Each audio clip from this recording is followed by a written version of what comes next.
There we go. All right, we're live for the cook-off now. Let me just get my links out before I do anything else.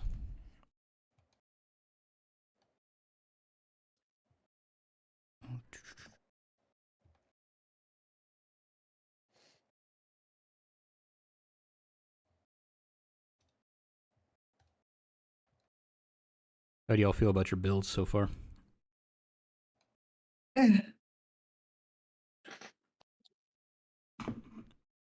Well, hey, there's a whole lot of energy in this call. Let's get after it.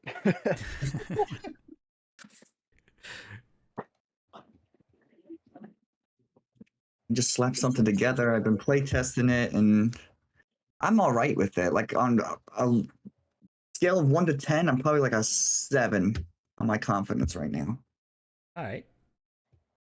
I'd say a 7 is pretty phenomenal due to the nature of this event. I mean, everyone's just going to get kind of thrown into the kitchen here to try and come up with things on the spot. So, I mean, sure, some of the cards selected and such will have like designated archetypes already existing, but Mhm. hopefully we're going to see a lot of creativity today. And we're probably not going to see a whole lot of testing be able to be done with people's decks. So, Yeah. For Right. this first round, you might have a good opportunity Aha. to test a little bit. Not only did I do the laundry, I also took a shower. Nice. You're already better Let's off go. than Productivity, adulting. I know, crazy. And I also brushed my teeth, so I'm kind of. Let's go. We take those. Now Solid. breakfast I have not had. That I did have. hygiene before a tournament. That's weird. What's up, Chef? What's going on, Ty? Welcome, welcome. Do I have a? Where the fuck is my old? Oh, I know where it is. It's in here. A thumbnail though, because I forgot to do that. Oh, I'm true. making a thumbnail right now, like literally as we're talking.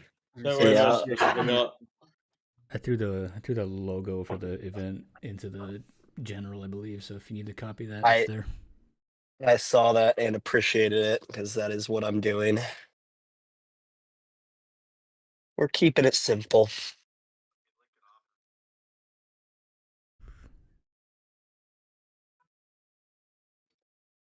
There we go. Why'd that take me so long to find my own channel to post my links? Just gonna. Okay. Flexing on us already, Chef. No, I just have like 40 million channels that I'm a part of.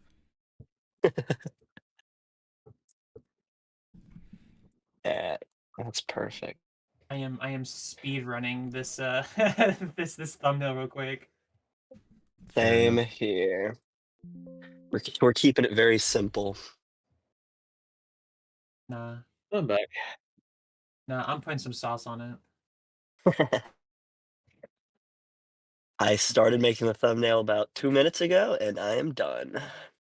Okay, well, here we are. Let's go. Let's go.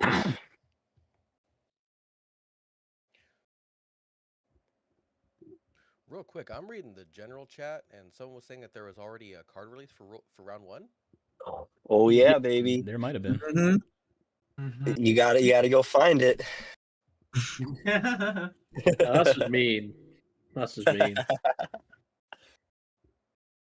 it's a little bit of a Easter egg type deal. This was done last okay. year as well with the Creators Cook-Off, where the round one card gets released.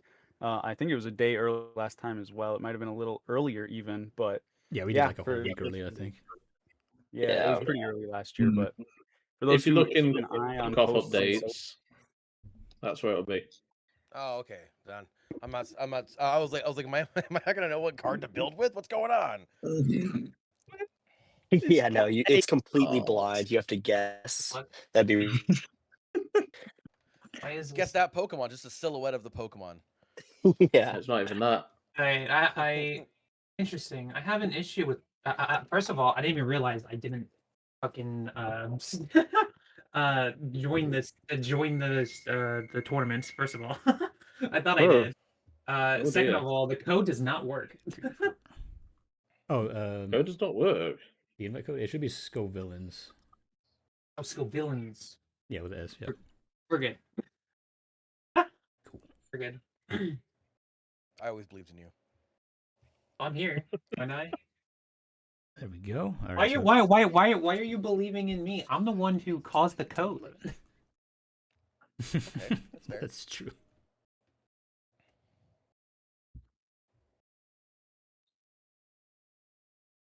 Mr. Alrighty. Totodile Gang, you have yet to check into the online tournament for Limitless.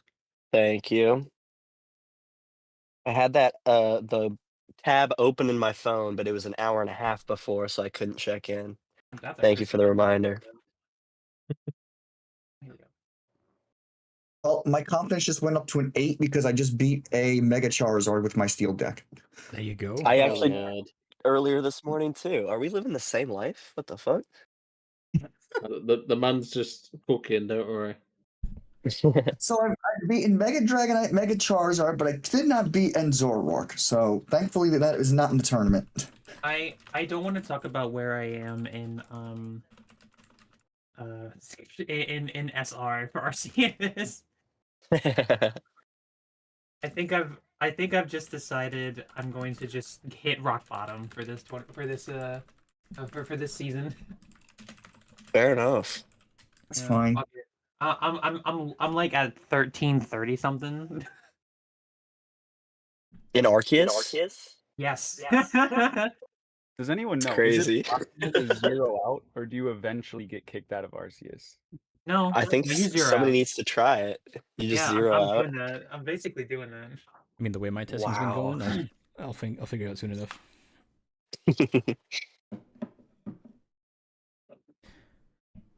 Alrighty. Yeah, but like I said, my biggest concern with this deck that I'm cooking up is the energy. That's my biggest concern. Solid. So yeah, once you guys get your pairings, you can feel free to just hop in a table. You can talk to your opponents however you feel like, or you can just go to your own streams, whatever you got going on. Fair game. If you are streaming, please post the links in the share your uploads channel, and then I'll be able to. We'll be watching from there. I'll be checking out all the matches going on. Gotcha. We'll probably pull some people in to just do some post game interviews and whatnot. Okay. That is. If we're not streaming, do you want us to like share our screen on like Discord or something? Yeah. I Are you mean, not bothered? if you're like in a table or something like that, we can. I have like a second Discord window I can pull up and hop in there and watch. Fair enough. It's only because I'm not streaming, that's all. Yeah. Unless we enough get then. a few more people jump in here, we do have enough tables in the Discord that everyone can be at their respective table as assigned by Limitless. So Yeah. That's good then. That's cool. Yeah. All right. Let's see. We got Trainer Pat and Jonas, the only ones who haven't checked in. That looks right to me. I believe we're okay. All right. So I am going to. So I already leaked the first card, so some of you already had some time to prepare. I'll just say it now. It is the Metal Challenge, which means all of your Pokemon in deck have to be a Metal Pokemon. If it's something like Piplup, where it's a Water Pokemon that evolves into a Metal Pokemon, doesn't count. You gotta have all Metal Pokemon. I feel called out. Indeed. Yeah, specifically for Utah, you cannot play Empoleon. You know that was my first thought was Empoleon. You had to be nerfed. Yeah. So any metal type, correct? Yep, any metal type, any energy is fine. Just the Pokemon have to be metal. Everything has to be metal. Yeah. Oh, I even your- made my energy metal. I don't... even your items. The trainers have to be metal too. Yeah, yeah. They just have to be metal. They got to be metal AF. I was gonna say there's not many, but I mean if you can't like I was gonna say Roxanne Um, isn't legal yet. I was gonna say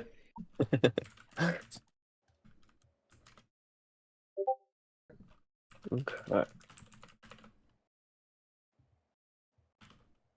no, this is looking all right. We've got 18 players. Assuming no more join.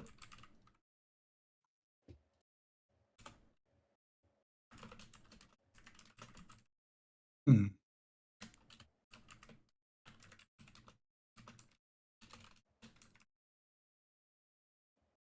Okay.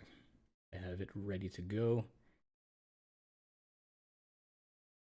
metal challenge. What's your username on Twitter, Husky? My username on what? Twitter. On Twitter? I don't use Twitter. There is a Chef Husky on Twitter, but he's some kind of like MAGA influencer, and I very much do not want to be associated with that person. This is exactly how enough. after Crash. It's not like I'm gonna be rebranding anyways. Wait, that's not Fair. you, Chef? No. Who have I been talking months? I have no idea. We had a whole relationship. What? You could have had that with me. Hi, think I we need did to have know. that with you. All right. Here we go. I know you're secretly alt-right, Chef. You can share it. That grift is coming soon, but not yet. That's Oh next. my I lord. thought you were QAnon shaman. If Iona returns, then Husky's gonna go grifting. Yeah, true. Yeah. True. If Mu VMAX or Lugia V-Star ever come back, I'll pivot, become an alt-right. What are you grifter. talking about? We have Mu VMAX. Do we? We have Genesect DX. We have we did have Mu Oh, EX. God. I was gonna say we Yeah, don't we did have have Mew Mew right X. now. We don't No. have Mew at all. It's a sad meta we live in. Oh, there are no Mews in format right now? That's crazy. There are no Mews. No Mews at all, apart from Mewtwo, but obviously that's separate Pokemon. Okay. Buongiorno. Hello. Hold on. I think Sniper Oh, Bench might not be. Jordan. Is he still? Uh, Uh, I don't see him. You know when I get to your chat? Oh, I there get he to is. No, he's open there. up He's there. OBS. He's there. oh, okay, he's good. He's good. Yes. All right. It's now noon. We are Mad ready to go. Hatter, I like your thumbnail. I'm posting. Let's see.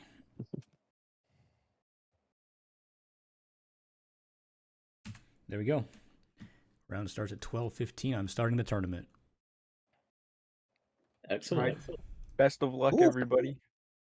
Here we go. Good luck, everyone. Yep. Good luck, Best guys. of luck, everyone. Let's do this. Woo. Everybody take care. Everybody do good. Good luck, everyone. Mm-hmm. All right. Here we And then go then. Bluestone, if you want to hop in a separate call, we can get this started. Wait, were we supposed to start cooking already? Or? BTCG. Yeah, you What? can go ahead and start cooking. It just got posted, so Okay. get after it. Yeah, it's in Hey, Cookoff what's channel. up? Right. Good luck, everyone. Bluestone, I'll call you real quick.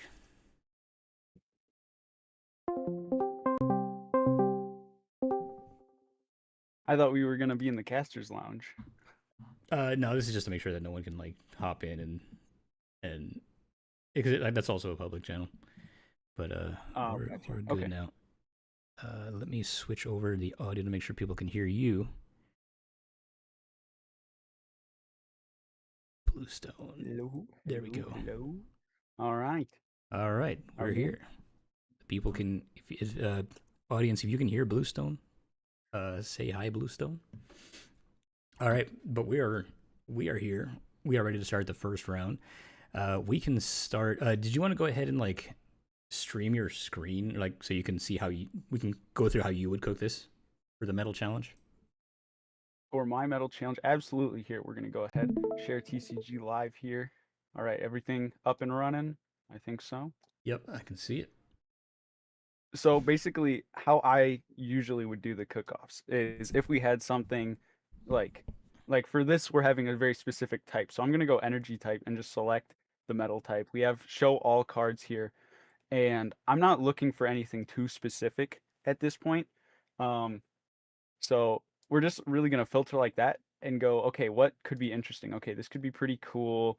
Matang, obviously, that's gonna be a really strong archetype.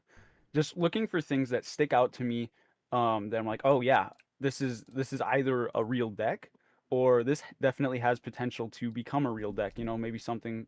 Obviously, we're gonna want to have Genesect in there.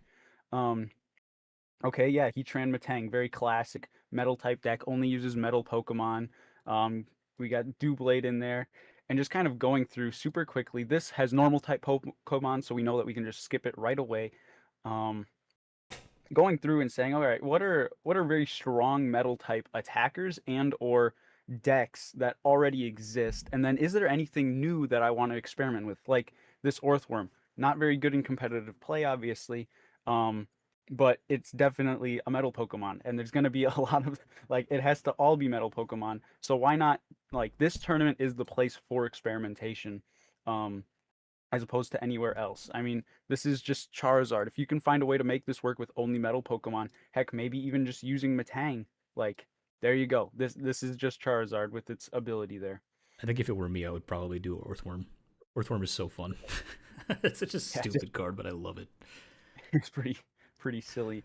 And I mean, you also have to think of, now, not this, we won't necessarily have exact mirror matches. I'm sure we're going to see a lot of Metang box because it is metal, but you can kind of think, okay, this is the pool of cards I'm going to be working with. What pool of cards, like my opponent is limited to this same pool of cards. So if you click through these metal options like I'm doing and say, hey, there's not a lot that would have a good time going against Orthworm, or there's not a lot that's having a good time going against Archaludon, then go ahead and run with that, because you can get a sense of, hey, this might actually be like a good matchup, as odd as that sounds, because everyone's coming from creativity and using different cards, but everyone is also still limited to those same cards. We all are working inside a limited card pool. So think of it as a meta that has not developed at all. This is the very first tournament of a meta that's just kind of coming out of nowhere. And that's pretty much how that goes. So I'm going to look here and see, okay, I scrolled through. I didn't notice anything with a good draw ability. Obviously, the Metang can cut through our deck, and so can Metagross, but we don't really have a way to see cards here. And we can even filter that further. If there's a bigger card pool, you can go ahead and click Ability down here in the attributes, and that's going to show you everything with an ability. And looking through, because I kind of have a little more creativity when it comes to deck building, I like to think, at least, I know pretty much what all of these do. And I know that none of these are really going to be drawing me any cards. So we already know that that's going to be a flaw in the deck. So we need to make a deck that's not reliant on onboard draw. We're going to need a high supporter count, and maybe just, like, we want to be able to draw top deck as many outs as possible. Just for the sake of it, let's get some judges in here. Another thing you can do is type in the type of Pokemon that you're looking to do. So anything with this symbol, once typed into the search bar, will appear. So you could play Babiri Berries for knowing your opponent is going to have metal Pokemon. You take 60 less damage from them. Full Metal Lab, this is going to benefit everybody on the field. So maybe you don't want to use that because you know, hey, my opponent's going to take 30 less as well, and I don't have any time nor knowledge to play test what math does this fixed. And the same could be said for the Babiri Berry as well, but 60 damage is much more impactful than 30, and this is only for your Pokemon. It doesn't do anything good for your opponents. And then obviously Iron Defender, very, like, a very quality staple card here that you can just toss in if you're not wondering. Another staple card that I like for these decks is going to be Pokegear, just because it's like a free added consistency in a way. Like, I would recommend just throwing 4 of these in here if you don't know what else to do, quite frankly, because another thing is, every single Pokemon has to be metal, and there is no metal type item locking Pokemon in the format. There is not one. So with that information, you can go, okay, I can have these item card outs to things. I can play 4 Pokegear and not be super punished by it. Now, part of you may just want this to be more supporters, but there comes to a point where, okay, Pokegear not only is out to, my Lilies for turn, but it also becomes an out to something like Boss's Orders, which, if your opponent is playing a Metang deck, let's say, that could be used to take out their engine super early on, especially if they're having a rough time. Or like if they're playing Steven's Metagross or this Kingambit here, that's a pretty hefty retreat cost. You can drag that up into the active and either punch into it or try and stall it for a turn, stuff like that. And I think that's another. I think Boss's Orders is going to be used in that sense at some point in this particular round, just because metal Pokemon are very oftentimes very tanky. Now, we do have Air Balloon in the format, but a lot of these Pokemon have 3 or 4 retreat costs. So even the things with 2 retreat cost, like sure they're safe in a sense, but unless people are going to be running petrol in here, they're not totally safe. So that's kind of the direction I like to go in. As for picking the A spec, I don't try and use any prior knowledge because everything is new. So I like to just go standard, all, and then toggle the A spec. And then I look at all my options. Now, a lot of this times, this does become a card that I'm familiar with, Like I could finish building this deck and go, I do the A spec last most of the time. Unless I look at a deck and go, oh wow, that would be a great trolley deck. Or a great something that would be, oh wow, this would be great for a setup. Most of the time I try to do my A spec last so I can analyze, take a look at the deck as a whole and say, what do I think is missing? Does this feel like it needs more gust? Does it need more of this? Does it need some form of that? And then I go from there. So like you have very classics like this, but I mean take a look at Scramble Switch here. Most of the time you're not playing this in anything. But let's say you are playing Earthworm and this guy tanks a hit. I mean, you would want to be able to keep those energies in play. Now, that might not be the best option necessarily, because you could assume, okay, if I'm playing, looking at my card pool, there's a lot, like Archaladon hits a nice round 220 there. This, I mean, how could we cook with this? This would be a Risky Ruins type play, and it would, I feel like just Risky Ruins and what else? Because you need something metal. Anyway, as I was saying, you say, okay, there's a lot that can one-shot me, but can I keep those energies in play? Example, if you put a Babiri Berry on this Earthworm, 260 HP is not a lot to scoff at. Now, Mega Mawile is around, but Huge Bite is not the easiest attack to power on unless they're playing a designated energy acceleration type deck, which a lot of them may be. So you're gonna have to watch out for Mawile. And so you might take all those things into consideration and say, okay, maybe Earthworm's not it, you know. But it's just an aspect of that. I'm not quite sure how to explain it further. Where you can look at a card that you wouldn't otherwise look at, say, does this have a use case? Could I use this here? I got you. So for a deck like a Matang box, what would you normally recommend would be like your first A spec that you want, or is that more like dependent on what your attacker is? So for current Matang box, I haven't played the deck a lot, but I don't necessarily hate Trolley just because Genesect is very pivotal. But if you're just playing 4 Ultra Balls, like there's a lot of different directions that you can go in. Hyper Aroma doesn't seem bad. If you're not going to be using single prize Pokemon, like if you're not just going to be playing the Heatran and you want to try out things like Genesect and the Skarmory, which we didn't select earlier, maybe you want to get some extra leeway out of said Pokemon, and maybe you'll consider the Hero's Cape there. What else? What else could be good here? Neutralization Zone. If you think, hey, my opponent might just go the Archaladon route, then you can go for Neutralization Zone. Although for those control-esque type cards, always keep in mind your opponent has the same card pool as you, and they're going to try and be creative just because of the nature of the event. So Neutralization Zone, while you could look at it and go, hey, that might not be too bad. I'm playing a single prize deck. Your opponent very well could be playing the exact same single prize deck or playing Doublade. And then your A spec, your one of super powerful cards thrown out the window. Kind of a similar situation with the Scramble Switch where we kind of looked at some very rough numbers and went, okay, maybe this isn't the play. Let's move on, figure something else out. Okay. I like it. I mean, you bought me like a whole lot of time to just like answer a bunch of questions from the players. I appreciate that, dude. That was really in depth, really insightful. Shout out Bluestone. Let me go ahead and post your link in the chat right now, because this is our caster, and he really knows his shit as demonstrated. I try. Now let's see, posting you here. Wait, hold on. I had your thing pulled up here. There we go. Cool. All right. So now I know that Ty is ready to go. He mentioned to me that he's already got his opponent. Him and his opponent are both ready to go. So if you want to just hop into his game and just watch his game, we can do that. Okay, so we're just gonna join their table. So I'm gonna pull up his stream. Oh, sure. And then And we'll okay, just so watch. I will stop screen sharing then, and I will watch yours. Sure. Let me pull it up here. Let me get the.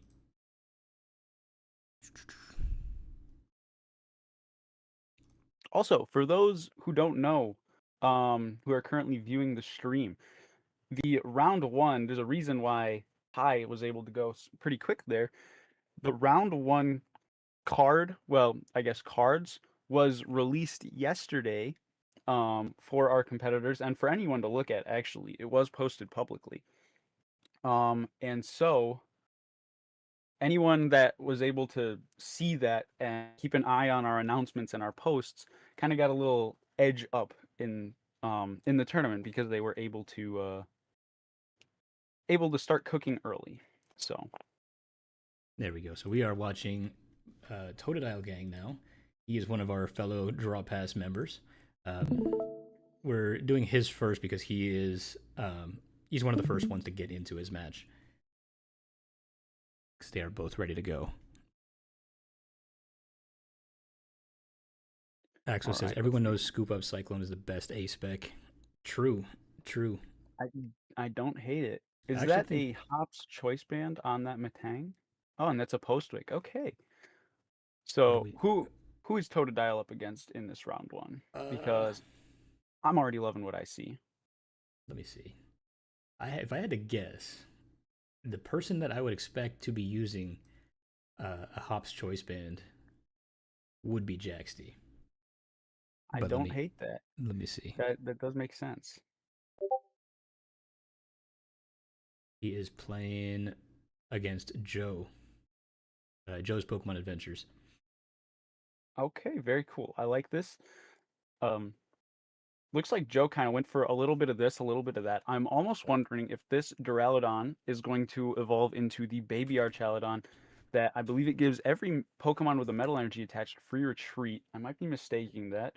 But I wouldn't hate that either because, like I said, a lot of these metal Pokemon are pretty tanky, and a little on the plus size, if you will, and can't move around nearly as much. Yes, the Archaludon from Stellar Crown with Metal Bridge. All of your Pokemon that have Metal Energy attached have no retreat cost. So, but we're just gonna have to wait and see. Where'd it go? I looked away. I saw Is a it over? concession. Ah, I see. So Ty takes game one here. I believe so. Was that game one? I can go into the pairing right now. Looks like he just sent a challenge. I need a dual monitor setup so bad. They haven't marked it yet, but okay, that's fine. We can just keep watching.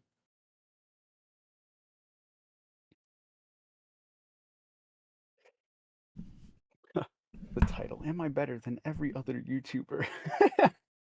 I'm kind of surprised it wasn't can I win a creator's cook-off with on a 500 milligram edible. that is a very Ty oriented title, isn't it? All right, so we do see transceivers from Ty. I kind of missed it in game one, but I'm almost wondering if he did go for the trolley route. Those who don't know, a very popular combo. Oh, look at that. The coded attack Archaludon is in here, which prevents all damage from attacks done to this Pokemon by your opponent's basic Pokemon. So Ty could run into a bit of an issue there, maybe be forced to attack with his Matangs, which would not be phenomenal. I like the approach here. Oh, didn't even need the transceiver. Anyway. He pulls the petrol. As I was saying, the before I got off on a tangent there because of the Archaludon, the Team Rocket's transceiver can find any Team Rocket's supporter, and right now most decks can't benefit from Team Rocket supporters because obviously they go with Team Rocket's Pokemon. However, Team Rocket's Petrol can search your deck for any one trainer card. And as we see from Ty's opponent here, Precious Trolley can be ripped off of that Petrol. So while Arvin may have rotated, Petrol is still around. So trolley decks aren't gone by any means. As a matter of fact, I've been playing with a trolley deck quite frequently, and I kind of like it. So interesting choice to attack there, getting burned burn. by Heatran's incandescent body. That doesn't feel like the move. Yeah, and Ty's kind of popping off a little bit. He knows that was not the move. Yeah. We'll see when Ty goes for a Petrol here. We got some buffering. That's not what you want to see. All right, well, let's take a second to check out the matchups that we got going on here. I see Ostrich versus Mad Hatter. I see Machamp King versus Politics TCG. I see Nova Circuit versus After Crash. Noah versus Saturn Wolflow. Jaxty versus Domino. Rare TCG versus Mega Blitz. We got Ty versus Joe, which is the one we're watching right now. Boam versus Pokeslavs. Snipe the Bench versus the Poke Giant. All right. Some good quite matchups the field of competitors here today. Yeah. All right, he's back. We're good. All right. Does he have two Precious Trolley? Yep, it looks like bro is TCG cheating. Live is doing TCG Live thing. Bro is cheating. Oh no, that's not what you want to see in this tournament. I guess we'll have to hop in and fix that discrepancy there, because that's no way to go out. All right, here we go. Oh, we gotta find things. I am not signed in. I was like, why can I not do stuff? Or was I? I'm not sure if I am invited as a judge for this event right now, Chef. You said what? I don't think I am a judge for the event on Limitless because I don't have privileges. Oh, are you not? Okay. I just told him to restart. Okay. Yeah, there shouldn't be too much. If you can just handle things on that front, then I don't need them. But if you need my help, just let me know and send me the invite or however that works. I think most people can just like DM me or something like that. Yeah. What about Hero's Cape? As like a metal deck thing? Yeah, sometimes it can be good. Sorry, one of my comments is, what about Hero's Cape? In this deck, let's see, what's his beefiest attacker? I haven't really seen a whole lot of what his deck has in it. All right, they're restarting. All right, do we want to check out a different match, or do we want to continue with this one? We can jump over, I guess. I mean, Yeah, we've seen a little bit of a display from both players. It's mostly just going to be Matang Box over here, both going for the Precious Trolley route, as I mentioned. So we can check someone else out if you deem necessary. Sure. We got a couple options here. We can watch the Poke Giant. We can watch Nova Circuit. We can watch Mega Blitz, Noah. We got Mad Hatter, After Crash. Take your pick. How about I guess I didn't realize Mega Blitz was competing. Let's take a look over there. Or is his Limitless Limitless name just different?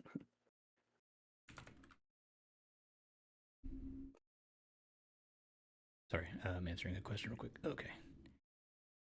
All right, let's watch some Mega Blitz. All right.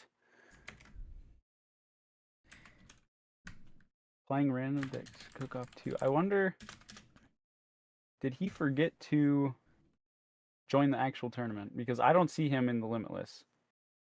He's Lloyd Rule. Oh, okay. Are they in between games then? Are you watching mine? Yeah. Okay. Oh yeah, it looks like it. Yeah, okay. they're matching. So, all right, let's 18. I like the name.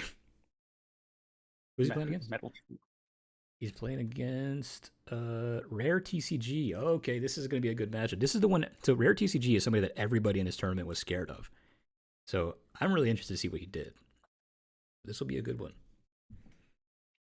I really like Rare as a creator.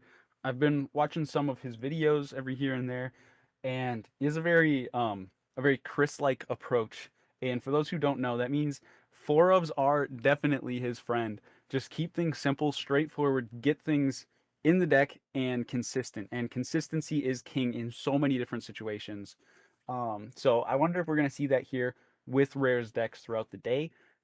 Just keeping things as consistent as possible, which I have nothing against. I think that's a phenomenal approach. And it looks like for Mega Blitz here, we are going to be playing our Chaladon EX. At least that's what we're seeing Oh, from the first clink. glance here. Okay, that's not what do we have to work with here for the Kling Clangs? Interesting. What's up, Skelly? Welcome to the stream. Okay. So we saw Pokepad and pass. Mega Blitz is also a really good player. He was a finalist last year, was he? You beat him. Yes, he was. He was who I played against with Venomoth Frostlass. It was quite the riveting finals. I got my item lock down first, and that was kind of the show. The item So, lock finals. yes, it was basically we had very similar decks where we had the Budoos and the Frostlass and Venomoth and all that. And I, oddly enough, had experience with the deck because I had played it to a League Cup a couple weeks earlier from the Cookoff. So I was like almost just about playing on home turf there. Yeah, it looks like just pretty classic Archaladon for Mega Blitz here. Unfortunately, because of the metal challenge, he does not have access to that very powerful Relincanth that we see frequently from Archaladon. For those who don't know, Duraludon has an attack that deals 80 damage, plus however many damage counters are existing on that Pokemon. So how that interaction works is you evolve up into Archaladon, so you have 300 hit points. You get punched and not one shot. And then using Relincanth's Memory Dive ability, you can use attacks from your previous evolutions. And then you get access to, I believe it is Raging Hammer, from that Duraludon. So you can hit back with however hard they hit you plus 80. As Archaladon only hits for 220 normally, which is definitely a fine number. Like one-shotting pretty much every support Pokemon in the game, two-shotting a lot of the main attackers. So definitely a powerful archetype here. Did you get to see what the Kling Clang did, or what do we got? I think this is going to be the Kling Clang that has gear coating, which all of your Pokemon that have metal energy attached take 20 less damage from attacks. So pairing that with, looks like Archaladon is going to be on that bench there. This is going to be one beefy fella here. Yeah, I think he does have an attack here, right? If he evolves it, he gets one from discard. He attaches one, he's got it. He does have the attack here. The question is, does he want to attack this active, or is he going to dig for something else? We saw Boss off the Pokegear there, and he chooses not to grab it. Goes for the Explorer's Guidance. Guidance is okay if you can find your metals, but he doesn't. He whiffs the metal. I think we do have one metal in discard, do we not, off that first Ultra Ball? He does. Or did we? Okay, so yeah, we do have an attack with Evolution plus attachment from hand. Might have been going for the Explorer's Guidance there just to try and conserve that attachment. So we'll see. Looks like he did pick up on it. We are going to go for the attack there. Take the first prize card in this game here. Solid. Wraith Hunter says, is Hero's Cape good in Archaladon?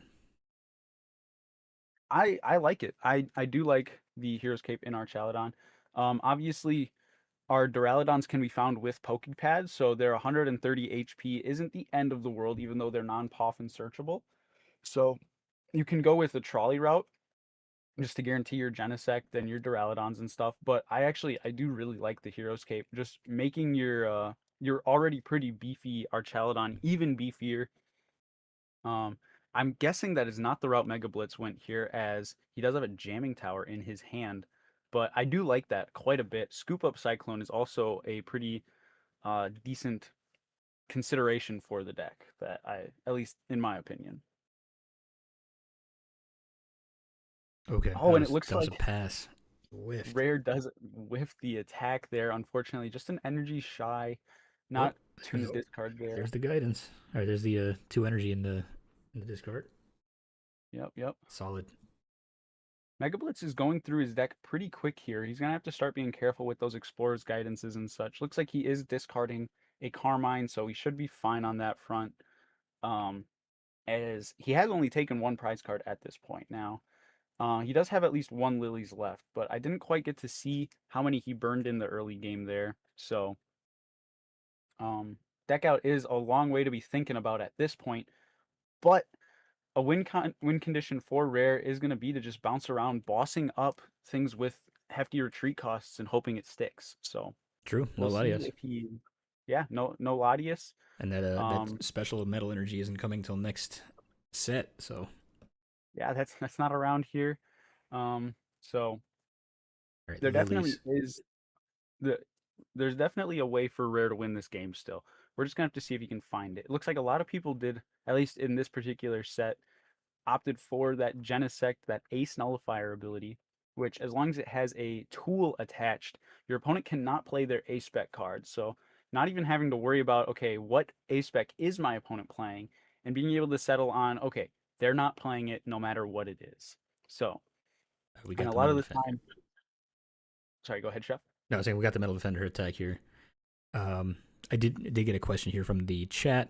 It says, what is the worst Ace spec? Used to think it was Dangerous Laser until I used it in Salazzle deck for a surprise factor. I do have my opinion on what the worst Ace spec is. What's yours? So, for the worst Ace spec, I think it is definitely it's 100% absolutely subjective. So Yeah. there is every Ace spec could have a home. I don't think there has been ever an Ace spec that never saw any play. Maybe not on the competitive level, but everything has found a deck over time, at least a rogue deck. Although for me, I think the worst Ace spec right now is probably Awakening Drum, just because we did just have a lot of ancient Pokemon rotate. It could be either Reboot Pod or Awakening Drum. And we That's an did just have a insane lot pull. of those Paradox Pokemon rotate. So Yeah, I was gonna say Master Ball, but yeah, no, you mentioned those two. I think absolutely, those are both worse. I actually don't hate Master Ball right now. I don't think it's better than like any deck that would play Master Ball. I would rather see another Ace spec. But if I see a deck playing Master Ball, I don't go, oh, what the heck? That's so weird, because the deck could be something that maybe has big basic Pokemon, and for some reason can't afford to play Trolley or something like that. It's like a very specific use case where Pokemon search is actually really valuable right now. Hmm. So as bad of an A spec as Master Ball is, I would definitely not put it at the worst. Yeah, I've heard arguments for Amulet. I've heard arguments for Dangerous Laser. I've heard, and even like Miracle Headset, but those have all found a place. Exactly. Yeah. That's where the whole point of an A spec is. It's a one of in the deck to either complete or further What you're further trying to boost do. deck. Yeah. So everything has its own specific, like Scramble Switch. Most decks aren't going to find use of that. I played it in a Mega Audino Zygarde deck, and it was actually great. It saved several games in my testing. So it's just things like that where this card would be terrible somewhere else and then phenomenal some in a different deck. So Wraith Hunter says, is Hyper Aroma the worst? I think not by a long shot. I think there's at least 12 of them that are worse than Hyper Aroma. Yeah, I do like Hyper Aroma, and once again, I have actually played that in the past. In that Venomoth Frostlass deck that I was talking about, I did play Hyper Aroma, back in the day. So yeah, I mean, I think its value definitely goes down with Pokepad, but I think it's still got a place. Absolutely. Oh, what do we have going on here from Mega Blitz? It seems like he is kind of up on the. He's got the high ground here. I'm not sure how much tank we have left for rare here. What is that retreat cost on that Archaladon? Is that 2? Yes, I believe Archaladon is a 2 retreat cost. Double check that for you. Yep, 2 retreat cost on Archaladon EX. So not too big, but not exactly easy to move either. Yeah. I saw him do his last metal defender attack was for 200. What mitigated that? Is there a the Matang on the bench there? Anything or not Matang? Oh my goodness. the Clank. cling. Yes, makes it so any Pokemon with a metal energy attached takes 20 less damage from attacks. So Is that Rare per? was going for a line of trying to get a bunch of those down, I imagine, and just kind of tank through the hits here. Get his Archaludon pretty big and beefy. So Do we have like a heal engine that can take advantage of that? well, sure we do. We have Jumbo Ice Cream in format, Chef, and our Chaladon needs 3 energy to attach. So being able to tank hits, Jumbo Ice Cream it off, and move on from there. I mean, you can see one in Mega Blitz's hand right now, and there comes one from Rare. Okay, Just all kinda right. Yeah, I see what you're cruising. saying. That's pretty good. Yeah, yeah. And it's almost a shame if we were able to get down a Matang the previous turn, or another Kling Clang down the previous turn from Rare there in combination with the Jumbo Ice Cream, our Archaludon would not even be two-shotting. As it would have been minus 40 damage that first turn, then Jumbo Ice Cream, and then minus another 40. I think that math works out. Mm. That I think our Archaludon would have survived here. But it looks like Mega Blitz is getting his Mawile bossed up. Now, whether this be to stall for time, like I did mention for Rare, as Blitz only has 8 cards left in his deck, it looks like. So Oh, we got to punch it's into like he's the gonna Motwell. punch. Yeah, I mean that's a 3 prize card Pokemon right there. It's gonna be able to swing things back into Rare's favor. Mega Blitz does have the air balloon in hand, so we're But gonna need to Jamming see. tower's up. Oh, he did put his own jamming tower down. That's a great observation, Chef. So playing that jamming tower, coming to bite him in the back here. I imagine he could have been trying to negate opponents, say, no, because he's got his own Genesect. Because I was gonna say for Hero's Cape, so they wouldn't be able to tank through the Archaludon, but Yeah, that was that's a pretty costly one. yeah, that's pretty huge. Nothing off Pokepad. Nothing left. Yep, feeling that. Let me check Deck's the getting pretty pairings thin real, at this point. real quick. Oh, he goes for the Explorer's Guidance. It is very possible that Mega Blitz decks out here. Oh He's yeah. gonna have to manually retreat. I think Rare has this. I don't think Blitz can take 3 prize cards in these next 2 turns. Let's see. He comes up. He's gonna go Metal Defender for only 200 because of that Kling Clang there. Let me check the pairings. Let's see. We have a couple of victories already. We have Machamp King going 1-0. We have Joe beating Ty, and we have Pokegiant beating Snipe. All right, let's get back into that game though. We might see Sure. the deck out win condition come up. Here's another copy of Boss's Orders, there he bringing up goes. that Mawile. Oh, yep. It looks like he's got it. He's gonna take 3 prize cards here, and there is no way for Mega Blitz to take 3 prize cards on this following turn. Unless this is like Energy Recycler, I don't see. I don't remember what we saw off that failed. It's an unfair stamp. Oh, that he can't play because there's an air balloon on the bench Genesect. So that's gonna be game. Mega Blitz is gonna be able to take a knockout here. Yeah. Go down to 1. He's gonna Dang. take the noble route and just pass, not even taking the knockout. That's Deck out wild. for the win condition. Absolutely phenomenal line there from Rare. I mentioned it at 20 cards left in deck and didn't think it would actually come up. And here we are. The Explorer's Guidance just ripping through the deck too hard. There's a pass into the no draw. Beautiful, beautiful game there. Well played, Rare. Good job, Rare. And well played, Mega Blitz. Yeah. All right. So that I believe that was game 2. I'm not sure if he now loses a set or if he got a 3rd round.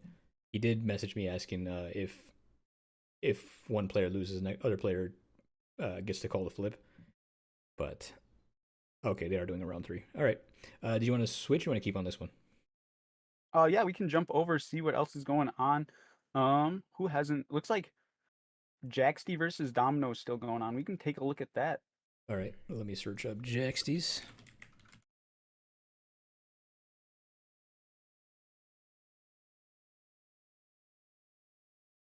Like how we're just doing the second hand YouTube streams. Yeah. I'm gonna link him right here too. Okay, so it looks like Jaxty also went for that coded attack Archaladon to be protected from basic types. Really heads up play from these players. Like I said, you can take a look at the card pool that every single one of us is going to be working with, all the players, and make a decision based on that. And with things like the Matang box, which is the most obvious play, you're playing a lot of big basic attackers, and so being able to be protected from them with that Archaladon is actually really huge. Looks like they're going to go ahead and Dom is sniping that Genesect, but now he's going to have to start powering up a non-basic attacker. He's got a Bronzong on the bench there. Let me take a look at what that does. I am not familiar with that card. Bronzong is the one that does 10 less damage to all your Pokemon. Or opponent's attacks do 10 less. Is that the ability? Oh, it is. Okay. Yeah. For a second, I thought that didn't have an ability. I was like, is this an attacking Bronzong? What do we have here? Looks like Although he's it setting does up to attack. 450 damage, so you got to do what you got to do. And I believe our Chaladon's attack is only 120 damage. Oh, but he just hit with a coded attack though. That's like what, 120 and then you take something less? The coded attack protects you from attacks of basic Pokemon on the next turn. So that's why we're gonna have to see the pivot into the Bronzong attacking here, because that Skarmory was never gonna be dealing any damage to this Mawile. Neither is that Heatran. It's not gonna do anything. So, and we see the free retreat Archaladon in Jaxty's hand. It looks like he went for a bridge box of sorts. I like it. There's that 50 damage just poking into him. Not even getting the 2-shot. We'll see if Jaxty wants to try and find a different line, or if his plan is to just kind of try and shove his way through this thing and go after it. But as we see, the Matangs are getting energy attached to them slowly here, just so there's another attacking option into this this coded attack Archaladon. Team Rocket's Petrol comes out for a Night Stretcher. What are we grabbing here? So a couple of the matches are Manual attack. done. Do you wanna invite Ty in here and see what it went into his deck building strategy? Sure, we can do that. Is there a way to just lock the caster's lounge so we can just do stuff in there so we can drag people, or? Potentially we could.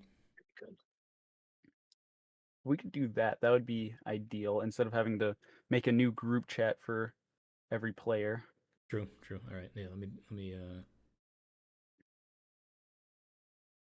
All right. Yeah. It looks like that Matang is getting charged up to come up and attack here.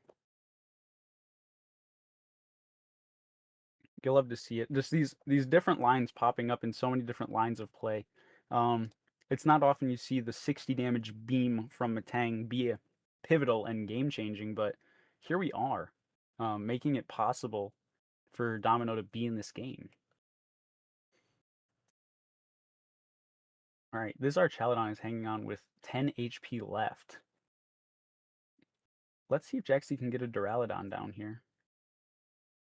I'm disappointed by the lack of Hopzation that I'm seeing on the field right now. Jaxty is the Hopzation guy. It's a little out of character for him, but like I said, you just kind of have to analyze the metagame. As odd as that sounds, you have to say, all right, what could my opponent be playing? What can I play?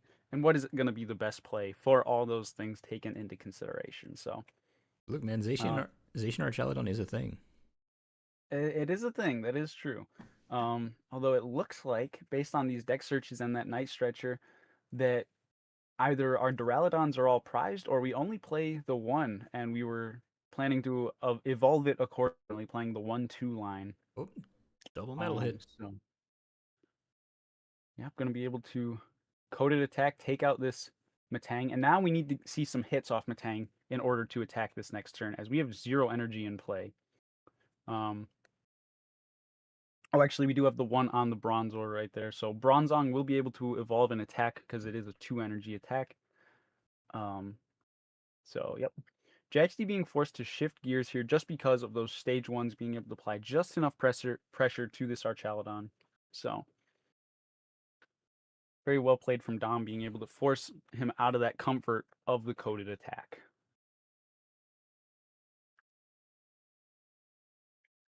We're going to see a metallic signal. Might just be, yeah, failing it at this point. We have a lot of Pokemon in play already. Board state's pretty developed on Dom's side. We do get one hit off the first Metal Maker there. Here comes the second. And a double hit off the second Metal Maker. So that Heat Train is getting ready to go this next turn. Damn. Now, things might be looking a little sketchy, but Jaxty does have a Pokegear in hand. As long as he remembered his boss's orders, we might be able to see that Skarmory going down this turn if we get some generous Metal Makers here. We'll have to see. If there's a Pokepad, we do see 2 copies of Boss left in the deck. There might be 3 prizes going down from Jaxty this turn. I have a result to report. Mad Hatter has just beaten Ostrich. All right, all right. Seeing things develop. We're getting pretty deep into the set here. How much time do we have left on that clock? 20 minutes, 21 minutes. Oh, I suppose we did have the cooking time. Yeah. Ty just started early. So he's been done for a bit. So yeah, at this point, Jaxie kind of wants to find a boss here. There, he finds it off the gear. Now, the only thing we do have to think about is how are we attacking next turn? Looks like he wants to Petrol. He's saying, okay, I'm going to use this next turn. We don't need to boss this turn. Those 3 prizes aren't going anywhere. We have not seen Dom's A-Spec, so hopes and prayers for Jaxty that it is not going to be that Scoop Up Cyclone to take those 3 prizes out of play. All right, Jaxty does find the Heatran off the prizes there. It's actually pretty huge for this situation. Yeah, that is pretty nice. This is what, 50 per energy discard? Yes, 50 damage. You discard all energy attached to the Heatran, and it is 50 damage for each of those metal energy that you discard. So he can swing pretty hard. Somewhat of a mirror match. I see quite a bit of damage on that benched Skarmory. I'm not exactly sure quite how much. But with that Heatran, as long as we can get a couple hits, 220. we have boss in hand. 220. Okay, so that Heatran actually would very easily be able to take out the Skarmory. So yeah, if you can get it powered up again and then get a good boss, he's got it. Yeah, once again though, we do see, I believe Jaxty put in a jamming tower. And just like in Mega Blitz's game, is going to be relying on that air balloon. So now, I don't know just how well off Jaxty is here. It's going to be a little scuffed.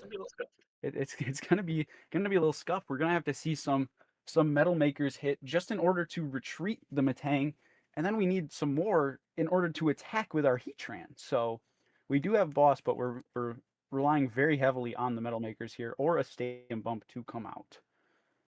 All right, there he goes. He takes that out. We've got 1 prize left to go. He's got the burn. Skelly's asking, was everyone cooking with a steel type? Yep, the first challenge was metal types only. All right, the burn doesn't really matter at this point. I mean, that Heatran is probably getting moved this turn anyway. There's a Lilies. Okay, we're going to Ultra Ball away the...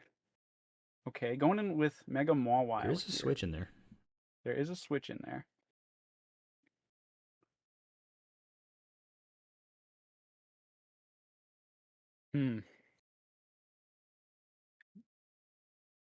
Yeah, Heatran's base attack is going to cost 3 energy minimum, so I can kind of see why Jaxie decided to go for the Mawile there, just out of fear of going for beam KO here. I don't think I like that at all. That leaves leaves Domino with. Oh, okay. Actually, he's got it. Oh, the beam KO on Skarmory for game. I forgot that we had so much damage there. That's true. I love it. That's true. All right, good job, Jaxty. What a way to take things down. I mean, absolutely phenomenal. We were using the Ultra Ball to thin there, not select a separate attacker. I was a little perplexed there, but looks like we saw the line and we got it out. Didn't register. There was only 40 damage left on that Skarmory. So solid, man. Solid. All right, let's jump again. Let's see who else we got. I think Snipe the Bench already. He's done. We have Rare TCG still going. Noah's still going. We can check Noah's. Sure, let's check it out. Now I know what Noah made. He showed me beforehand. Oh, did he? He made a control box. Oh no. Oh my gosh. He's got the So retreat lock with devious. Poniard. He's got attack lock with Clef Key. Got a bunch going on here. And who is Noah up against here? Against Saturn Wolflow. Okay. Oh yeah, I see that. Looks like Saturn did go for that King Gambit route that I mentioned earlier, where it's basically just it's basically just Charizard's attack, Charizard EX, which recently rotated. For those who don't know, Charizard EX it had a lot of HP, but it had an ability that powered itself up when it evolved, and its attack dealt 180 damage base, and then 30 more for each prize card that your opponent has taken. And this King Gambit is very similar in sense, although it doesn't power itself up. It has an ability where attacks that it uses deal 30 more damage for each prize card you have taken, your opponent has taken, excuse me, and its base damage is 180. So very similar to, in terms of attacking, to that Charizard EX. And it appears that is the route that we see Wolflow going with here.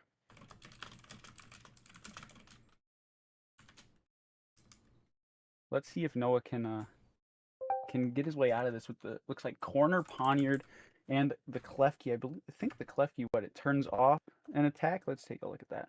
Yeah, I think it's like Torment from Murkrow. Yeah, Memory Lock Clef Key.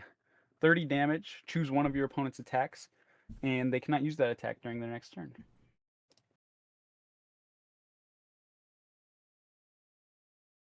Well, things are not looking too good based on the hand there. We do have a Night Stretcher plus energy at least. Due to how the screen is cut off, I can't tell how many cards are in Wolflow's hand, but that Xerosic could be good. We'll have to see. Yeah, I can't see it that well either. Yeah, he's one of my mods in my server. He helps me run the tournaments every now and then, and nice. he plays in them as well. And every time he cooks up some sauce every time, and then it just doesn't flow in the game. Oh no. Oh, saw a love bolt. Yeah, look at that. 2 love bolt. We are seeing arguably the best card in this format is the love bolt. Not this one per se, not this round, but in this tournament structure where love ball can find you a card that's on your opponent's side of the field. We love that. Pokemon that shares name you can search out. No discard, no nothing like that. Just raw search it out as long as your opponent has one in play. Yep. Ugh. I don't love that nearly as much for the metal challenge here, but for the Cookoffs where it's a designated card that everyone has to be playing and focusing their deck around, I like it much more there. All right, the hand is not looking promising for Noah here. Yeah, looks like that might be that. We get to buy some time here with a benched Pharaoh Seed. What is that Pharaoh Thorn doing? It looks like Pharaoh Thorn itself has Power Whip, which deals 20 damage to one of your opponent's Pokemon for each energy attached to this Pokemon. Attached to the Pharaoh Thorn, that is. So yeah, if I remember correctly, the list he showed me had gemstones, so he could very easily just trap something in the active and then just keep punching with it. Oh, I like that. I like that. And there is no Shaman in this format because it is only metal Pokemon. So I don't hate that at all.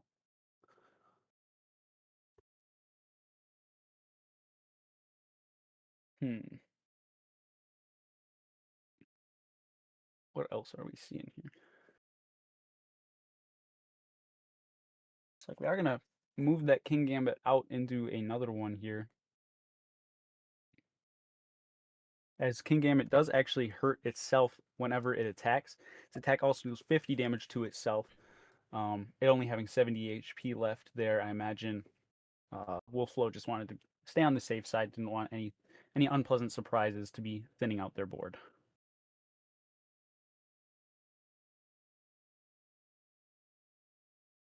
We got the KO. I don't know if you can hear what he's saying, but he's saying if he top decks boss here, he's got a good play he can make. I would like to see it. Oh no. That is not a copy of Boss's Orders. He said, "Yeah, this keeps him in the game one turn longer at least." It does, yeah. Being able to stick around. I don't hate the boss idea there, being able to drag something up. Oh, we got buffering. And kind of lock it. Oh, yep.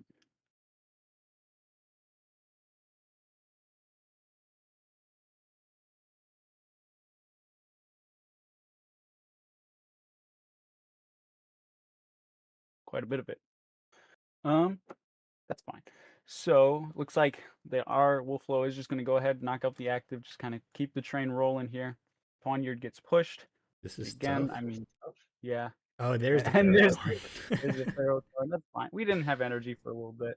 It's a concede. Yeah, be forced to go ahead and scoop Valid. there. So got backed into a corner. I would like to see that that control deck kind of get going. It looks like he did actually win a game throughout that set. Wolfflow is going to be taking it though, 2-1 in the set. Leaving, we have Nova Circuit versus After Crash, and looks like Rare is still going, and then Blam Blam and I'm not sure who Pureco is. Who familiarize me, Chef? That's Pokeslavs. Okay, and Pokeslavs is going to be going. So, all right, few games left. I did post a thing asking if somebody wants to run me through their post-game interview to walk us through how, like, what they did and what their deck was about. So if you want to hop in the Caster's Lounge, we can go ahead and do that. Absolutely. All right, I'll see you there. Yep.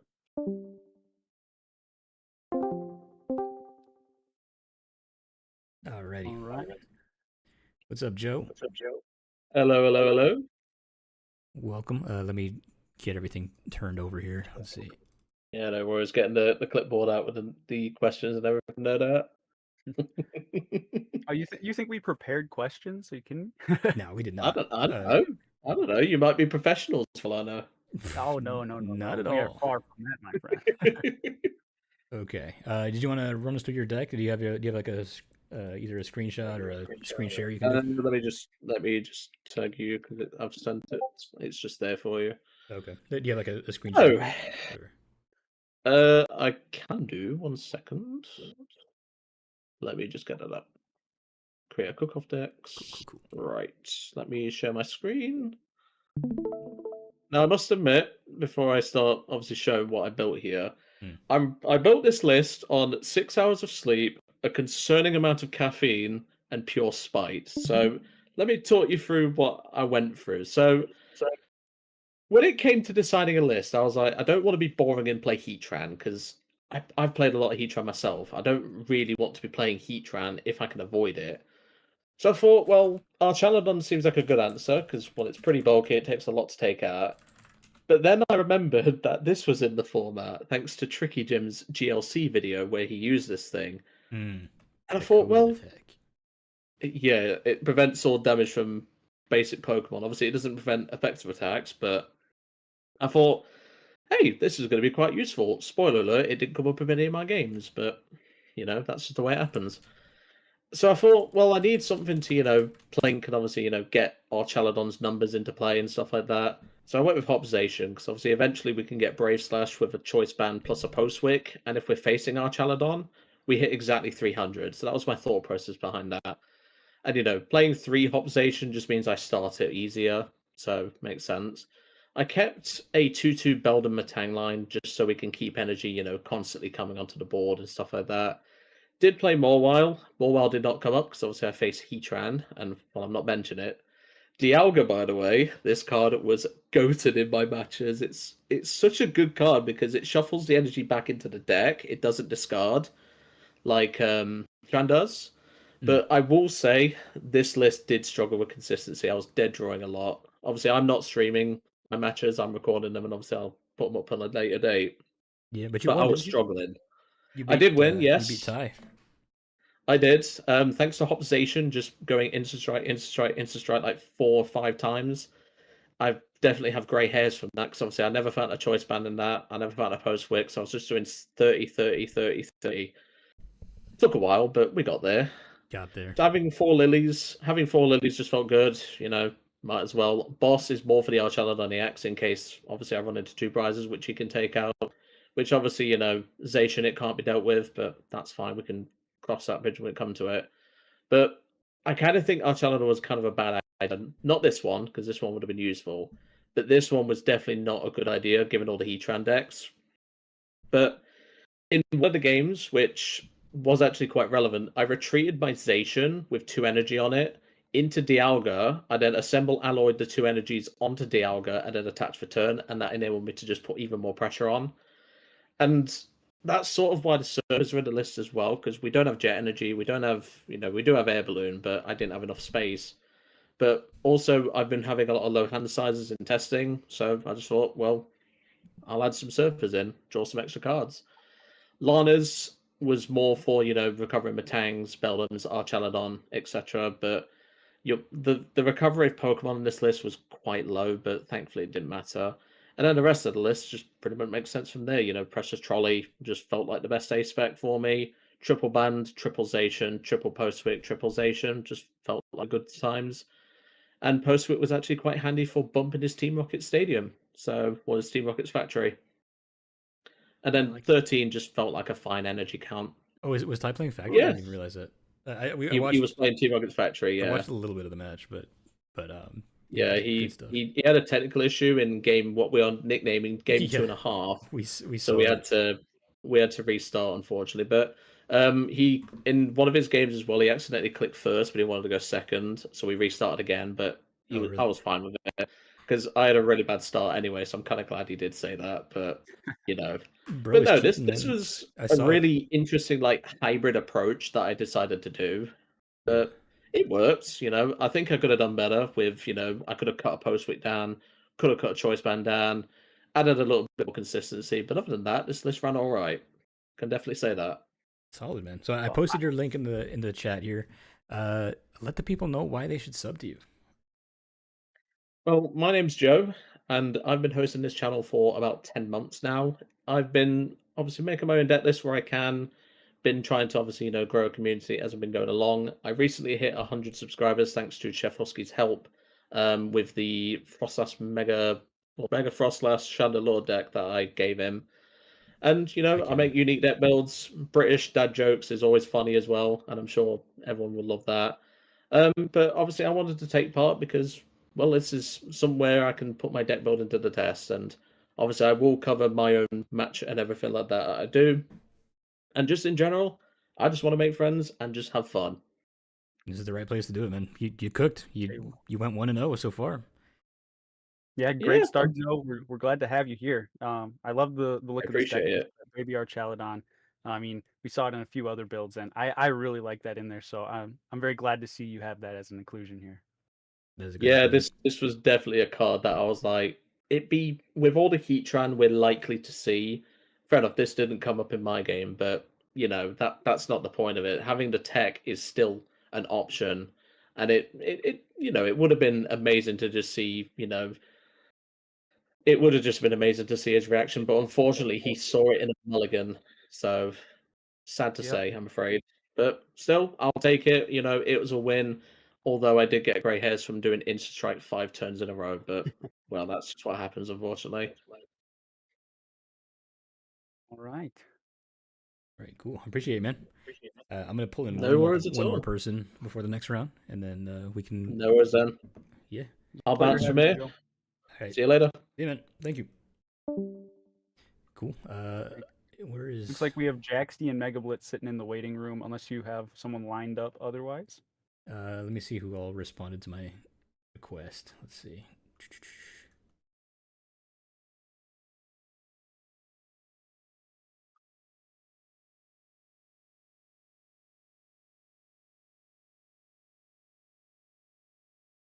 Where are we at? Okay, here we go. We got Machamp King. I guess Paul did it first, so let me pull him in here. All right.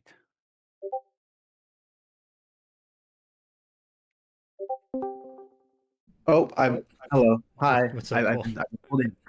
Hi. How's it going? I just abducted you. What's going on?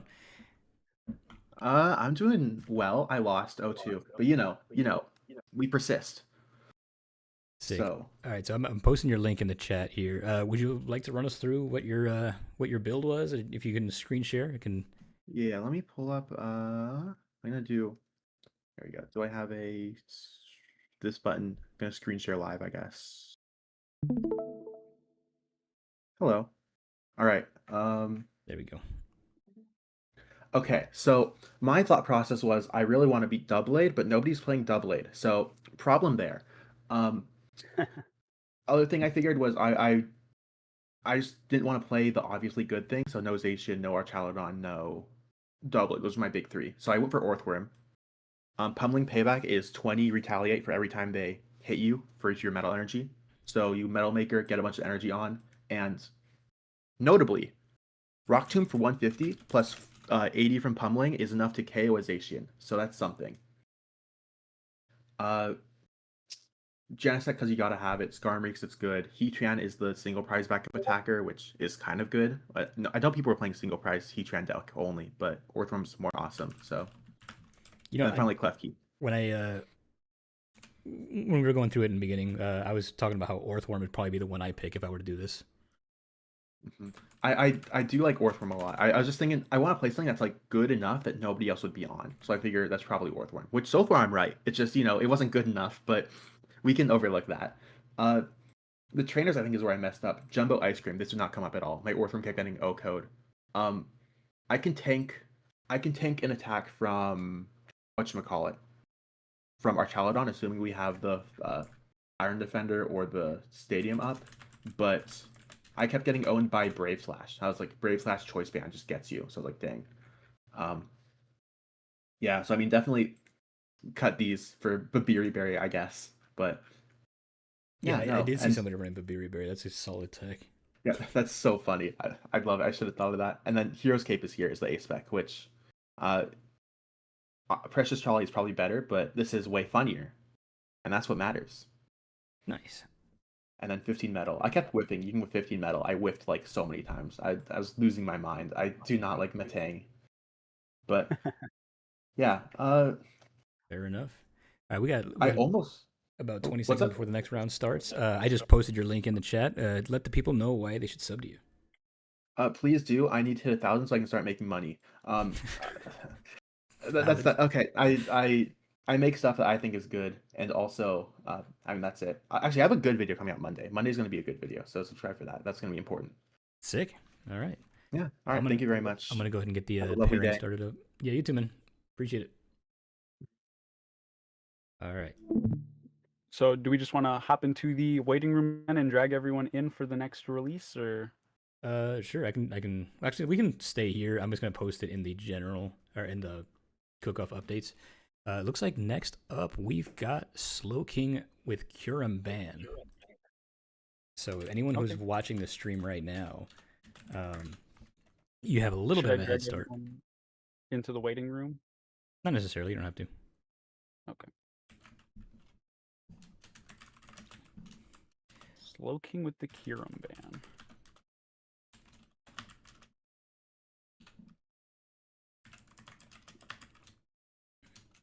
Getting the post ready to let the masses know, of course. Do you have the pictures all ready to go for all this, or is it just kind of coming up on the spot? I'm just kind of doing it as I go. Okay. All right.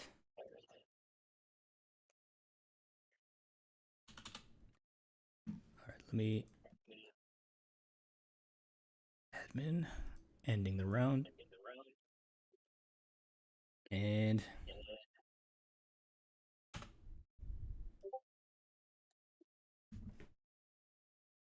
All right, it goes live.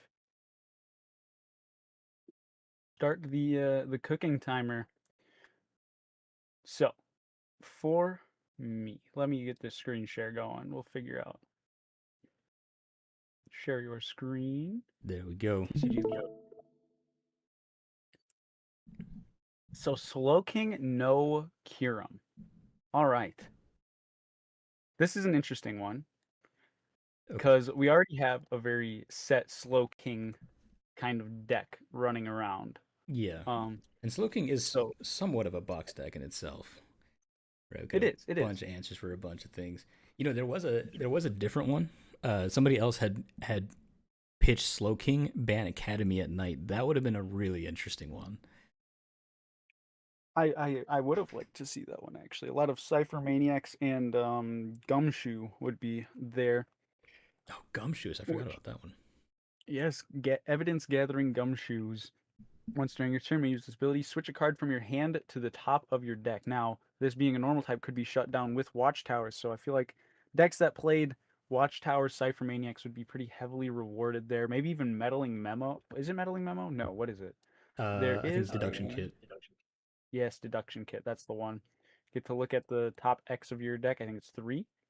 I think it's and put them back in any order. Yes, yes. Oh, 3. Yeah. Top 3 and put them back in any order, or shuffle them and put them on the bottom of your deck. So, as for Slowking, it as it is, I mean, there's not much to be said with it. So, we can go ahead and just kind of start making a normal deck here, but we have to keep everything in mind. You know, probably just one Smoochum and whatnot. We have to keep all the different aspects in mind that we've gone over before, of what can we do to tailor this for what we're playing against. So we know Kyurem is going to be banned. So we can't just go double Trifrost, call it a day. And we also don't really have to worry about putting Shaman unless we have anything else that would threaten our bench in such a manner. So we do get a little bench space to work with. Unfortunately, losing access to Trifrost. So let's start checking out some random bits and pieces. Obviously, I think Kyurem is a good ban for this. What was that? I think Kyurem is a good ban for this. I think that was a solid one. Yeah, I think it forces a little bit extra to come out. I don't hate the Ancient Seaweed Tortuga here, just because it's kind of neat, but it might end up getting cut at the end of the day simply because we have other things that can do our one shots for us, you know, and knowing that it's going to be a Slowking mirror, we only really have to hit 120. So this might end up getting cut, but for now we can toss him in there, just have him hang out. And this one, there's a much larger card pool than with the metal types. So, because it can be any non-EX Pokemon, and that's just for the attackers. Some people run this deck with like a Mega Kangaskhan engine. So there's a lot of different directions that we can see this Slowking go. I don't personally have a lot of experience with Slowking, so I'm kind of doing this on the fly with you guys. Yeah, this is really like if you haven't played a Slowking deck before, like there's so many options that you like where do you go with this? Yeah, this feels a little overwhelming. Yeah, and it's any single prizer that can be used, right? Anything on the top of your deck. Yes, any single prizer. So Seek Inspiration discards the top card of your deck, and if the card it discards is a Pokemon without a rule box, then you get to choose one of its attacks and copy that attack. So any non-EX Pokemon can technically be attacking in this deck. So, are there any other like really powerful bench snipers that are not Kyurem? Maybe Darmanitan or Ends Darmanitan? Ends Darmanitan could be good. Here we can take a look. Just type in bench there, or benched Pokemon, and click through to try and find something. I have seen this Armarouge get used. Discard all fire energy attached. It deals 180 snipe. And because you wouldn't have any fire energy attached, you can still use this attack, and then you would discard all the fire energy, which would be 0. Exactly. So you just get to do 180 snipe for free with that guy. That is the craziest interaction with Slowking. That drives me insane that that's a thing you can do. You can choose the amount of fire energy discarded to be 0, and it does the effect anyway. Yep. Very similar to Wellspring Mask Ogre Pond being able to use Torrential Pump with a Sparkling Crystal, because it says you may shuffle 3 energy attached to this Pokemon back into the deck, and you can do it when only shuffling 2. So yeah. Cynthia's Melodic. I can't imagine we're gonna see this get used. It's just 60, 30, 30 is just not very high. Everyone Explode now. Probably not gonna be here. I mean, that's not even a bench snipe attack. That's just a big attack. I was mistaking that for a Driftbloom that rotated, so that's why I clicked on it. And we got a ton of EX Pokemon here. That hurts ourselves. Chill Teaser Toy. Here's the Ferrothorn that we just saw from Noah. I can't imagine it'll be too good here, just because we know Slowking only needs 2 energy to be attacking, so probably not going to be a whole lot going on there. I do know that Slowking lost a really important piece recently, and that was kind of part of the reason why we did this post rotation, was so that we could experience these decks in like kind of a new context. Because like people might have experience with these decks already, but they're gonna have to relearn it. Was kind of the idea. Absolutely. So in losing Jet Energy, Slowking lost a very important piece because it very much relied on a Jet Energy Mega Kangaskhan kind of route. Yep. Now I think they have to lean harder into like Wondrous Patch, things like that. Yeah. I mean, combinations of Wondrous Patch and the Smoochums for early on and stuff like that. We get to see a lot of fresh builds of Slowking coming up. It absolutely being still an absolute powerhouse of a deck, even more so now with Pokepads, but the loss of Jet Energy being really, really impactful. So, because it used to be, Xatu, Jet Energy, call it a day, but now that's not a possibility. So, Yeah, and this deck suffers from the loss of Arven like everyone else did. of course. Let's see, what other heavy hitters did Slowking tend to use? I know that they used Haxorus was one that they used for a while. Yep, there's a few different Hextras that you can bounce around from. There's one that takes out evolution Pokemon, one that takes out basic Pokemon, one that takes out anything with a special energy. So Hextras has always been a staple, but many different versions of Hextras. Yeah, I feel like Ensdar Manatan might be your next best bet without Kyurem. You Conkeldurr, might that's be right. right. Conkeldurr is another one. Yep, Conk. Collateral Bolts. Yeah, 50 damage to anything that already has damage counters on it. Each Pokemon, sorry. 70 Snipe. Yeah, we're just kind of looking through at what we can do to attack the bench here. Because everything else can be built like a normal Slowking deck. We're really looking for what can substitute our Kyurem that has been banned, basically. Yeah. Which we are getting a couple here. But like Chef said, Darmanitan is just kind of turning out to be the best. This shift tree I do like. Someone at my locals playing Slowking actually ran this. You get to choose 3 of your opponent's benched Pokemon. If you do, shuffle all your opponent's other benched Pokemon into the deck.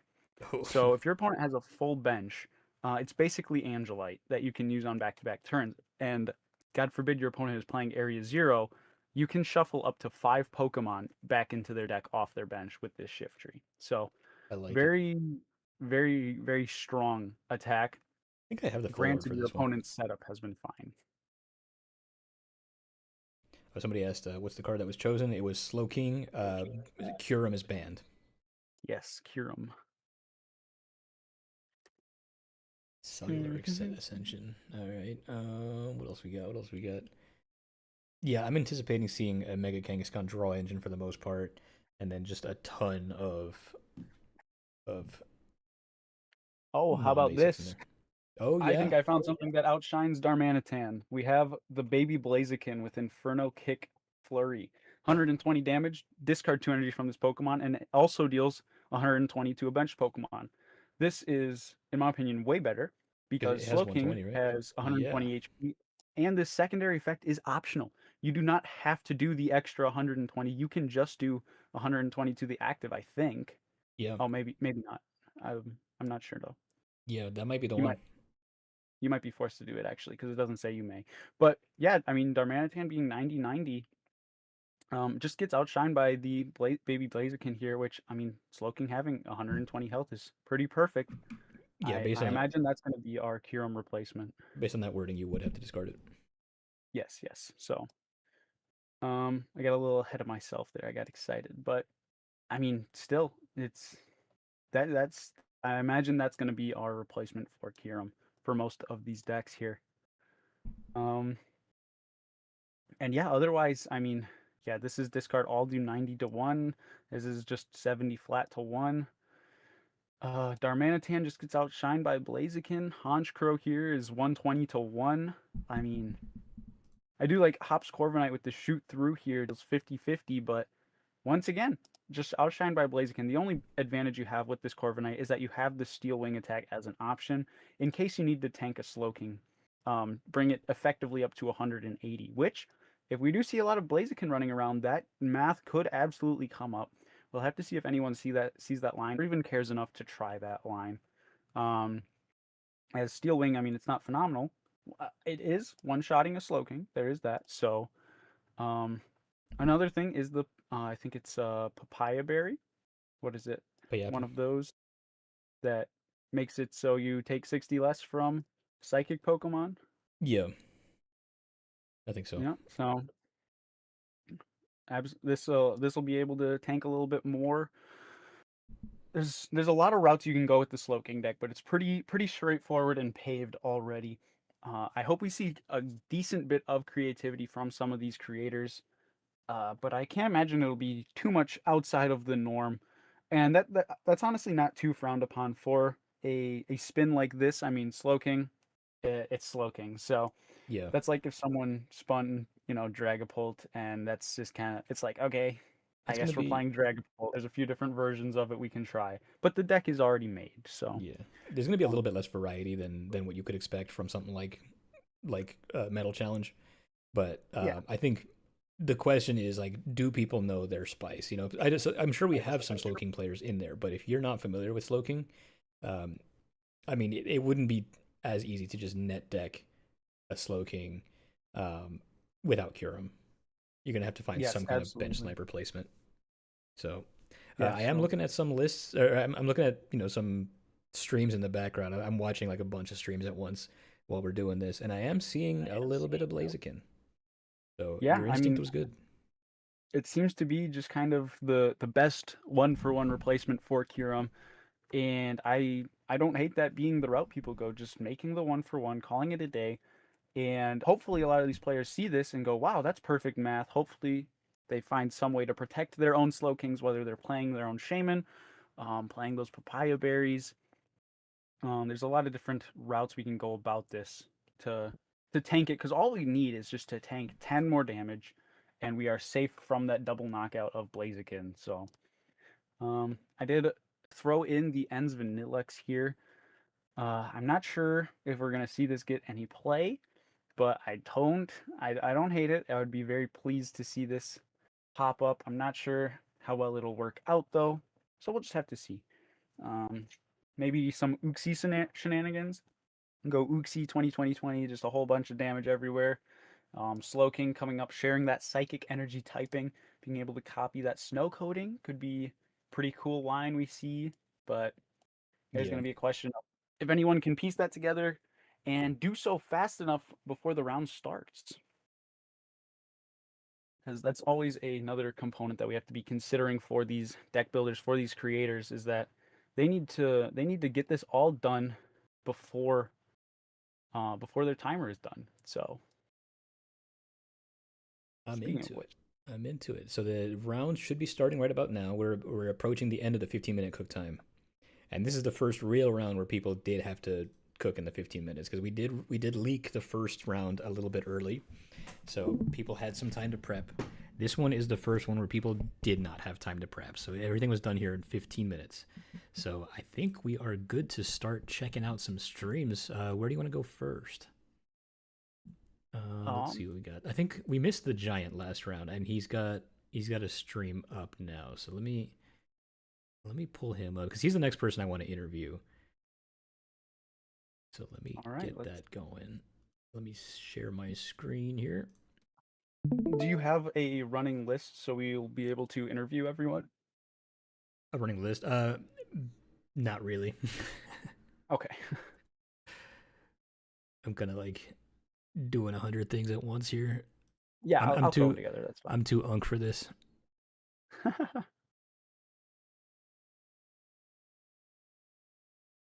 Here we go. All right, we got the Poke Giant on stream right now. Let me resize this.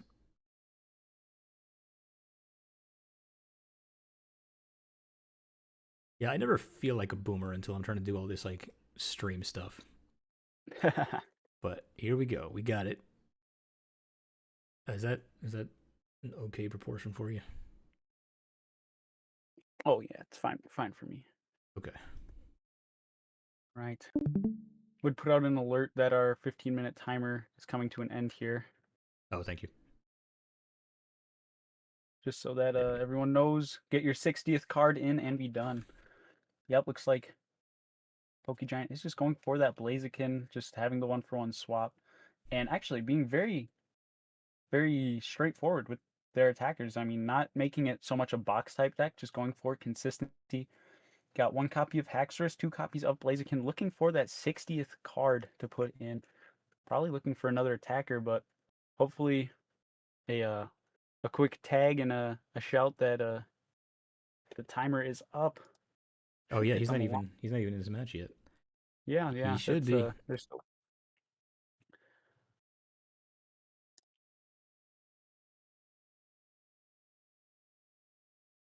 Yeah, he's got his 60 made.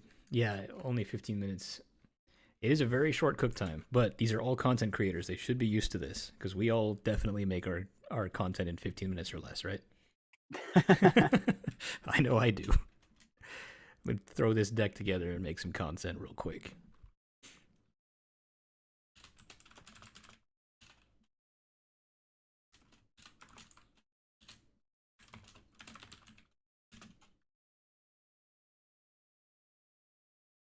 I'm leaving a link to PokeGiant's stream here. Feel free to go toss him a sub. We're going to watch his match first. Assuming he gets into his match here soon. There we go. Okay.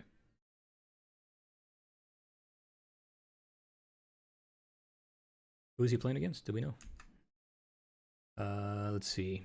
Some of the matchups we got today is we got Pokeslaws versus Machamp King. We got Mega Blitz versus Jaxty. Joe versus Mad Hatter. The Battle of the Brits over here. Like to see that. Pokegiant is battling Saturn Wolflow. We have After Crash versus Boyam. Noah versus Snipe. Rare TCG versus Politics. Oh, Rare TCG ended up losing that match. Okay, I'm got Ty versus Nova.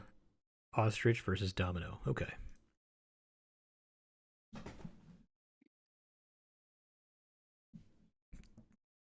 Danny says, hello, I have Chef. Hello, welcome. I have the memory of a goldfish. Who have we already interviewed? Who were the 2 we had in here?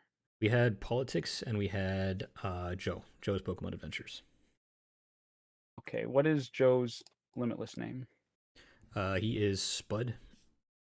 Okay. Thank you. I'm just keeping I started a list of for who we have yet to interview, so we just shoot that over to you just so it's easy to keep track of.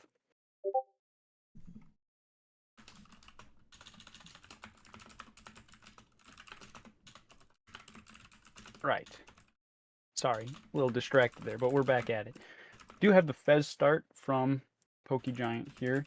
Not ideal, but we kind of got a brief glance at his deck list, and he's trying to keep it straightforward, so it's like we see the Dunsparce engine on the other side from him. The Fan Rotom is an interesting pick. I wonder if we went with the Gumshoos route. Gonna be able to tell. No, we don't see it off of the fan call there, so.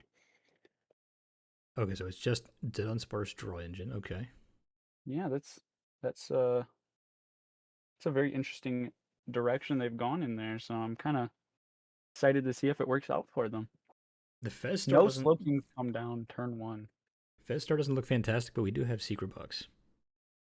We do have secret box. That is true. It goes for the Colress's tenacity. I think that the telepathic energy only works when it is attached to a psychic Pokemon. Is that correct? I think Yeah, so it will have to be attached to the slow poke. Yep. Getting rid of an Academy and a Wondrous Patch here. I don't hate getting rid of the Academy just because Your you can opponent pretty probably confidently plays it too. Yeah, your opponent probably is also playing it. So Yeah, I wouldn't even hate going down an Academy. Or I wonder. So one thing that I'm just now thinking of is an attack that discards the stadium after you use it. Just so you can deny your opponent that. Do we know of any like let's that? take a look. I know that there's definitely are a few. I don't know if there's any good ones right now. When I type in discard a stadium, all I see is double with knockover that only deals 70 damage, which is not very good. Let's see if there's anything worthwhile here. Uparaja, nope, that just prevents you from playing it. No. It does 70 more damage, 60 more damage. Oh, he just attached that psychic to the Fez.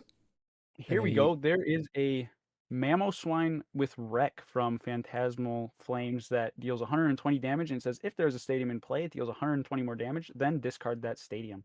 I actually really hope someone is playing that because that's a really cool card. Wreck dealing knockout on Slowking What was just it? with its 120 base, and then being able to get rid of the stadium and deal 240 seems pretty good. What was the card? Mamoswine from Phantasmal Flames. Oh, okay. That would be a good inclusion here. Yeah, because just the ability to deny your opponent a stadium or an effective way of attacking, that would be pretty solid. Yeah, you got to feel a little bad for Giant here, though. I believe he was under the impression that the telepathic energy would just grab him any Pokemon or any 2 psychic Pokemon, no matter what is, as long as it got attached. But it does have to be attached to a psychic Pokemon for that effect to trigger. Yep. Here we see potentially the same thing on the other side, but it might. Yeah, looks like it. Oh no, Saturn it did the Wolf, same thing. the same thing. See, this is kind of what we talked about. What you mentioned, how you don't have any experience with Slowking. Like this might not come too easily to you. You might not be able to just easily net deck, and an interaction like this telepathic energy is totally that. Saturn Wolf being able to take knockout there because of Assault Landing, regardless, but still, it's a rough life out here. Okay. Do at least have Fez draw. There is a telepathic energy. Hopefully we can use it properly this time. And start getting our bench filled up here. Gonna grab a Pokepad. I think I would have liked to see the Dawn there instead of the Pokepad, instead of the Petrol 4 Pokepad, personally, just because Pokepad is a very strong resource later down the line. Dawn being pretty strong as well, but our Night Stretchers only gain value the longer the game goes on. So I think I would have liked to see the Dawn there from Giant. But I mean, we're kind of in this awkward position where, do you want to retreat? Do you want to just leave this active? I mean, Saturn Wolf doesn't really have anything that can threaten you right away unless they are playing Salvatore to rush out a Slowking. As Slowking itself does not have an ability, so yeah. But we're seeing some Dunsparces here from Saturn's side. No Slowpokes have hit the bench, and there's the first one. Here we go. Getting the game going a little slow for both players, but it's pretty evenly spaced here. We'll see what everyone can do.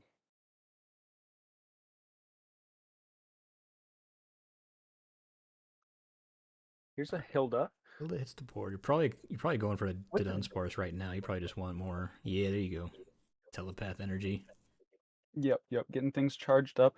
The Hilda makes me wonder if our engine is going to be that enriching energy telepathic. I don't think we've seen a spec yet for Saturn, so it very well could be just trying to draw cards and such.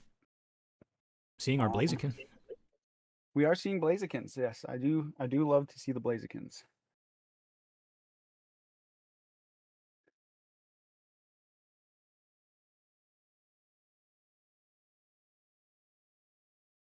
Ooh, nice top deck.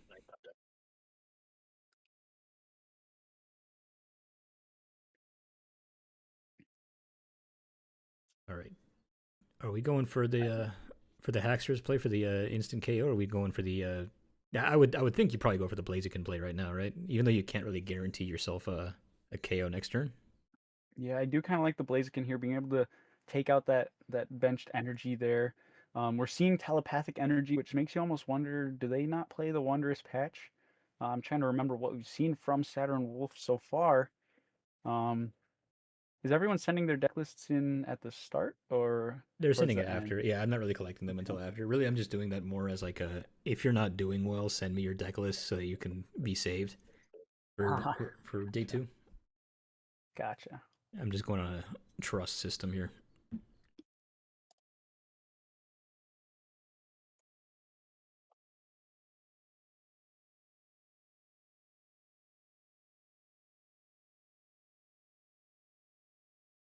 Jeff, do you have a second monitor opened, or is everything on your screen getting screen shared to Just the screen? no, I'm just doing one window. Why? What's up? Okay.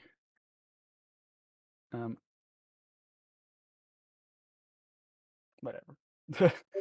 You go. Do your thing. Okay. All right. Bluestone had to run to the bathroom, so I'm gonna go ahead and take over for this. All right, we do see a Legacy Energy hit the board. So now what, with this 11 card hand, what are we going for? Did we know about the Blaziken line? Also, what is Pokegiant's follow up here? Because he's got no effective way to attack here this turn. So we'll have to see.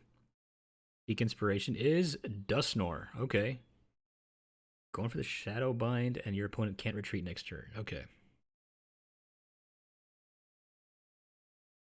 I like the play. Now, Pokegiant's in a bit of a weird spot here. You're going to need a Wondrous Patch and Manual Attachment, which you do have with Night Stretcher and Petrol.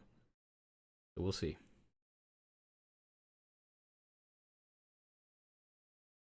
We do see a second Blaziken in his hand already. All right, Pokepad, you can get yourself another one of those. I think he already uses Flip the Script. I couldn't tell. I wasn't paying the most attention. But both of these players have huge hands right now.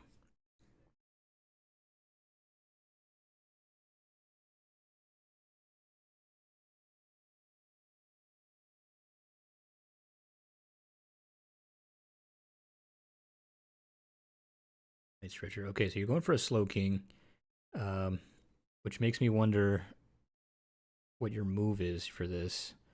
Because I feel like you still need a Wondrous Patch and an Energy in your hand to be able to attack this turn.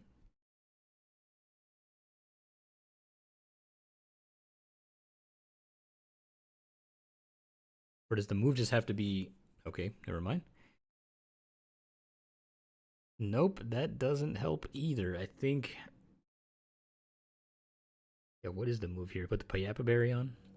I like the inclusion. Smart play. Yep. Sacrifice Slow King. Or slow Poke, sorry. That feels bad. That early attachment on the Fez kinda hurts.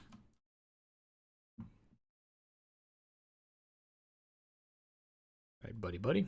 Probably grabbing a new slow Poke and oh no. Van Rotom. What do you want that for right now?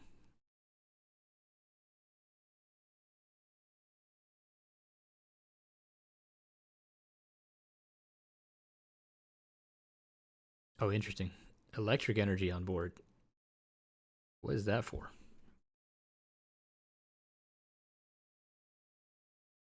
Oh, okay, that makes sense. If your Crispin is your supporter, I can see a world where you want other kinds of energy on there. Okay. All right. I like that.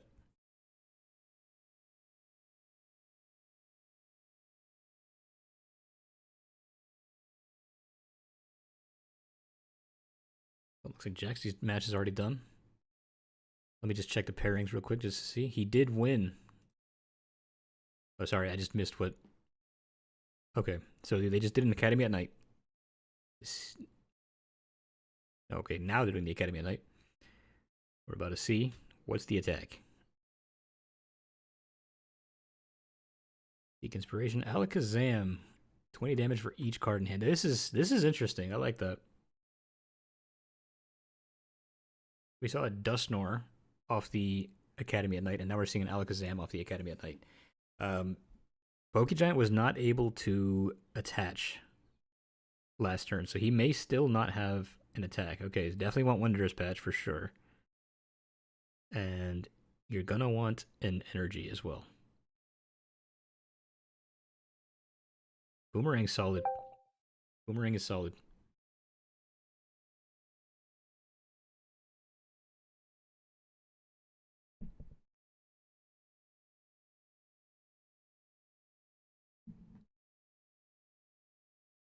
Awfully quiet over here. Oh no, I was talking. Just reading a Looks message. like we do see legacy energy from Slowking. What all have we seen anything saucy here? So to catch you up, Saturn Wolflow just did Dusknoir for their first attack, and then Alakazam for their second attack. Okay. That's pretty cool. Not gonna lie. Just getting creative with the attackers, not wanting to copy every other Slowking deck. You'll love to see it. See the creativity. We got the Dunsparce engine, and all these different attacking Pokemon. That's very cool to see. Yeah, so I'm a little worried for Pokegiant here. He does have a little bit more time to set up now, which is nice. But he just uses his last Wondrous Patch.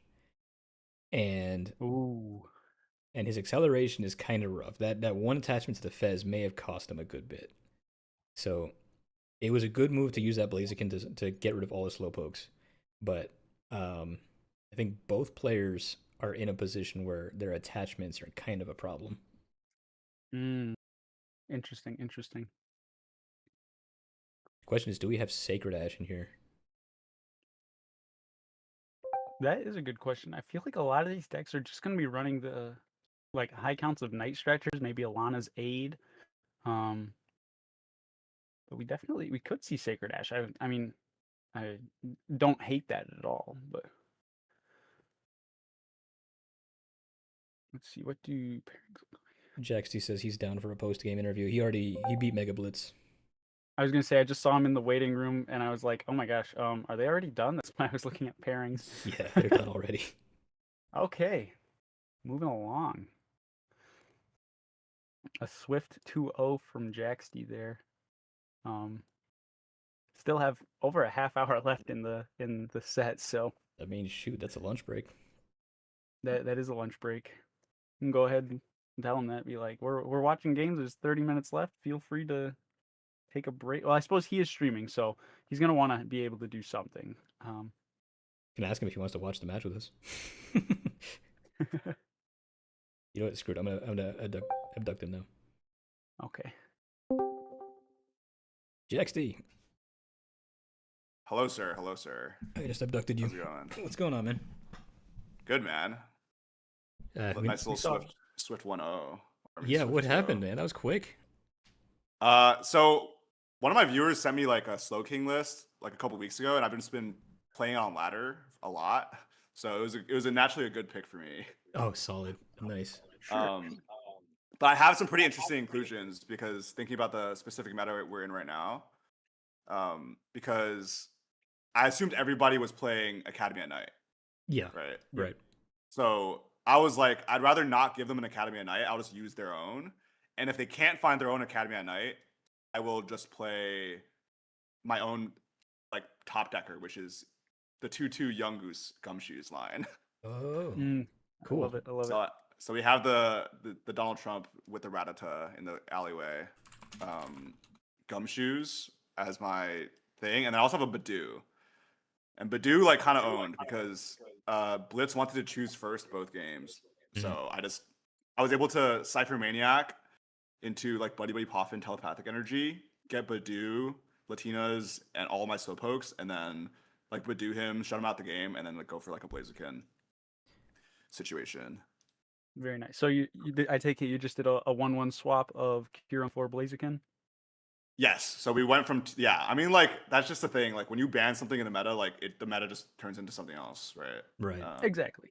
Yeah. So I knowing that other people play Blaziken, I had Shaman, but I was just like the Badu was just so oppressive. I was able to get it on. Yeah, there was early. there was another suggestion somebody made of Slow King ban Academy at night, which I think would have been the more interesting one, but I think this one worked out pretty fun too. Yeah, I think that everyone would have to play Cypher Maniac. Pretty much. Shoes, which is what I was doing, I think. Pretty much, Yep. Yeah, and I played Prime Catcher as my ace spec. It didn't really come into play at all, but that was the selection. That's a good pick. That's a good pick. We're watching Poke Giant right now. If you want to watch with us. What's going on over there? We're seeing nothing too crazy. I'm seeing the Dunsparce engine on the other side. It looks like he's in a pretty good position right now, though. The energy has been pretty sketchy from both sides of the field. Saturn, though, having some like a really unique deck. We have the Dunsparce draw engine, as well as the attackers earlier were Dusknoir and Alakazam. So yeah, a lot of interesting attackers from Wolflow. just cycling the Dunsparces there. I'm kind of surprised to see the legacy energy come out, as opposed to the enriching, just because you're already on that Dunsparce draw engine, and you're playing the Hildas. But I imagine it's really just to try and offset the prize trade. I mean, you're figuring you're going 1-for-1 with your opponent. You know, every once in a while you got the Blaziken come out and take 2, but trying to just offset the prize trade in your favor with that legacy energy, I don't hate that at all. There's your Payapa Berry on the Giants. I did notice that when we were in the deck building setting, being able to tank a Blaziken hit, as Blaziken does deal 120 flat, with that berry seems pretty solid. Sorry, so I'm in a random game using Iona's Belly Bolt, so I had to deafen real quick. Oh, you're good. Oh, you're good. Got to keep the stream maintained. Is that a telepathic energy on the Pheasantipity? Yeah, they both did that. Yeah. The cruel arrow angle. Yeah, he tried to put it down and didn't work, and then I saw on Wolflow's side, telepath on the fan rotom. Yeah, we were kind of mentioning. We kind of mentioned how players who have experience with Slowking would be at a slight advantage, and just those micro interactions, like not realizing telepathic energy has to be on a psychic Pokemon to trigger, like just little stuff like that. I mean, yeah, for sure. I almost didn't have that consideration because I went down to 2 water Slowpokes so I could buddy Poffin for them, and then I realized I couldn't use a telepathic on the water one, so I had to attach it to Latios. Yeah. Oh, I see. Yeah, the Eon Blade angle is there too. Eon Blade it does exist. It do be existing. So it was possible. Did you get the leak of the first round when I posted it? I did not. I was late. So you've been doing the 15-minute cook window both times. Yeah, but I got like because my deck I bricked so bad game 1. So I asked Duncan if I could make a slight change, which is like adding 4 Pokegears to my deck. And he let me, so that consistency helped me. Gotcha. If that makes sense. I just got nuked by Honchkrow. Oh my gosh, okay, I'm conceding. Sorry. 4 Pokegiant, we do see that Chi-Yu in here. I believe that is the one that discards the stadium in play. I would have rather seen the Mamoswine that we covered, Chef. Yeah. Take a look at that. We did mention the Mamoswine. It would be a pretty solid attacker, in that it can do up to 240. Oh, did you actually go back? Okay. He went back to the waiting room. Oh, okay. He's just playing for his stream. Gotcha. Yeah. The ground melter Chi-Yu deals 60 damage, and then if there's a stadium in play, deals 60 more. Discard said stadium.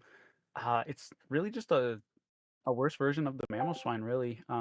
It's a basic Pokemon that you could accidentally start over something you would rather be playing, as well as, I mean, literally dealing half the damage from that Mamoswine. So I wonder if if Pokegiant did the trick to find a stadium discarding Pokemon, but forgot to toggle the all and maybe doesn't own a copy of that mammal spine, so it didn't pop up when he was scrolling through things. Yeah, he just he made a request in the general chat asking if he can make a deck change after his first round. So wonder what it was that he was missing.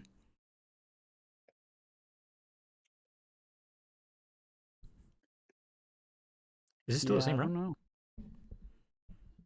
I think we're still going. I know I got distracted for a little bit, but dang, this is a long round. I'm gonna check on the pairings real quick. Let's see how we're doing. Got I mean, both players have been missing their energy. 2 matches are over. Rare TCG is now 0-2. Ooh, Jaxie's 2-0. hate to see it. You're doing pretty good so far. All right, we're kind of starting to poke our head into the territory of which of these players do we think we're going to be seeing in Top Cut tomorrow. I mean, obviously it's still very early. We have 3 great rounds of Pokemon ahead of us here. I did cut it to 4 rounds. Start from Rare. What is that? I did cut it to 4 rounds, but I mean, seeing that we do have 18 players, I think we could, in theory, put it back to 5. I guess we'll have to see. We can get a popularity vote, but seeing Rare at 0-2 is not looking promising for his day 2 contention. However, one player will be saved to come in at the 8th seed. Oh, Rare says, "Well, I'm gonna delete my channel. Thanks for having me, Chef." Dang. Oh no. Anyway, as I was saying, one player will be saved to come up and compete in Top Cut based on their creativity of decks. So everyone subscribe to Politics TCG. Oh my goodness.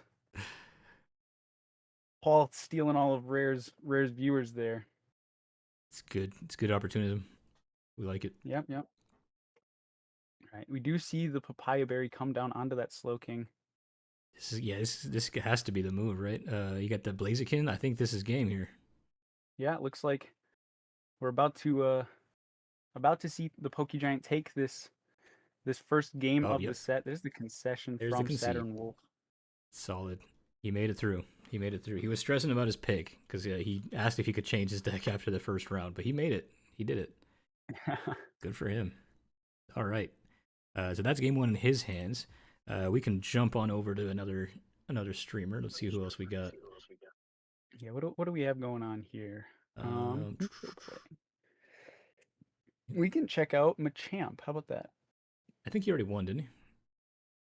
I see an 0-1 there in the. Oh, okay. He's not finished yet. Okay, let's check out Machamp King. Yeah. The Machamp King.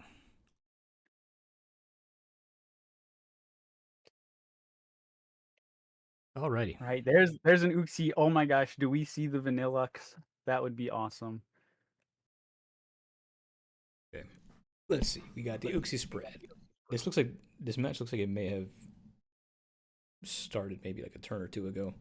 Still pretty early. Yeah, this is still pretty early in the game. You got the spreading. I see a Spectre on the other side.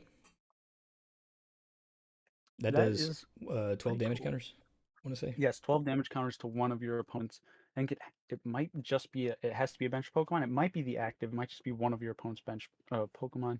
Let's take a look here. Spectre. I saw a Chimpo on the discard there.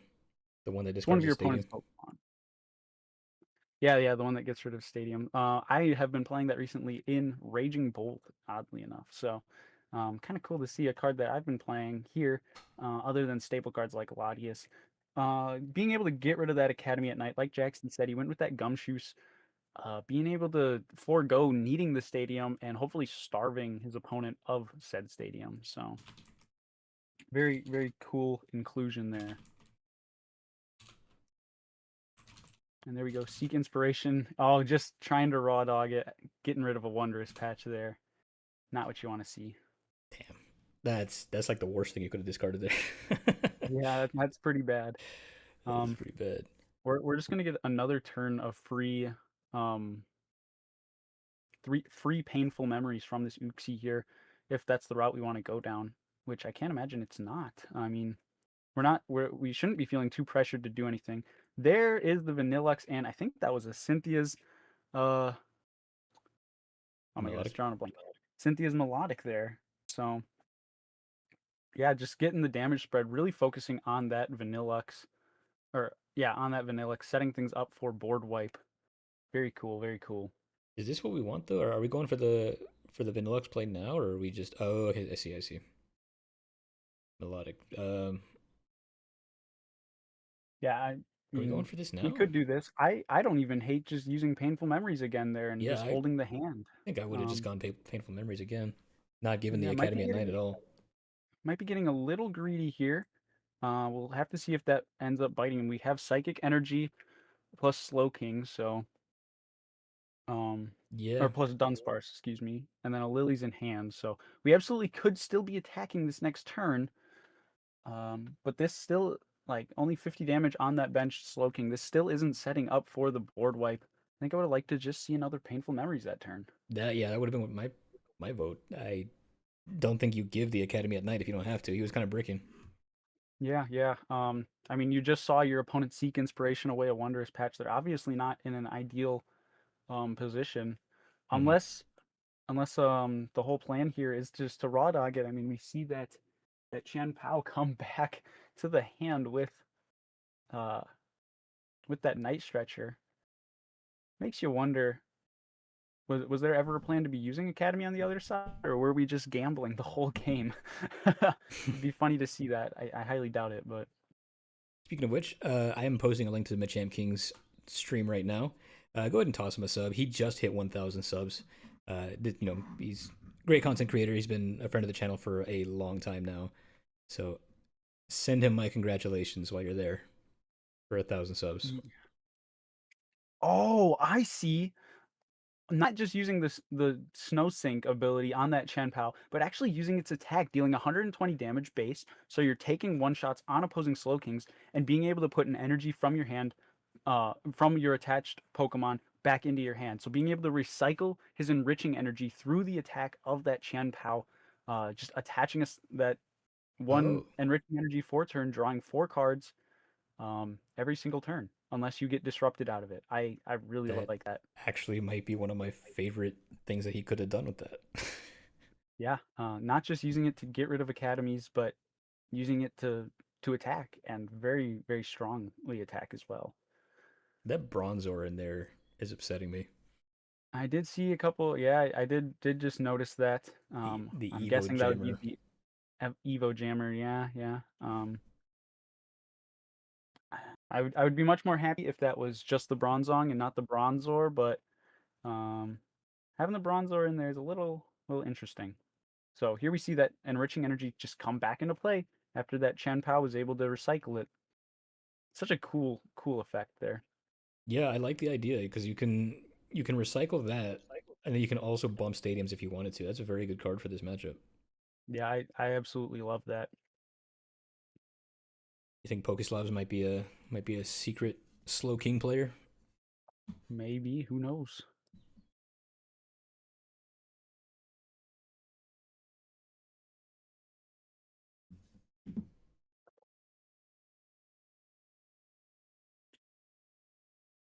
Okay, just updating my list there. Sorry for who we have interviewed.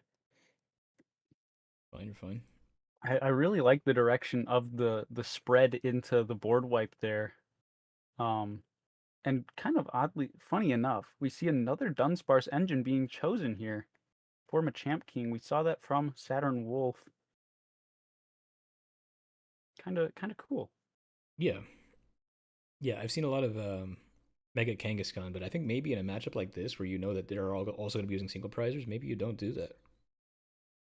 Oh, there's a Tyrantrum coming out, just hitting big, being able to discard energy in the event that you tank. That does discard energy, right? I think it discards the top. Oh, it's a mill. I thought. See, Yeah, that's what I get for not reading cards. it's like you flip until tails, you discard the top until for every heads you've gotten. Very cool. Okay. Yeah, I really like the way that Pokeslav is going with their deck building here. I mean, this is really cool. Spectre to play around Shaman. The Tyrantrum just to be taking, you know, one shots and then hopefully milling away valuable cards. Um, and yeah, the Chen Pao in there, really, really cool addition. Being able to one shot the active and recycle that enriching energy. This is the kind of deck building we come to look for in this tournament. For sure. Yeah. Yeah, you know, we have like really high expectations for content creators, you know, and considering he cooked this up in 15 minutes Oh, is a absolutely. whole thing in itself.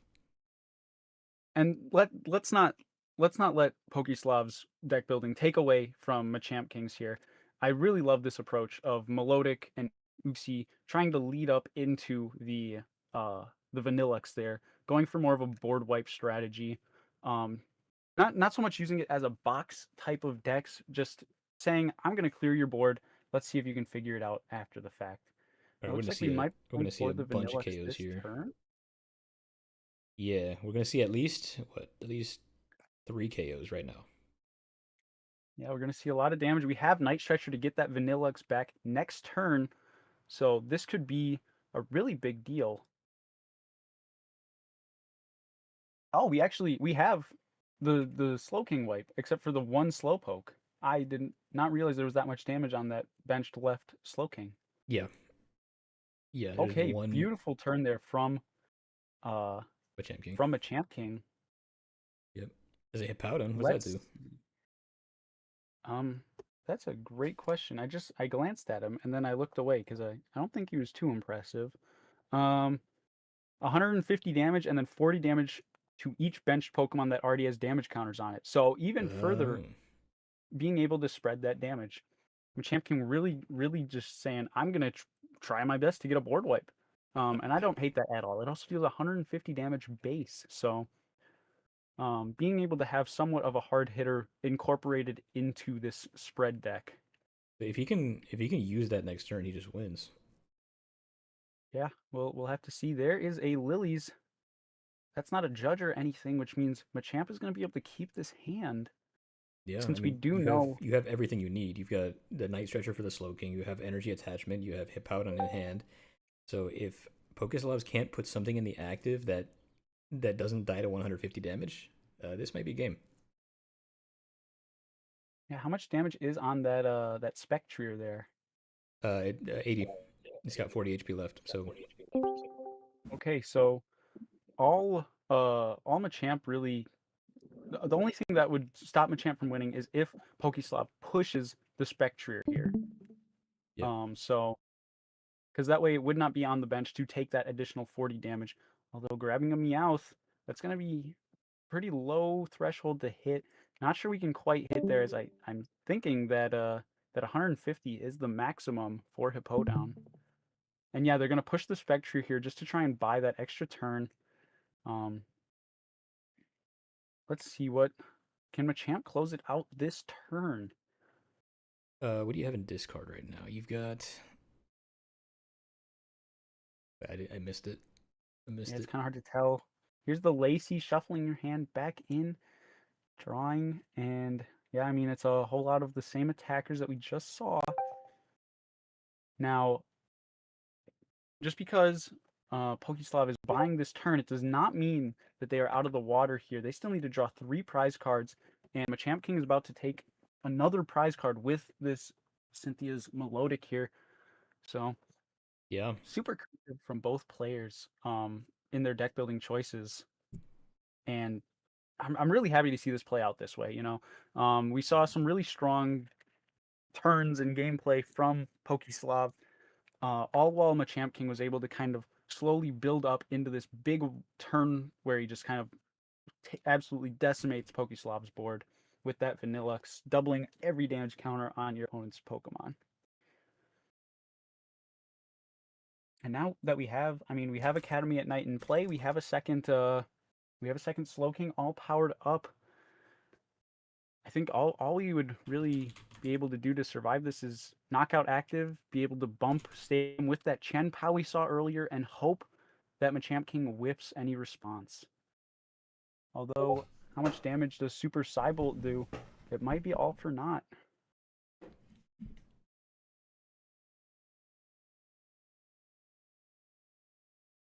Okay, I just let Poke Giant know that he's the next in line for the interview. Okay. Yeah, it looks like Slowking Super Cybolt does deal 120 damage. Here's a big Xerosix. We get rid of energy. We have Night Stretcher.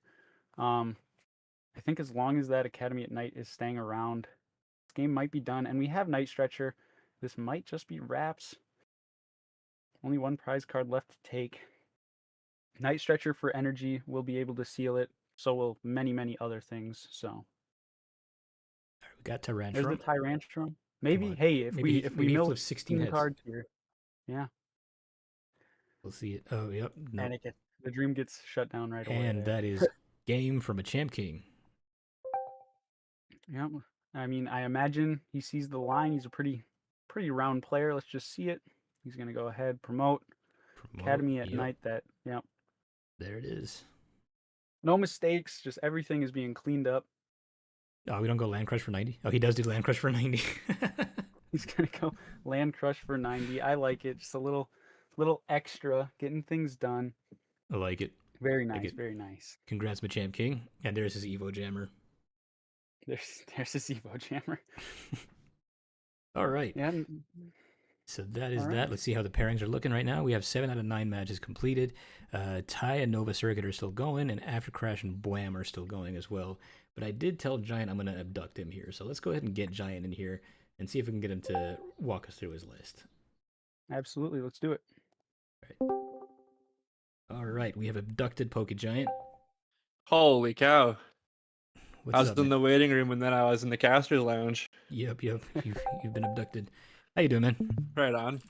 Good about yourself. Pretty good. We're watching some pretty good matches here. On. Let me get your channel pulled up so I can have people, I can send people your way. Hold on. Sick. There we go. Typed it wrong twice before I got it, but here we go. Right on. All right. If you want to go ahead yeah. and share your deck list to us. Yeah. You want me to share your deck, my deck list? Yeah, go ahead and pull it up on screen. We can take a look at it. Yeah, let me here we go, edit deck. Is there a way to show it properly? Um, I don't know. I guess I could go on Limitless. Hold on. That works too. Yeah, Just have to add that as a source on OBS. See, this is the thing is unless you need it for your own recording purposes. Oh, I can screen share to you guys right onto. Hold on, there we go. Yeah, it's fine. Right on Discord. Yeah. Okay, share my screen. Look at that. See, this is what friends are for. A little technology help there. Absolutely. Okay. I don't know. I think I got it up there now. There we go. Let's see. We got it pulled up. Alrighty. Well, talk us through it. So, talk you through it. Okay, so I have never played. I've never played. What you call it? Slowking. The Slowking. So that was a new pick for me. So there's a lot of chat help here, but thankfully I do have a couple local legends that joined into my stream and were like, "You got to go with the Blaziken," and we had the little 2-piece combo going on. It was the Spicy Bird, basically go Turbo Slowking. The Boomerang energy was also pretty helpful because then you can just keep attaching turn after turn. We did see that. Yeah, I was watching your first match. And then just Blaziken over and over and over again. I also didn't know that telepathic energy had to be attached to a psychic Pokemon to work. Yeah. But thankfully, my opponent also didn't know that, so we both went back-to-back turns attaching telepathic energy. I attached it to Pheasantipity. They attached it to a Dunsparce, and we both just like, oh, that's not how that works. And so it was pretty good. It was definitely entertaining. We got there, though. The Secret Box was definitely a good inclusion. It grabbed the whole combo. We were tossing up between Secret Box and Max Rod as just like recovery, but the Secret Box turned out to be pretty helpful at the last round there. Solid. We noticed we were watching your first round. We noticed that the Blaziken was discarding your energy, and there was like about a turn or two where you were kind of struggling to find it again. Yeah. Is there any part of this list that you going back? I know you saw you were in the chat. You were saying if you could change your list. What was the part you wanted to change? So we wanted to take out the Badoo and the air balloon and put in Frillish instead, just because that's, when we're going for turn 1, get the telepathic energy on, and then item lock, telepathic energy onto the Frillish seems like it'd be a lot better. Because then we get that, we're guaranteed the item lock, plus we get 2 Slowpoke. And then the Latias is able to move it around anyway, so we don't need the free retreat off the Badoo. That was kind of what we were thinking. Nice. Yeah, I don't it mind- was. Sorry, go ahead. I gotta say, I don't mind that. Just having the early item lock could be really, really strong, as all these decks are kind of relying on getting their evolutions out pretty quick. So yeah, I do like the item lock approach there. Yeah, that's kind of what saved me in game 2 is I was able to go 2 turns of item lock to basically deny any additional Pokemon going into the final turn, because it was Fan Rotom to grab the Dunsparce, and turn 1 that didn't happen, and then it was Pokepads to grab everything else. So we got our board set up. We took 1 Blaziken KO, brought him down to 2 prizes, or brought him down to 2 Pokemon remaining, and then item locked in between attacks to guarantee no more additional bench Pokemon. And then it was another Blaziken 2-piece combo for the final, or the last 2 Pokemon remaining, and 4 prize turn, or 4 prize game. Nice. You love to see it. A plan coming together is always a great feeling. I do have Yeah. one quick question though. Yep. Are you familiar with Mamoswine from Phantasmal Flames? Am I familiar with it? Yeah. I've seen it. I've definitely seen the card. I don't think I could tell you what it did. Let me see.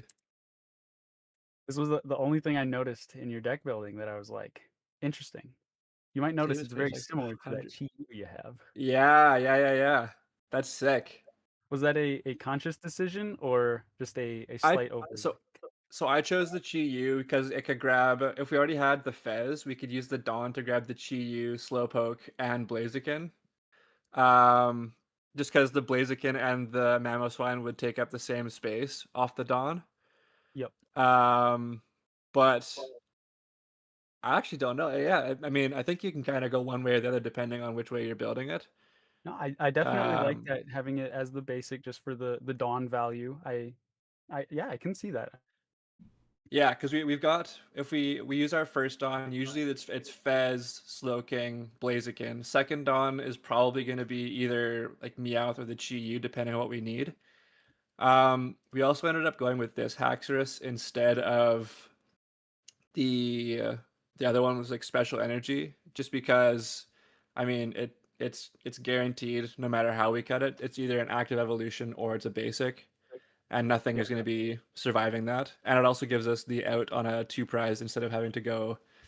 We didn't have any ways to reach for huge damage because we didn't play the Conkeldurr, or my opponent played a Vikavolt that dealt 240, which was kind of crazy. But having the option to just knock out the Latias, Fez, or something like that, I think was pretty crucial as well. I Nice. like it. Good Yeah, job, having man. the versatility of Crosscut or Axe Blast, as opposed to having the Conkeldurr or Chronometable where it's just 250 flat, move on. Yeah. I Yeah. like it. Yeah, no, it was definitely. I am not familiar with this deck. If you've seen any of my videos on my channel, you know I'm a bit of a rogue deck enjoyer, and right now, like, Yan Mega is my pet deck. That's what I played all the way from whatever Pokeball to Arceus. It was Mamoswine, or not Mamoswine, was Yan Mega. Nice. So playing a deck that's like actually kind of relevant. I don't know. Slowking is definitely one of those decks where it's like it feels like it should be a lot better and do a lot better than it does.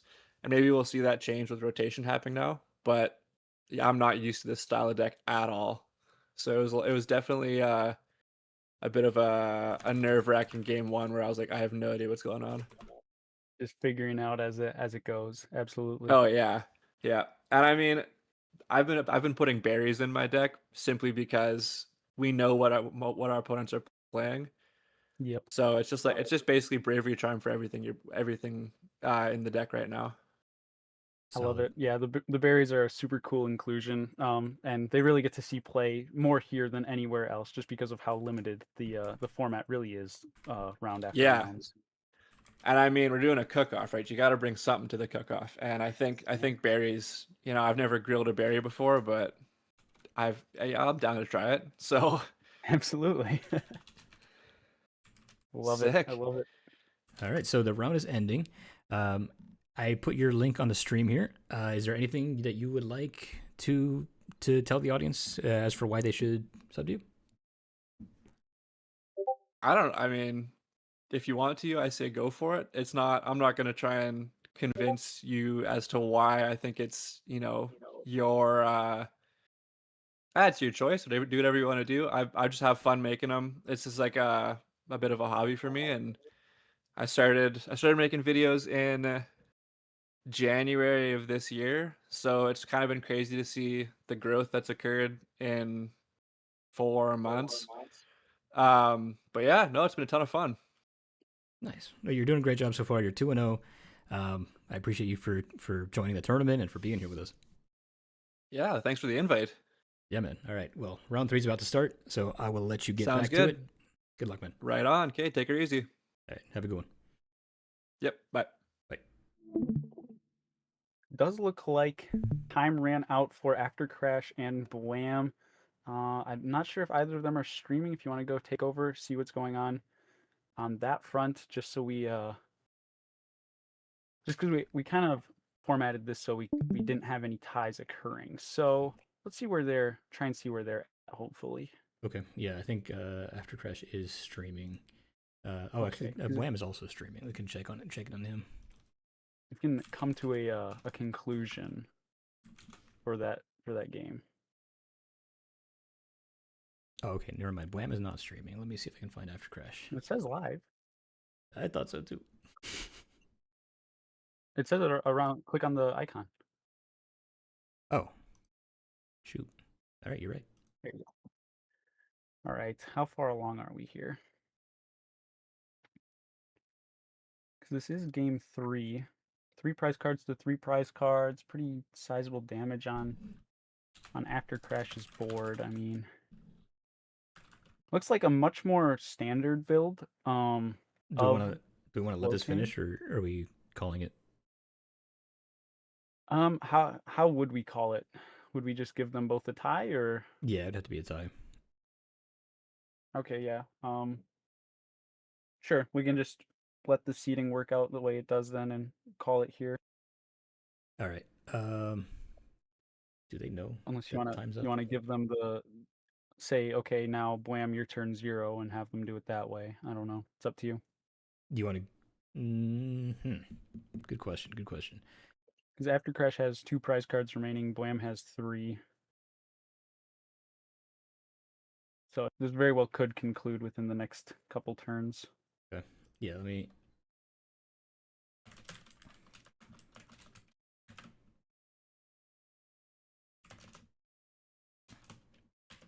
See if anyone. I don't see anyone saying anything. Yeah, we're gonna give Blam and After Crash a little more time to finish. Yeah, sure.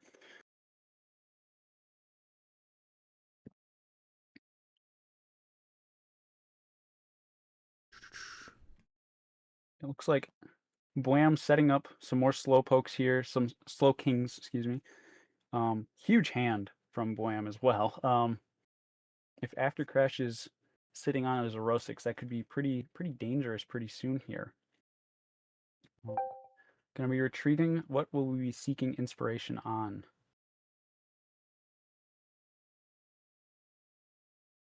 Debating using a supporter before going seek inspiration. Wait, I think I don't have their. Yeah, I'm still in the. Hold on. Let me switch the screen back. My fault, y'all. Oh, was the stream different than what I'm seeing? Yeah, I have it. I have it streaming the Cookoff or the Discord server. Oops. Blam not taking an action here. Here we go. Looks like we're gonna go ahead and decide to use Academy at night for a Spectrier.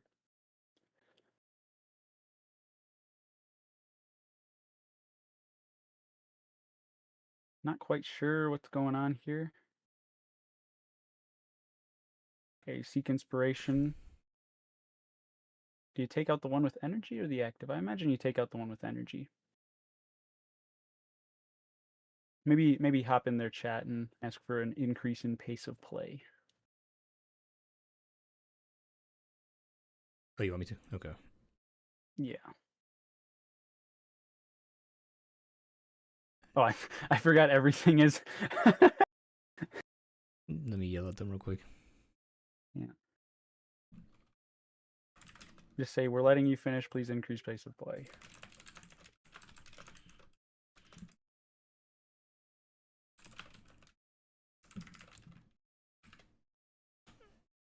Perfect. All right, let's get back into this. All right, after Crash goes for a flip.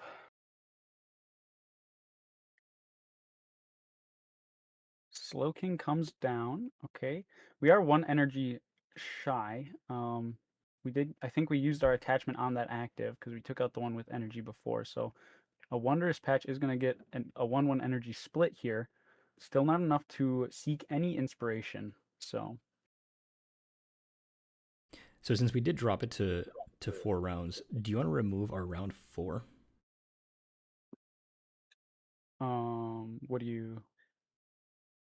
I'm sorry, from where? Or round 4. I don't know if you remember when we posted the rounds. Oh, from in the chat with you, me, and Jonas, or? Yeah. Sure. Get rid of round 4. Yeah. Okay. Can do that. Yeah, and then the last round will be that that challenge Actually, round. I can't because you said it, but we'll just keep it in mind. What? Actually, I'll just make a new message. Oops, I did not mean to send that yet. Whatever. I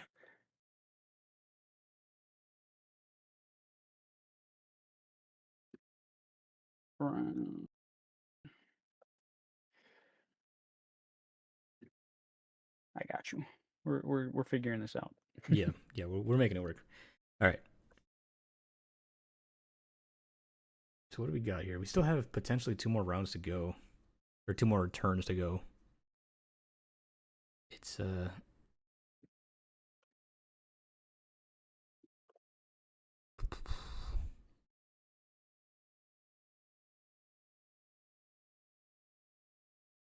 what we got. All right. After Crash has the attachment. Do we have a Blaziken?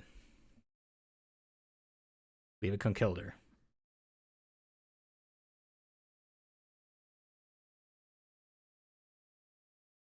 This is looking like it might be After Crash's game, unless Bwam has a way of taking a 2-prizer. Which the issue for Blam this last turn was gonna be getting that energy down. We know Blam has boss in deck as well as ways to knock out that slow or as well as ways to knock out the Fez and Latias. Question is, are we gonna be able to reach there? Doesn't look too promising. All we have is a flip the script to try and get a whole lot. So yeah, we're gonna need a boss's orders. We're gonna need a couple of things to. Yeah. Yeah, and with a 25 card deck, it's not looking super promising. Just gonna go ahead and rip the flip there, and it's a whole lot of nothing. There is gonna be no gust in the hand. I don't think there is a way for Blam to take 2 prize cards this turn. However, we can take 1 and hope that the After Crash cannot find energy for that Slow King going into their turn.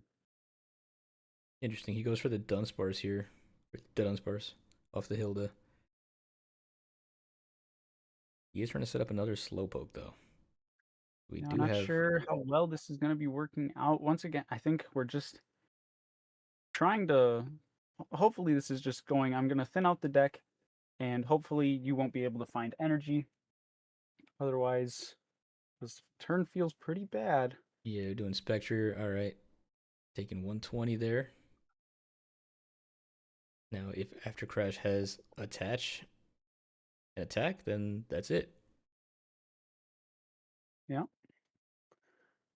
The quick promote of the Slow King there. I don't think Blam realizes he's got to take an action. There we go. Okay.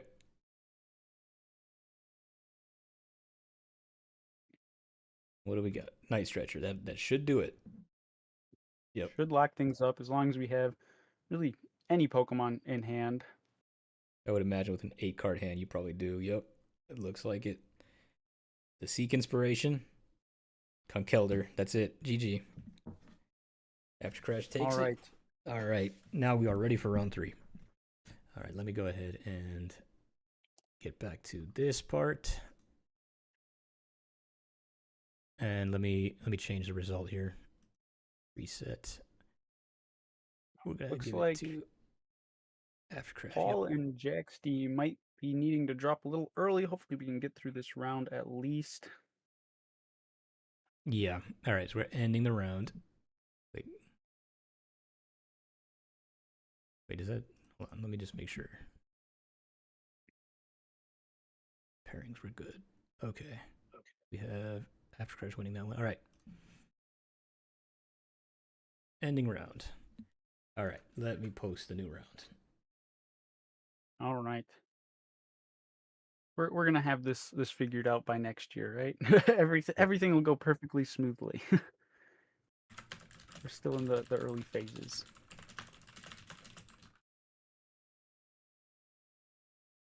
Three, 2, 1, dropping it. Round 3 is going to be Mega Scrafty EX, which is a really fun one that I have been interested in seeing how people build with, because it is a slightly off meta. I mean, not slightly. It is pretty off meta as far as megas go. So I would be curious to see how you would build this, Bluestone. Let me Mega Scrafty. Let me switch this back to you. Let me take a look. So the first thing I notice when I take a look at Mega Scrafty here is that I have 0 of them. I have never played with this card before. But we see if this Pokemon is in the active spot and is damaged from attack, place 5 damage counters on the attacking Pokemon. And then Outlaw Leg, it's 160. You discard the top card of your opponent's deck and a random card from their hand. So the ability seems to be kind of underwhelming, quite frankly. So I think we're not going to lean into that. We're going to try and avoid that. Oh, Chef, do you want to ban Cornerstone? Just a real quick thought there. The person who posted it didn't choose a ban for this. So oh, okay, that's fine. I guess. All right. So we're gonna focus a little more on the Outlaw Leg attack, which is gonna be kind of a hand control style. So I mean, let's just do one of these. Boom, deck's done. Boom, deck's done. No, but in all seriousness, really, Outlaw Leg, the attack we want to focus on is going to be 3 energy. So how are we going to get those energies in play? Now, the way that I typically am going to do this with Dark-type decks, I'm looking at Toxtricity with Sinister Surge. For Sinister Surge, what we do is we choose one of our benched Dark Pokemon, search our deck for a Dark energy, and put it on that Dark Pokemon. And if we put an energy on it that way, we put 2 damage counters on it. And having 330 HP, we have a little bit of leeway there. Playing Dark Energy, we're already comfortable enough that we can, play maybe Monkey Dory. So the damage that we put on ourselves can immediately get healed off. Another thing you might notice, both Toxtricity and Scrafty both have a 2 retreat cost. And the Dark package has this really cool card called Pectron EX, which Subjugating Chains lets you move one of your benched Dark-type Pokemon to the active spot, and then it becomes poisoned. So that's another way to generate a little bit of damage for our Monkey Dories, as well as play around any retreat lock or anything getting stuck in the active, really. So there's a lot of different other Pokemon that we can go and splash in here, just because Dark is a really well-supported archetype right now. But really trying to focus on the Scrafty and not make it a Tox box. I feel like the only other one, obviously you have your staples like Fez and stuff like that will be in the deck. Let me see if I can scroll upon it. Actually, it would be at the bottom. is going to be this Yveltal with Clutch. So Retreat Lock is another aspect of control that is not overlooked at all. It's a very powerful aspect, as a matter of fact. And so Clutch is a really great attack that can buy you several turns, especially if you, like, say, can't get those Toxtricities online in order to power up your Outlaw Lag or something along those lines. Just for one energy attachment, you can stop your opponent from moving. And another really nice synergy is this has free retreat. So how that works is your Petulant can push it forward because it's a dark type, and with Petch, whenever you push something forward, it becomes poisoned, right? So now we can just push our Yveltal. Yveltal becomes poisoned, and then we just retreat out of the poison. So we can push something forward without it being poisoned through the combination of Petulant and Yveltal, as well as having the option to apply our own clutch retreat locking pressure.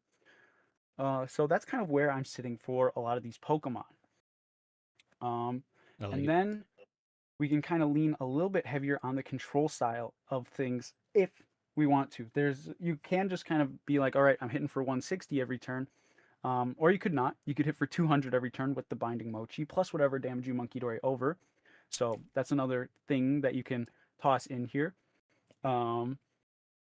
What else do we have here? You can just, play more damage mods like the Binding Mochi, Black Belt's Training, just dealing more damage so our Outlaw Leg could potentially be one-shotting something, although that's not super necessary if you want to go the control route. So let me see. I believe it is we can go ahead. Things like Energy Swatter, which this is a newer card from Perfect Order. Your opponent reveals a hand, you choose an energy you find there and put it on the bottom of their deck. Not a particularly powerful effect, but the most valuable part of it is that it gives you information on your opponent's hand. So this can basically be, all right, do I want to Zerosix this turn because my opponent might have something good? Or do I want to Lilies this turn to try and further set up myself? The Energy Swatter is going to give you information on your opponent's hand, so you can better make that decision. If you Energy Swatter and just see a bunch of dead cards from your opponent, there's no reason to Zerosix. You can just go ahead and rip that Lilies. So the Energy Swatter is really good for getting information. So we might have one or two in there if we see fit. More energy or more like kind of control-esque cards would be things like Accompanying Flute. This is particularly good right now for putting Meowths onto your opponent's bench, because Meowth is the kind of card that you want to have sit around in the deck and wait and wait and wait and leave a bench spot open. And then once it's good, once you need that supporter for turn, you can go ahead, grab the Meowth, bench it, and use its ability. Accompanying Flute totally prevents that by forcing it onto your opponent's bench if you're able to hit it off those top 5 cards. So being able to force out your Meowths from your opponent as well as get them on your opponent's bench could be pretty solid in here. It's also one less card that you might be discarding with Outlaw Leg.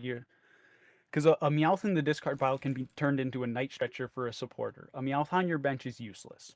So that's one nice way you can look at the Accompanying Flute there. I was building this for my buddy in real life.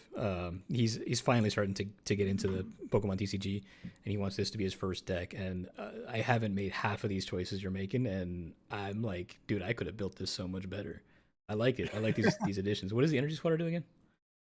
It lets you look at your opponent's hand, and then you choose an energy you find there and put it on the bottom of their deck. Nice. So it's mostly here just to get information on your opponent's hand. To determine whether or not you want a 0-6. It's a little cheesy, but it definitely leans more. It doesn't even shuffle, right? No, it puts it on the bottom of your deck.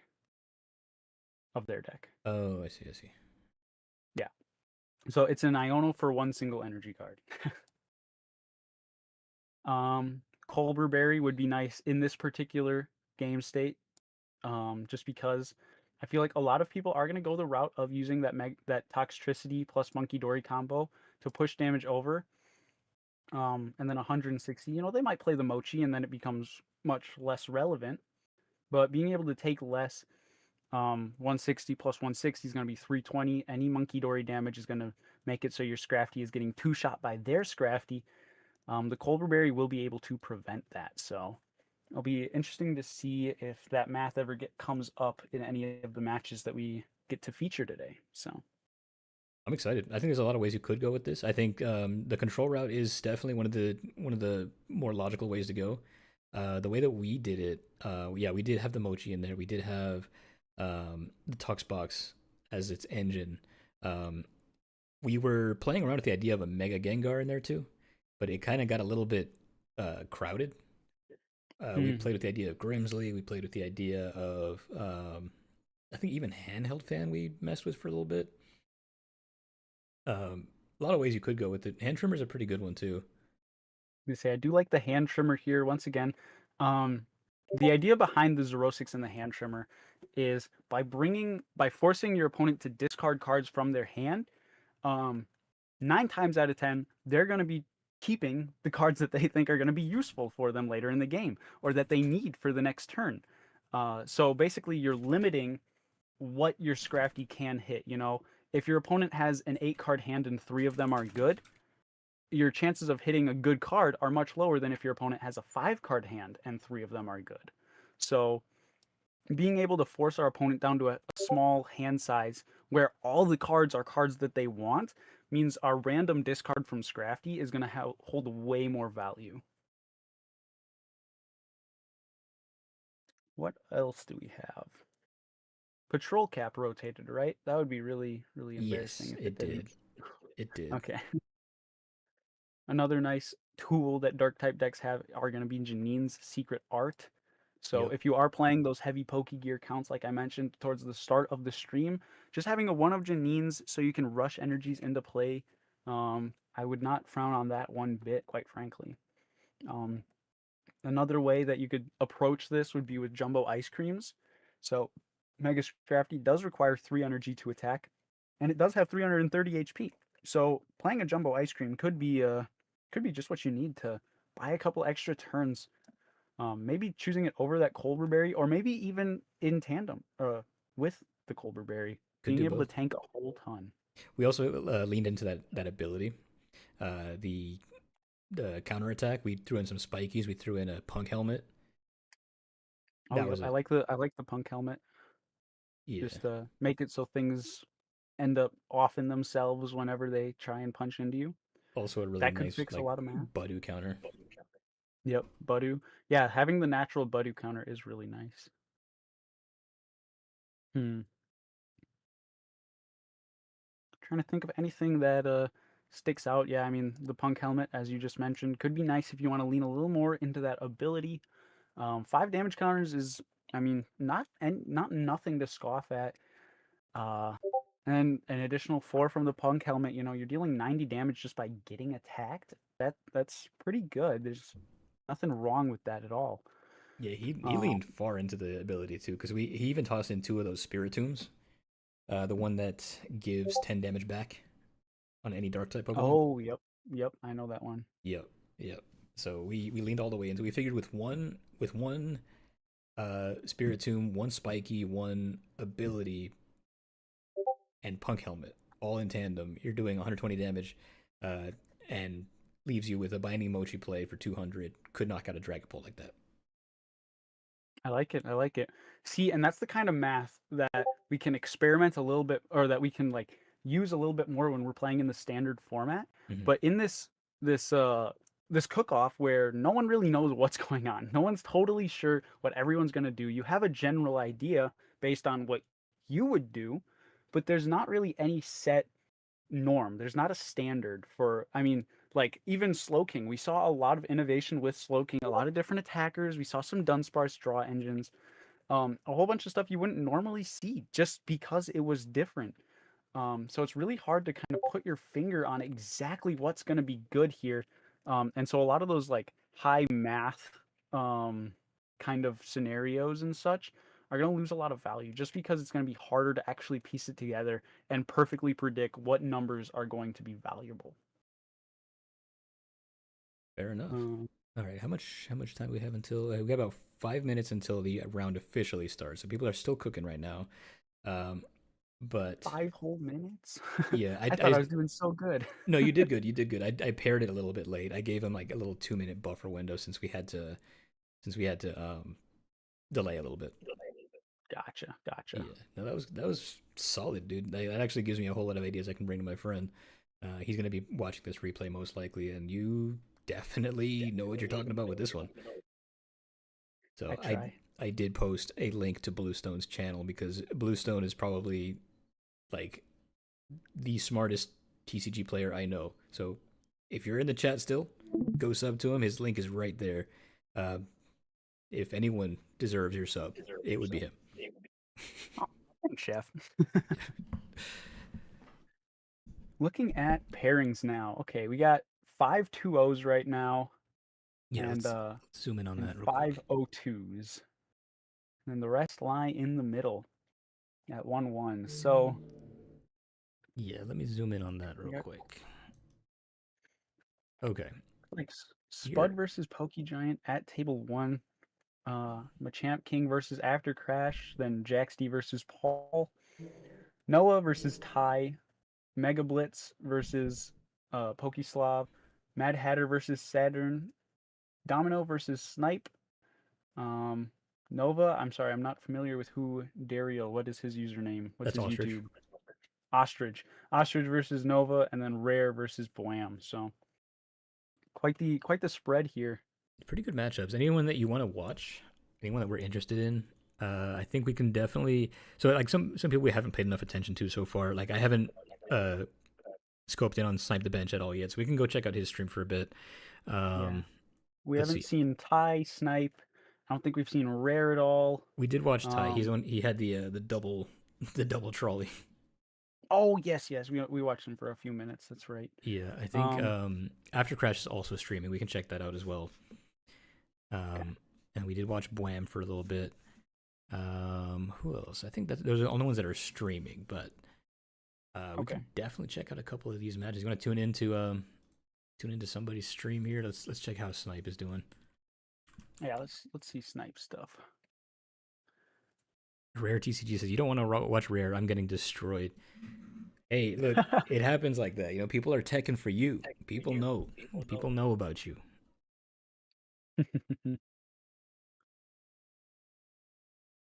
All right, Snipe the Bench is already in a match, so we can watch this here.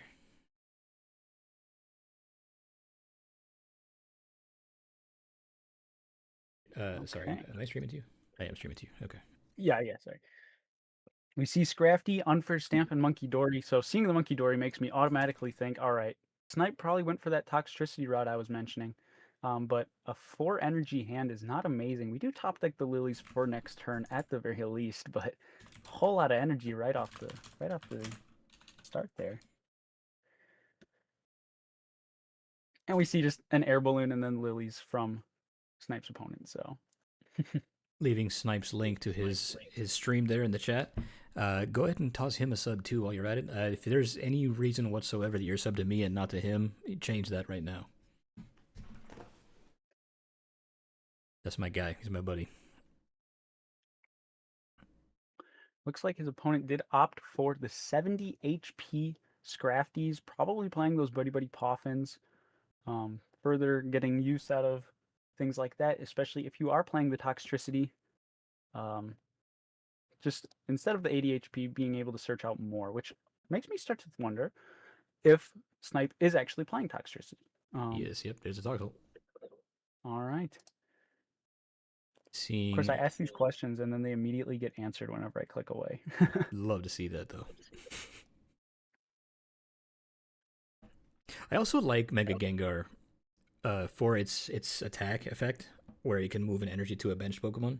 It's another way you can get Scrafty powered up. You can just lead Gengar and start doing it that way. It looks like that might be what's going on. Oh, the energy control Gengar. Okay, I'm interested.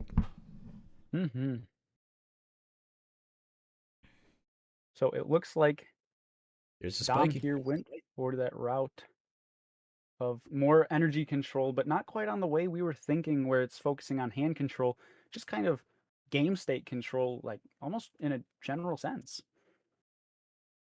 I like the just throwing damage counters here and damage counters there. It's like death by a million cuts, which is I think what this deck already likes to do.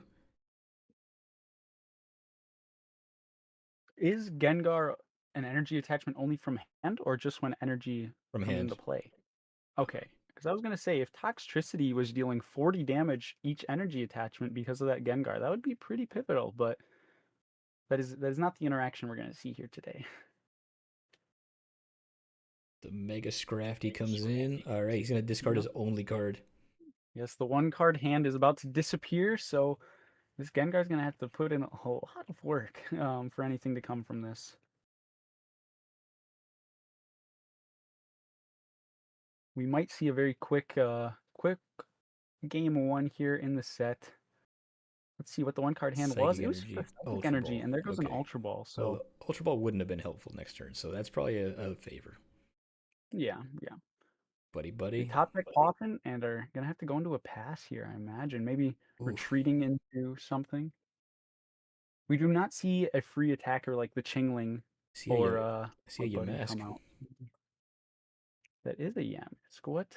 Cough Egregious. I think that deals 6 damage counters to every basic Pokemon or something like that. Let me take a look. See. Not sure. No, it's not basic. What is it? Not too often that I see a card that I don't know what it does, but it's happened a couple times today already. So there are 2 Cough Egregiouses. One of them puts 6 damage counters on each Pokemon in play with an ability.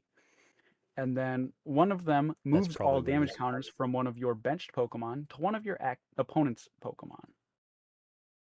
It's probably the first So one.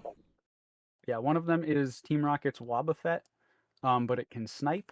And then one of them puts 6 damage counters on each Pokemon with an ability. I think you want to chase that. Yeah, chase that Scrafty. Greggy, whatever.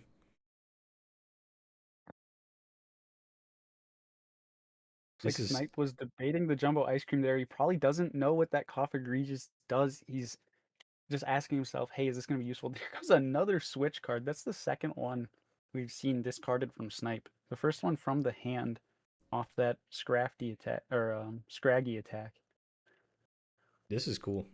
I'm really liking what they both did here. The energy control Gengar is fun. Mm-hmm. And then this one seems like a much more straightforward approach. This is like very similar to what I did with my buddy. See, there's the tricky steps. Now, Snipe actually has to find an energy. Oh, well, we do have the one benched Scrafty, actually. So disregard my last. But that ability popping there means this Gengar is probably going to be going down this next turn. Not going to be sticking around for very long. He got some good value, moved some energy around, disrupted Snipe a little bit, but at the end of the day, it just wasn't quite enough to seal things out. And getting that early discarding started from Snipe looks like it's gonna be the dagger here. Yeah, he's about to switch this guy in. Yep. Yeah. We'll Yeah, see if he's got Dom him. can. He's got him deep in top deck mode though. Yeah, we'll see if Dom can top deck his way out of this. Well, it's not looking very promising. Another tox. Yeah. All right, you've got the attack here. I can't see how many Yeah, prizes he's got, or I guess Snipe has 5, but I can't see how many Duncan has. 6 left. He has not taken a knockout. Oh, okay, that makes sense. Yep. Yep. Just getting that energy down. Just covering all your bases. Don't want any little slip ups, any mistakes to happen. And yeah, gonna go ahead and outlaw a leg. We do see the ice creams from Snipe as mentioned, and another Ultra Ball goes down. Just another effectively dead card, oddly enough. So looks like Snipe is playing the full 4 of ice creams probably. Gotta be. Yeah, saying I'm not going down to anything. Here's a Hilda. Unfortunately, we only have 1 energy on that Scrafty, so it will not be attacking. Would your deck include a Brewbon in it? The one For Mega Scrafty, I don't think so. For traditional Toxbox, probably. Recently, with my current experimentations of Toxbox, there have been countless times where I use the baby Pectorunt. He used the ice cream on the active. I think it only works on the active, right? Yes, it only works on the active. Your active Pokemon with 3 energy attached gets healed. Rough. 80 damage. I don't think he knew that. But yeah, with traditional Toxbox, there's a baby Pectorunt that retreat locks and poisons, and then the poison deals accelerated damage. So that can line up very well with Root Bonnet, but I think with regular traditional Scrafty, I would rather just have a board state pretty much almost identical to what Snipe's got going on, where it's just I have my Toxtricities, I have my Scrafties, and I have my Monkey Dories. We just saw a Staying. return damage of Triangle. 110 right there. Yeah, the Punk Helmet mixed with the ability and the spiky energy. But it's too oppressive. Snipe is gonna be able to take game 1 here against Dom. Solid Was not match. able to top deck his way out of it. We'll see if that trend continues moving forward. You want to jump to another stream or stick it here? Sure. How about Nova Circuit? Sure, let's take a look. All right. Let's get Nova Circuit in there. How about some Over on ads? the Twitch. Everyone, please enjoy the ad break because Twitch is Twitch. Shout out Google Gemini. Sure. Shout out Oh, Applebee's. Applebee's. Hey, there you go. Wait, that actually looks really good. Applebee's. So when your cooking isn't cutting it, Applebee's is an option that you can do.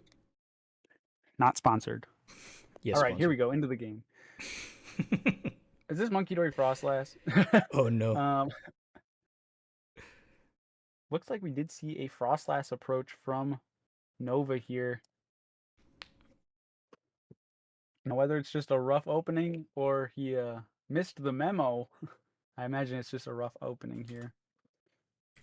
Hopefully we see some Scraggies off this judge. Otherwise, it's not looking good. And yeah, under item lock, that Buddy Poffin's not going to be doing very much for us. I would have liked to, yeah, let's get that Yveltal down here. Not sure if he plays any energy switches, which would be the only reason to hesitate on this attachment, but looks like he's going to go ahead and do it just in case he gets judged himself or something, just so he has something lined up. All right, we're seeing some early pressure being put on by this Frostlass. Yeah. I'm Good gonna chance. hopefully be able to draw some prizes that way. Good chance this Budu goes down to a clutch next turn though. Yeah, there's a little disappointing. Maybe we can find a Monkey Dory, force something out. There's an Airy getting rid of our one no. Puffin. Oh, That's yeah, so left with a rude. 1-card Hand of Energy. Seems to be a pretty common theme here. Like I said in the Metal Challenge, we didn't see any Pokemon that were drawing us cards, and so I wanted to just play a ton of supporters and a ton of Pokegears just so we would have a lot to top deck into. And based on this game and our last game, it seems to be pretty common that these creators are kind of overlooking that. We top deck the Lilies anyway, there's no need, but we want to, without a draw support in our deck, we want to be able to deck build so that we top deck what we need. First Scraggy gets on board. Yeah, we get the Scraggies down. Clutch will be taking out unless we want to retreat into Budu, which I like that a little bit more. Who's he playing right now? Who's let me see. This is Ostrich. Ostrich. Okay. He decides not to take the KO with a clutch. He just decides to go with Itchy Pollen again. Yep, I like that more. Budu has been putting in the work these past couple turns, and yeah. Especially with the nature of Scrafty, Unfair Stamp is a very powerful A-spec, and so taking an early knockout on that Budu could be game-ending, and it looks like Airy's going to come down again. That's a second Airy, getting rid of Ultra Ball and Pokegear, leaving us with a Morty's, which isn't too bad. That's wild. I actually like Airy for this. That's a good call. I do. Yeah, Airy's a good one. And now as things develop, I'm starting to see a little bit more. Maybe Nova did kind of build with that I have to top deck things in mind, as we've seen Lilies, we've seen Mortys, and now we've seen Pokegears. Oh no, the Mortys goes away too. Oh, yeah, the 50-50 there is pretty rough. And that was a Night Stretcher he just lost. Yeah, it's not looking promising. Gonna promote a free retreat Pokemon.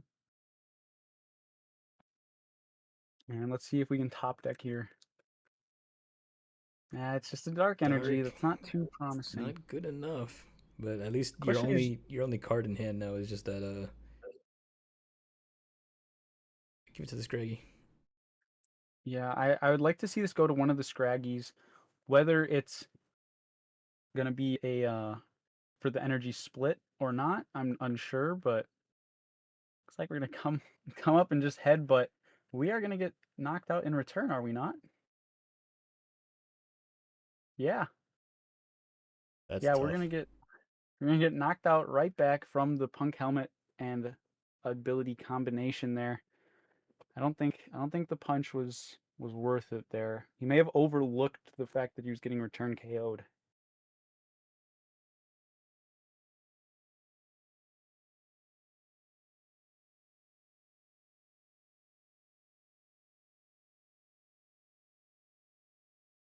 He's talking See through his another. game plan. I'm not sure if you can hear him.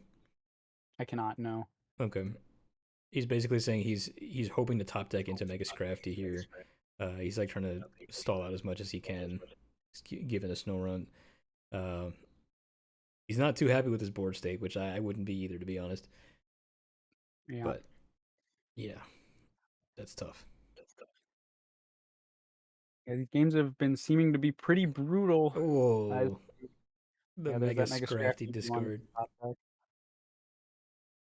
Seems to be a whole lot of who sets up better, who gets their Scrafty attacking and discarding resources, which I mean is pretty typical for a mirror match.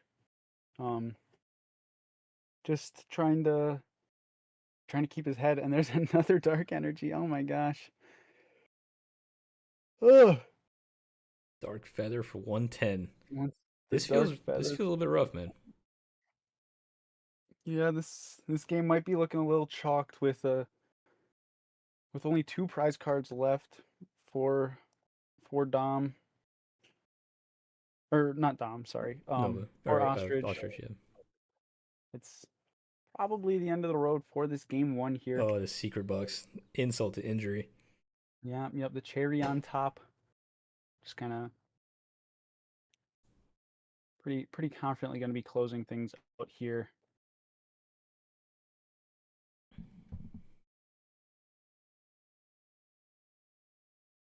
I imagine just thinning out the deck. Don't want to get surprised by any judge that can ruin the day. Lone Star says Totodile Gang is making Tyranitar my favorite partner with Scrafty right now. Hey, actually, I kind of like that. Oh, that's cool. I kind of like that. There's a part of me that wants to go watch that. Well, after this game, I have no problem swinging over, or if we want to jump over right now, because this game is pretty much done and dusted. There's not a whole lot left for Nova to do here. Hate to be a pessimist, but kind of at that point. Sure, we can watch some Toto. Let's see.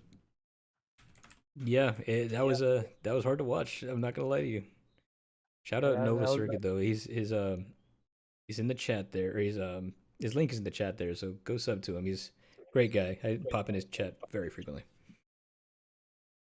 All right, so now we're watching Totodile Gang, who has paired Tyranitar with Scrafty. So we're gonna see this. Okay, I like it. Up against Noah here. Noah looks like he went for the Kaleido Walls to get his energy in play, and I see an End Zorark in the discard pile, trying to bring the draw engine to the archetype, and it looks like it's just a pass from Noah. Ty has kind of made a situation where there's not much left for him to do. I really like the T-Tar with the handheld fan on there. That really crushing hammer, a lot of energy control there.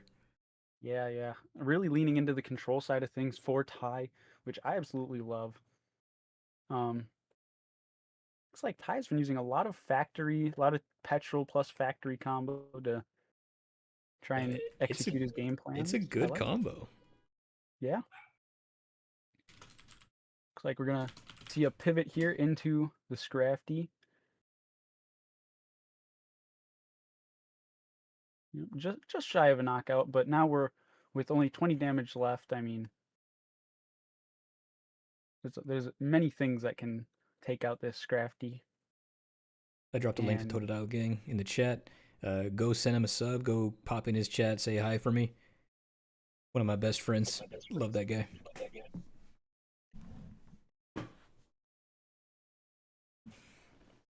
Matter of fact, recently I featured both of you in a video. Oh yeah, the The Dragapult the Haters Guide. the thing and stuff that we did. Yeah. It's like I do see Zorosik's machinations in there. Yeah, Ty's super heavily leaning into the control side of things. I really like seeing the item lock Tyranitar. It's very very cool card. Doesn't see a lot of play, but all right, there's okay double Collaterals for head. 4. Yeah, Dino. Gonna be able to get these Scrafties powered up. The question is it going to be enough? It's something. Now, Ear Force on the Audino actually is capable of taking knockout on the Scrafty, as Ear Force, I think it deals 80 damage for each energy attached to your opponent's active Pokemon. Oh no. So, Oh no, he took it. And that is going to be his last 3 prizes. Ty takes another. Ty's going to take things down. Was this game won? I am unsure. I think it was. Yeah.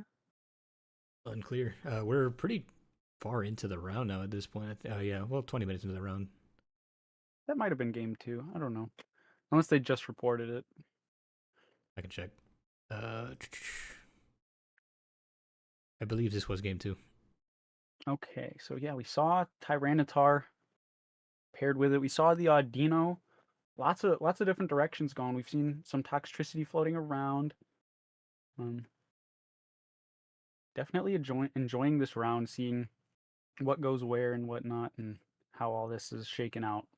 I'm taking us next to After Crash. All right, let's check it out. This is the last remaining stream we haven't seen yet. Another Twitch streamer. So shout out Google Gemini. Google Gemini is a place you can go when you're not sure about your deck building, and you can, make decks like Go that. to Applebee's when you're done. Yeah, and then you can go to Applebee's afterwards. Not sponsored. That's funny that we got the exact same ads both times. So I think moving forward, then, what do you want to just stream for whoever's at table 1? For this last round, since we've covered everyone, or what are you thinking? I think we can just bounce around just like normal. We can whatever matchups look interesting, we can probably keep it towards the top. Yeah, I think that would be fine. Just okay, sure.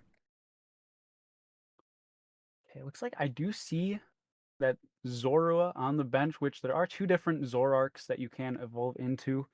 One is Mind Jack, and I can't quite remember. I think the other is Foul Play, unless those are 2 attacks on the same one. Oh yes, Illusionary, Hacking, and then Mind Jack are the 2 non-EX Zoroarks that you can play. I imagine going to be playing that Foul Play / Mind Jack Zoroark. Foul Play basically having the same attack as Mew EX, copying one of your opponent's attacks. So, going to be able to use Mega Scrafty's attack against it, however, doing so while being a single prize Pokemon. Is that Unpheasant there? Huh? Is that Unpheasant in the back? I'm sure looks like it. Let me figure out what that does. Also, I posted a link to After Crash there. Go sub to that stream as well. After Crash, another good friend, was here last year as well.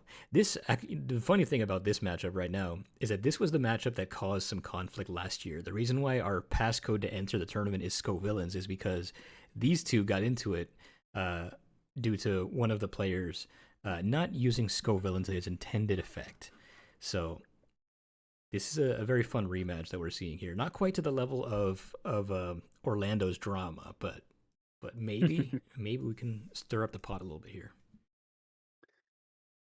As for that Unpheasant we see on the bench, I actually really like seeing this. The opposing wind's attack for 2 colorless energy deals 70 damage, and it puts 2 energy cards attached to your opponent's active Pokemon into their hand. So kind of leaning into, hey, my opponent might be playing the Toxtricity route. Energy cards in their hand are going to be dead cards just about.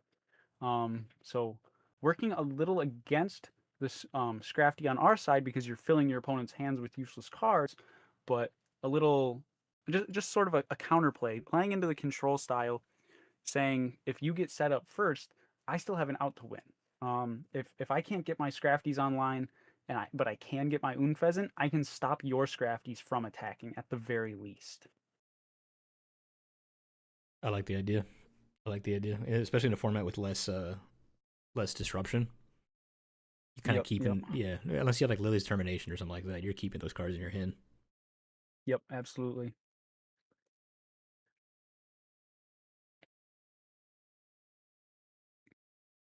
Okay. After Crash is also the one who officially declared me a VTuber, so I'm a VTuber. Oh gosh.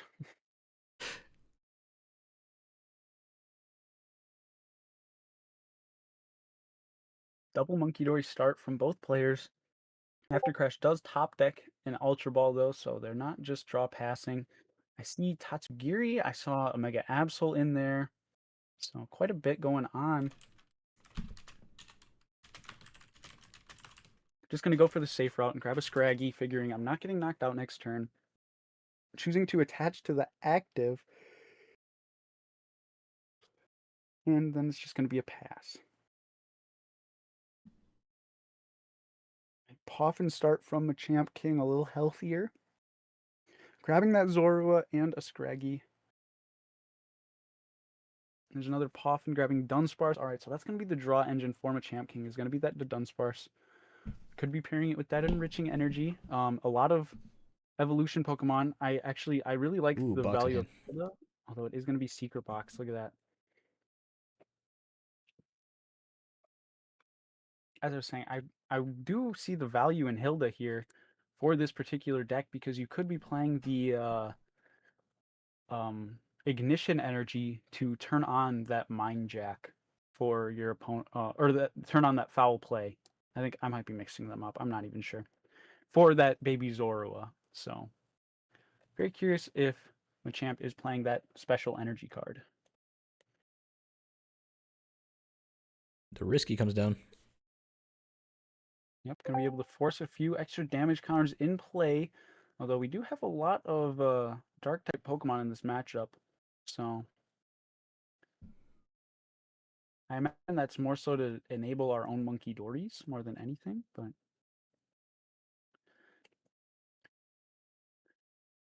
we do see an evolution plus a judge here for After Crash into not a whole lot. So Oof. it's going to be bench Scraggy pass, I imagine.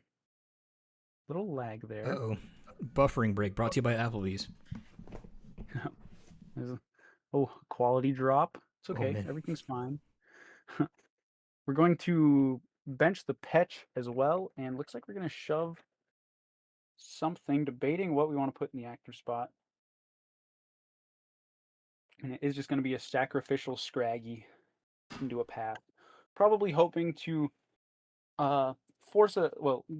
bait out a knockout in a way, not because you want to necessarily, but more because you need it for that Pheasantipity draw. Although Actually, looking at Machamp's board state, there is something I can do here. There. yeah, just watch Machamp. Yeah. You start swapping between two of them. Yeah, looking at Machamp's board state, I don't think there is going to be one of those attacks coming very soon here. So After Crash is not going to get that Fez draw, although it looks like they do top deck the Toxel to at least get that on the bench. I can't quite remember what that last card in hand was, so For I After don't think Crash? there's going to be much happening. Oh, yeah. It's hard to see. Yeah.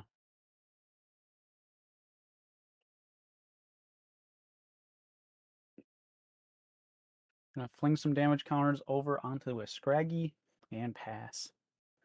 So it looked like Machamp King is playing that Ignition Energy I mentioned. So you're able to foul play. You're able to easier use that Moon Pheasant to get rid of the energy. Just opening a whole lot of different attacking options. Although the hand is kind of dead, you really don't want to judge After Crash here. Yeah. Just because you know that her hand is a whole lot of nothing. But when you're not doing anything yourself, you're kind of forced to do it. So we do at least get the Poke Pad, so we will be able to see a few more cards off of Dunsparce.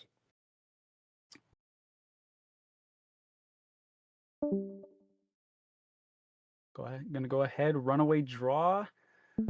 And there's not really anything we can use there. Nah, We can at nothing least good. get another Dunsparce benched or another Scraggy, depending on what you want. He's gonna opt for the Dunsparce. Mm. We just gave After Crash a new hand off the judge. Looks like we're going to use our ignition energy in order to retreat. Just again, we have Fez in hand. Let's shove the sacrificial Dunsparce. Try and get the extra draw. Um,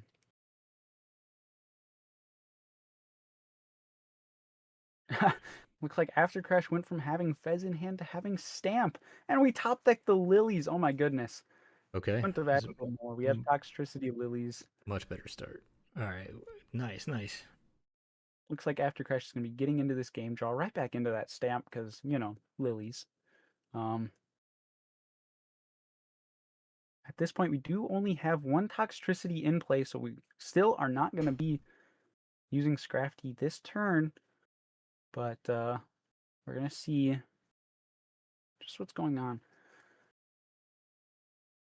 Are they talking throughout the game? I keep seeing Machamp's logo light up. I think they're talking about the game to each other as they play it. It's kind of nice. Yeah, they're in chat with each other. Very nice.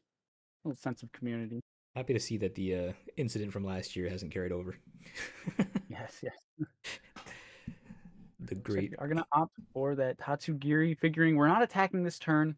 We only have one Toxtricity in place. We're gonna go ahead and retreat into that Tatsugiri, just so we can have a little more consistency throughout this game. The Monkey Dory starting to pile up on that Scraggy. Machamp is gonna have to evolve that soon, or it might be finding an early end. Yeah, Cookoff for this Monkey Dory. It was kind of tough for After Crash for a minute here, but that judge really, really helped.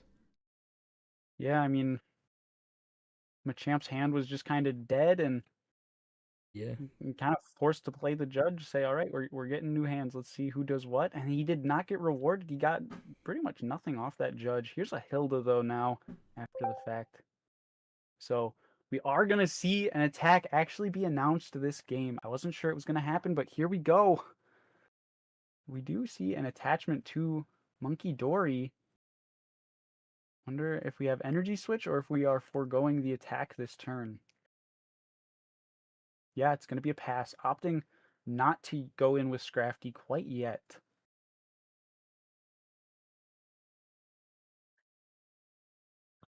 All right, we got the attack. Now the shenanigans can finally begin. Let's see what discards we have start to hit.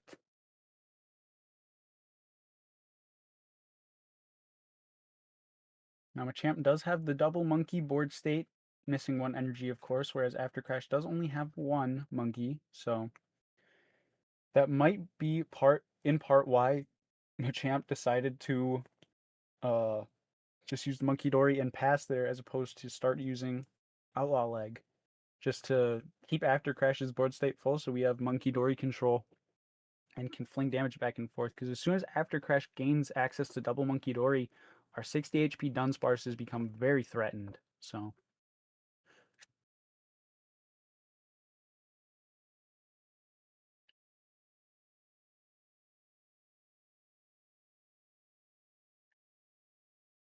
we're not having connection issues, are we? It is Machamp King's turn. Debating the Janines here. All right. Go ahead, get some energy in play. We're going to be using Scrafty and start to think about powering up that Zoroark. We do have some pretty weak Dunsparces lying around. One at 40 HP, one at 30 remaining. Only one Monkey Dory has energy on it for now because we have missed the attachments, but we're going to go ahead and start Outlaw Legging. Get rid of a Lilies there. You'd love to see it. It's always a good discard. Right. Pidove comes in. All right. Pull the Pidove. I imagine we're not going to be using that at this point in the game. Yeah, it's a little late now. But let me. Oh well. All right. Well, ad break brought to you by Cosequin. Get your dog spayed and neutered, I guess. Gotta love Twitch. Gotta love Twitch. This stream is also brought to you by State Farm. Apparently. Once again, not sponsored. But we could be.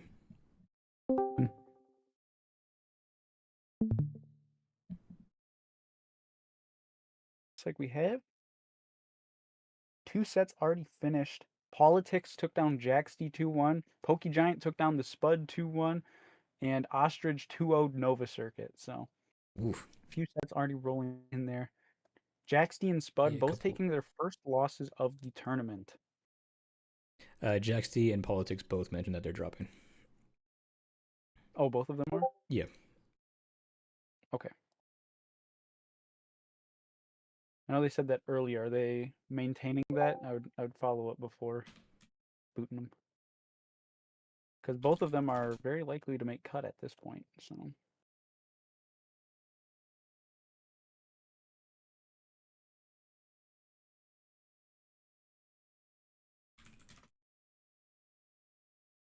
oh yeah, it says me and Paul dropping. Okay, sure.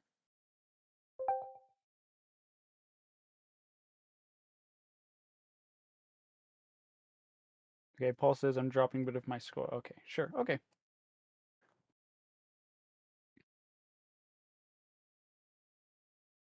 Now, let me check on Ty real quick. He said he had an issue. Yeah, he said that his app crashed. So if that's the case, that's fine. I think.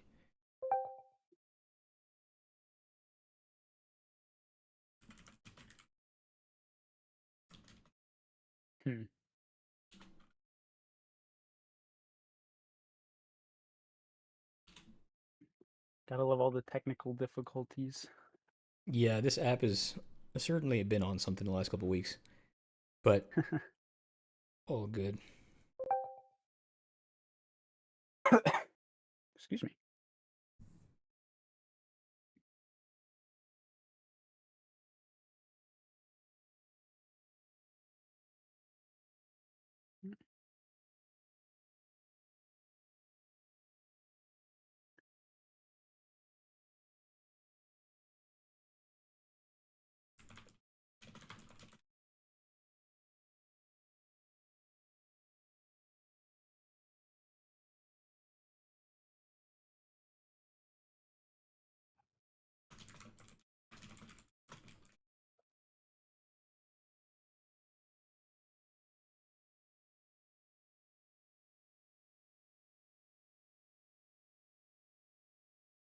Okay.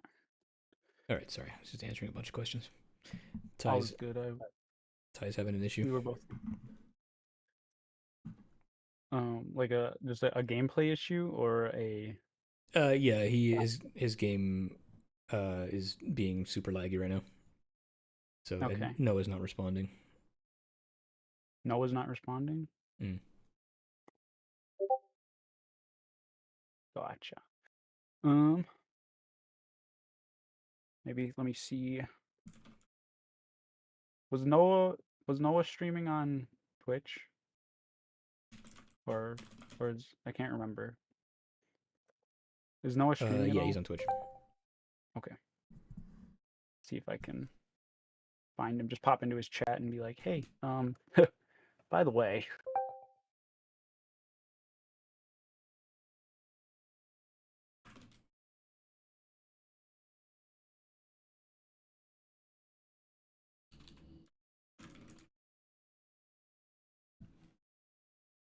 Okay.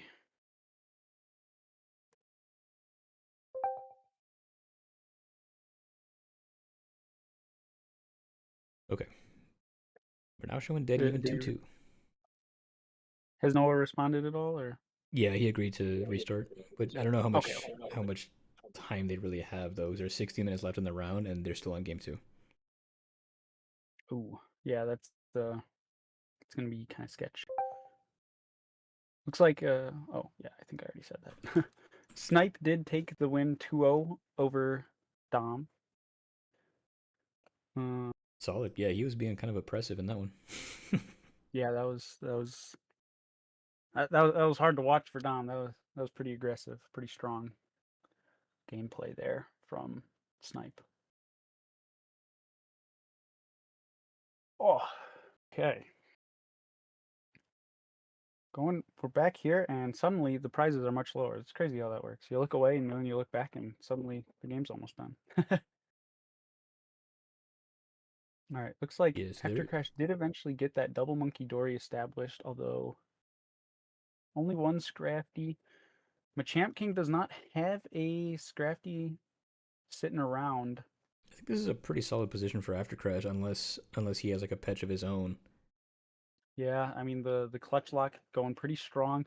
From what we've seen from Machamp's deck building so far with the Dunsparces and stuff, I kind of doubt there's a Petch in there, quite frankly. Playing a lot of normal and psychic Pokemon. Pokepet saves you from this KO.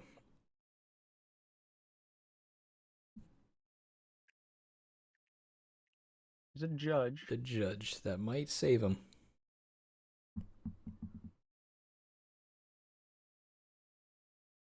The issue is we need this Zoroark to pull so much weight. It might just be a little too much. Like we have the foul play, but we don't have a really good target at this point.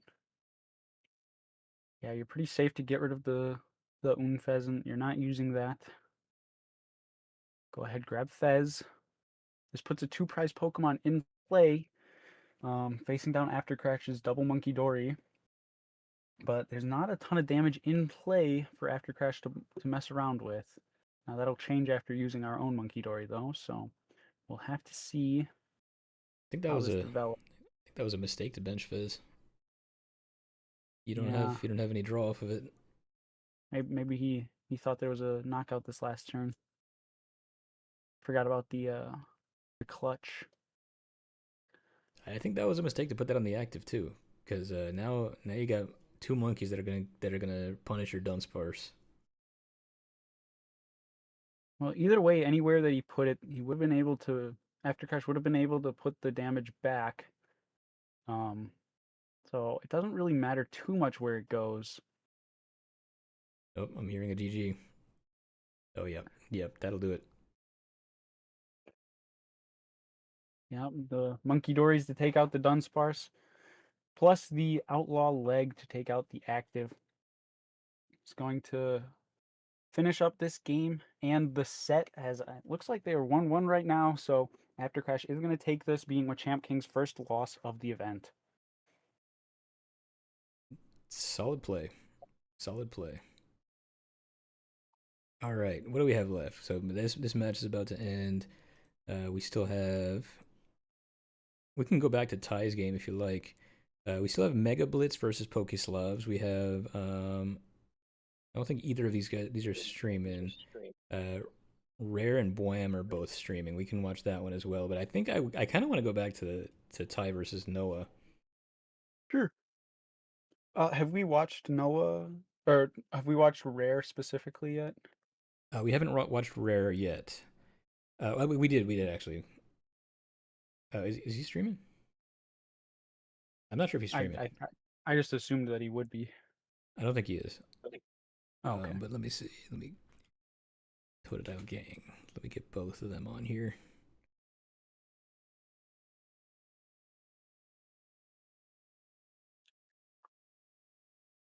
Oh, no, Rare is not streaming. Okay.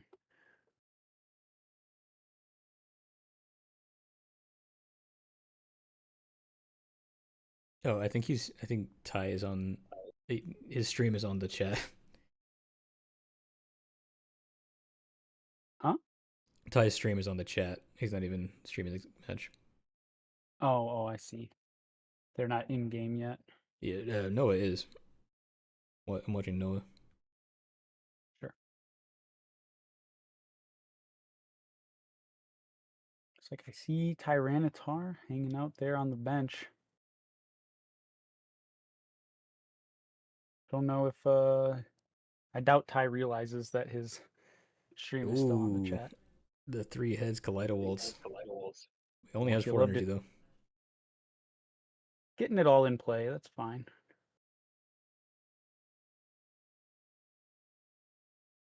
Here, let me shoot Taya.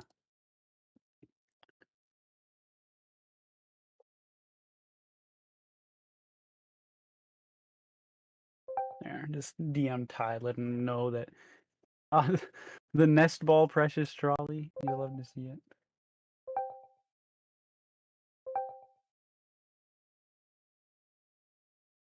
And the failed nest ball precious trolley at that. Here we see a transceiver for a petrol.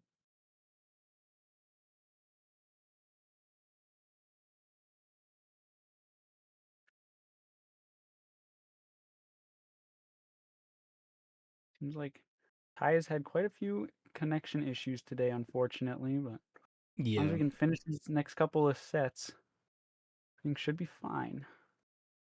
We're almost out of the muddy water. Yep. I'm excited for the next round. The next Yes, round me too. is one that like I added last minute, and I'm very glad it got picked.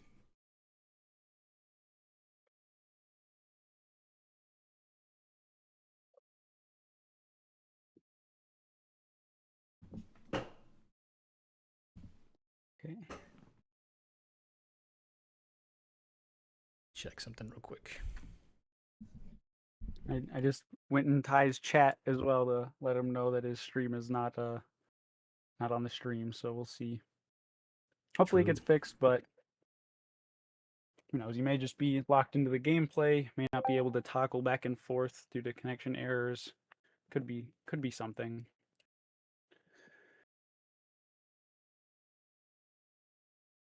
Okay, the ends Zorark.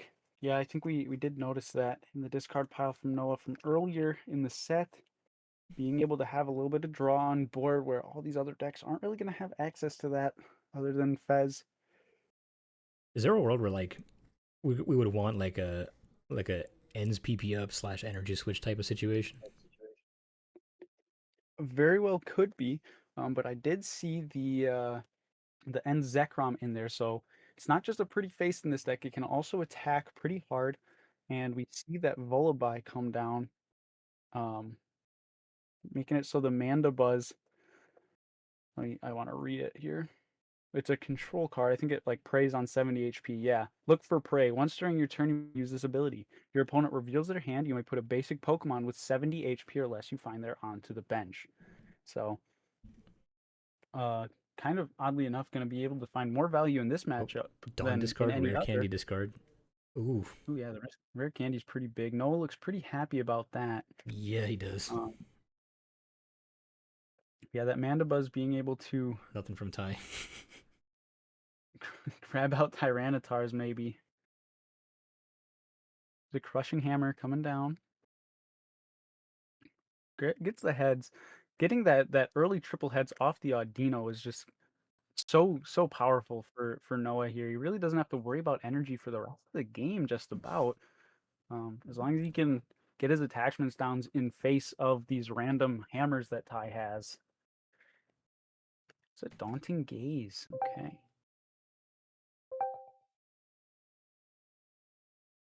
Yeah, the energy control coming from this Tyranitar, I mean, the handheld fan and the hammers seems to be pretty strong focus here. Unless Noah just runs out of energy as well. I mean, there is that possibility always lurking.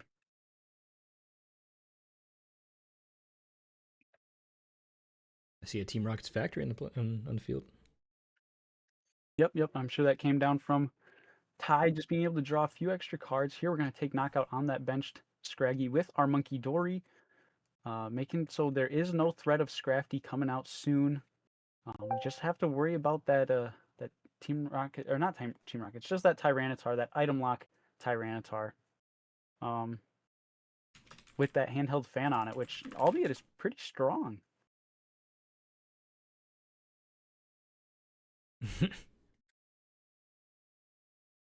I mean, we don't have energy here. So what's your play as that's Noah? tough. Just a pass. That's tough for Noah. Yeah, that's a pretty big deal. This item lock not doing anything this turn specifically, but being able to shut off those ice creams could turn out being a pretty big deal coming up soon here. Here we do have a Poffin, just going to be able to get out a Scraggy. Tyranitar absolutely dominating right now. Totally pulling its weight. Get rid of his Erosix. Yeah, this is the last match left. They have 5 minutes left. Ty's just got a 1-card hand of Buddy. He's not He's sitting on a whole lot of nothing, but Noah's not really able to do much. It's just going to be a boss up the Scraggy. I think, yeah, because Noah's only way to get energy at this point is through the Night Stretcher, I believe. So he has to use a boss on Scraggy in order to use Secret Box in order to get Night Stretcher. I think that's what we're going for here. So that item locking ability from the Tyranitar being so impactful, really forcing out this play that I'm sure Noah did not want to use. I love to see the Academy at Night here, being able to anticipate what your opponent will be discarding off the Scrafty could be so huge. Just you get to throw away a dead card there. So I actually do really like that stadium.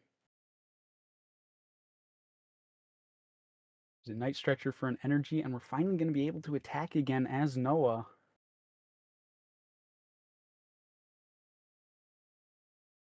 And just the nice little bonus is we no longer have that handheld fan, so we get to take this knockout and not be punished by it either. Unless, of course, Ty top deck. Oh no, Ty's playing Precious Trolley. That's right. I'm saying unless he top decks his way into an unfair stamp, but that's not possible. So just gonna use our items when we can. So I'm gonna keel off with that jumbo ice cream and such. Go ahead, Academy at Night. Gonna put a Lilies on top. Interesting. Yeah, we don't really have to worry about Iono anymore, so just gonna put that Yveltal on top for the Tyranitar mill. Makes sense to me. Yeah, I mean, just get rid of a dead card, really. So Gets rid of a Budu and a Buddy Buddy, none of which are super valuable to him. yeah, But nothing incredible. Ty has not taken a prize card yet, but with that Mega Scrafty being as weak as it is and worth 3 prizes, definitely could see some activity. And the top deck of the Team Rockets Transceiver gonna be able to grab a Petrol. Question is, what trainer card is Ty gonna opt for here? It's the move. Yeah, are we done with Scrafties at this point, or? It's starting to look like it. We got our Scraggies board wiped. There's like, if we try and set one up, I mean, that's a 3 energy commitment. I don't think it's worth it. Like, it's just way too much effort for not much gain at this point. I mean, you're even just putting a 3 prize Pokemon down. Looks like Ty is just gonna scoop it up. Figure he's not gonna be able to top deck his way out of this. Tyranitar can only do so much. So He has scooped. Yep. Okay. So they have a minute 40 left. They're about to start game 3. I think we can't really. that was game 2. That was game 2. That was game 2. Oh my gosh, I thought that was game 3. I gave them a 5-minute extension. Yeah, that's rough. I thought that was game 3. I'm not gonna lie. They're at 1-1. I think if we give them a tie, what that would. I don't know. I don't think that would guarantee anything. I don't know. But I mean, time is up in a minute. I don't think there's enough time for game 3. Because even if they start it and we give them a 5-minute extension, there's no way they're completing that.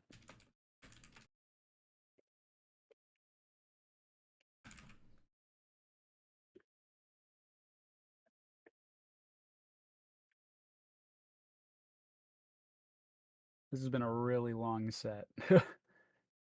Yeah.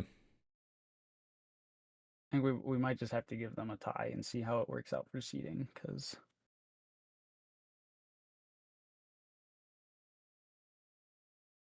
Are you, or are they in there? Are you able to pop in there and see if they can come to an agreement, come to like a gentleman's? yeah, I can jump over to table 4 here. Okay. See ya. Sounds good.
All right, I have returned.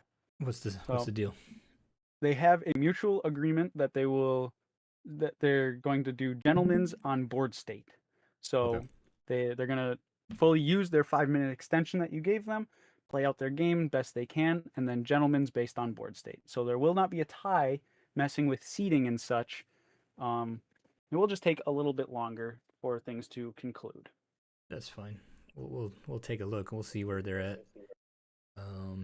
Now let me take a look at something before we start the next round, because what I gotta see is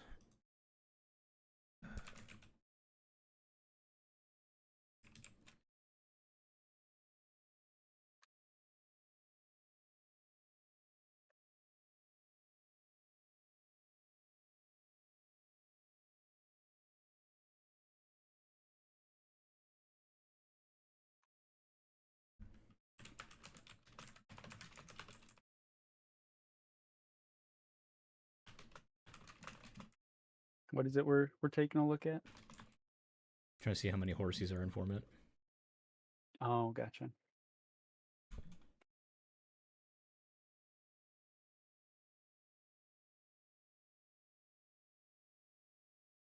I think it's just one, right? Yeah. Just the hold still.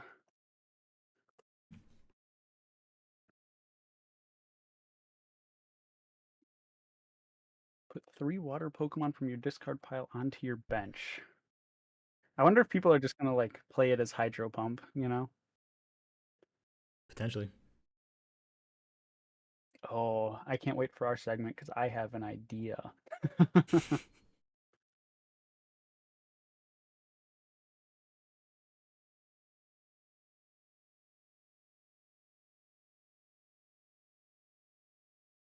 Yeah, it's getting there. We'll see. We'll see. So far, I'm thinking Ty's board state looks a little bit better. Yeah, at this point, I would have to agree. No energy in play, but we do have 1 Toxtricity down and the Petch for mobility. So it's definitely quite a bit. I would say that I'm in favor of Ty here.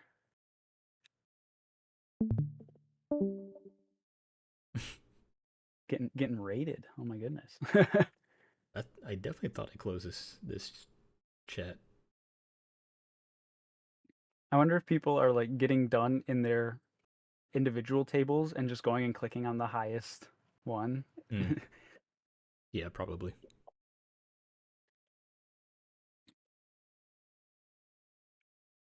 I guess we'll have to see what the Kaleido Walls looks like here.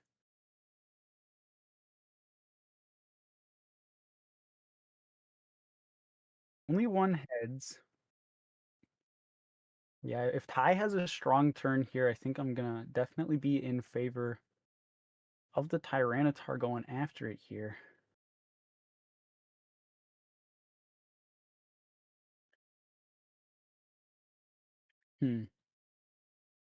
Another thing to consider is Noah's bench space. Typically, when you get I believe we only play the Zekrom in terms of attackers for the Zoroark. And with a bench as big as it is, we need to put it down, and then we would not have room for Pectrunt, which means that Zoroark can only attack every other turn, which is not very good. So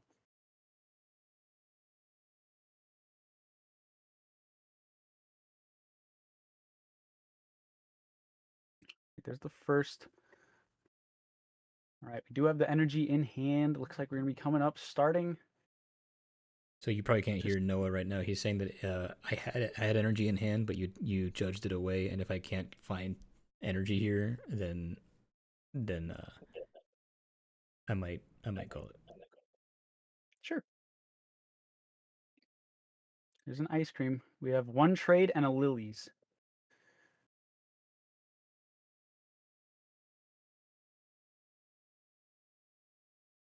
There's Petrol. I don't think that'll get it for us under item lock here. I think it's just the Lilies in a Dream. You can play down the Academy to thin it out.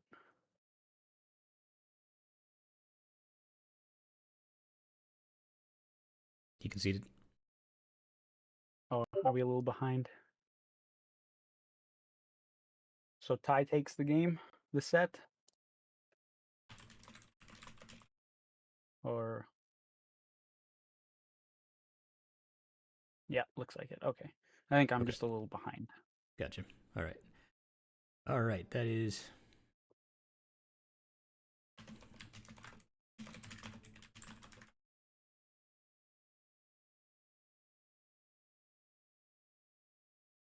Okay. All right. We're reset. Giving it to Ty. Admin, dashboard, end round.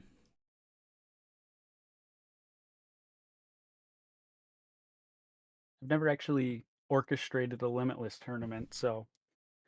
It can be your own. All right. Final round is posted now.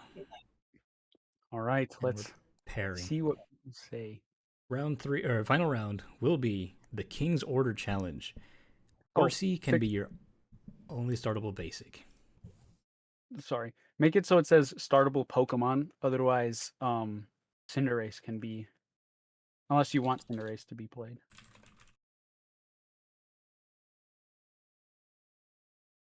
Okay. Okay. There we Just because it's saying only startable basic, you know, Cinderace being a stage 2. Yeah. All right, that works. All right, so let me...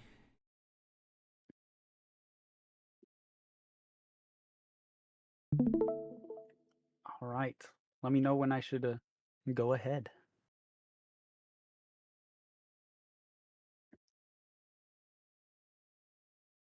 All right, let me switch the stream over to you. Sure. There we go. All right, so for the King's Order Challenge, we made the stipulation that you can have Horsey as your only startable Pokemon. Okay. So, what I think I would like to do with this... Now, I'm going to use the bathroom while you do that real quick. Go for it. Obviously, you have to have your line. This will probably be like a 4-4-3 or something because you need to find these guys. Now, call for backup in and of itself is search your deck for up to 3 Pokemon, put them into your hand. So that can load your hand up with Pokemon. But the only way we can get other Pokemon in play is through things like Grimsley and obviously the King's Order, which is put 3 water Pokemon from your discard pile onto your bench. And then Hydro Pump deals 50 damage, and then 50 more for each water energy attached to this Pokemon. So my first thought was going to be to play it with this washout Dugong. And I was like, okay, then we just put the energy in play and push them forward. But it just dawned on me that the way we would be getting energy in play would have been through charging up Spidops. Because in my mind, I was going, okay, yeah, we can like Brilliant Blender away a bunch of stuff and then use King's Order to get that and just make it a chain reaction. But I don't think there's a way we can do that anymore because Kingdra is only going to be benching water Pokemon for us. So with that in consideration, we have to do a little bit of scrolling here. So what I'm going to do is go ahead and click Ability, Water, All, and start checking things out. So, oh, and also Stage 1 and Stage 2, because I can't have any other basics in this deck. What do we have? We have, oh, I like this. All of your Pokemon that have a water energy attached take 50 less damage from attacks. It does not stack, so you can only have one of these. But I still really like this as an attacker here, or as an ability, just to make your Kingdras effectively huge. What else? Huntail Gorbis? Maybe? No, I don't like that. We need a way to get energy in play. Like this. Once during your turn, when this Pokemon moves from your active spot to your bench, you may use this ability. Attach up to 2 water Pokemon from your hand to this Pokemon. Or 2 water energy, excuse me. So the way this would work is we play it with Surfing Beach, and we can King's Order it out, Surfing Beach it up, retreat it, and then use Dugong to push our energy forward. So that's an option that we can do. What else have we got going on here? Palafin, obviously, a pretty strong guy. I Yeah, wonder if I think Heroes Spirit. No, it must not be. the regular one can be put in play. That he can't. Yeah. Jeff, I don't know if you heard, but I was thinking like Clawitzer, wash out Dugong, and then just attacking with Hydro Pump was a thought. That could be a thought. Yeah. What else we got? Ludicolo could be nice. The We definitely Samurai.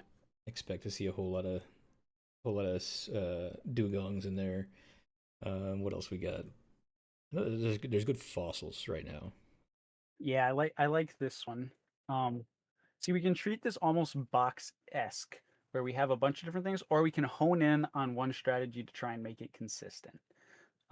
So I still really like the idea of Brilliant Blender, so we can get all of our other Pokemon in the discard pile right away. Just in order to, use King's Order for whatever we want.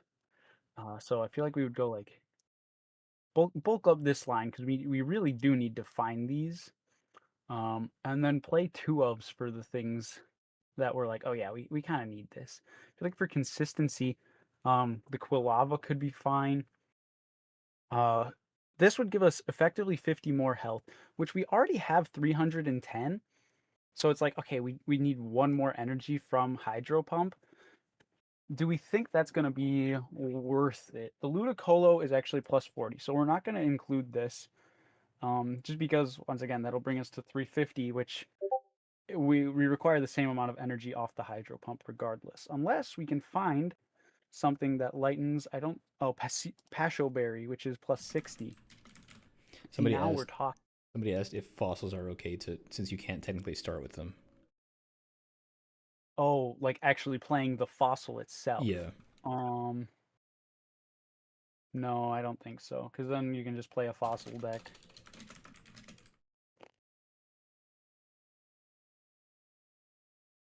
Yeah, I think not. Yeah, okay. I said no. Okay. Valid. Okay.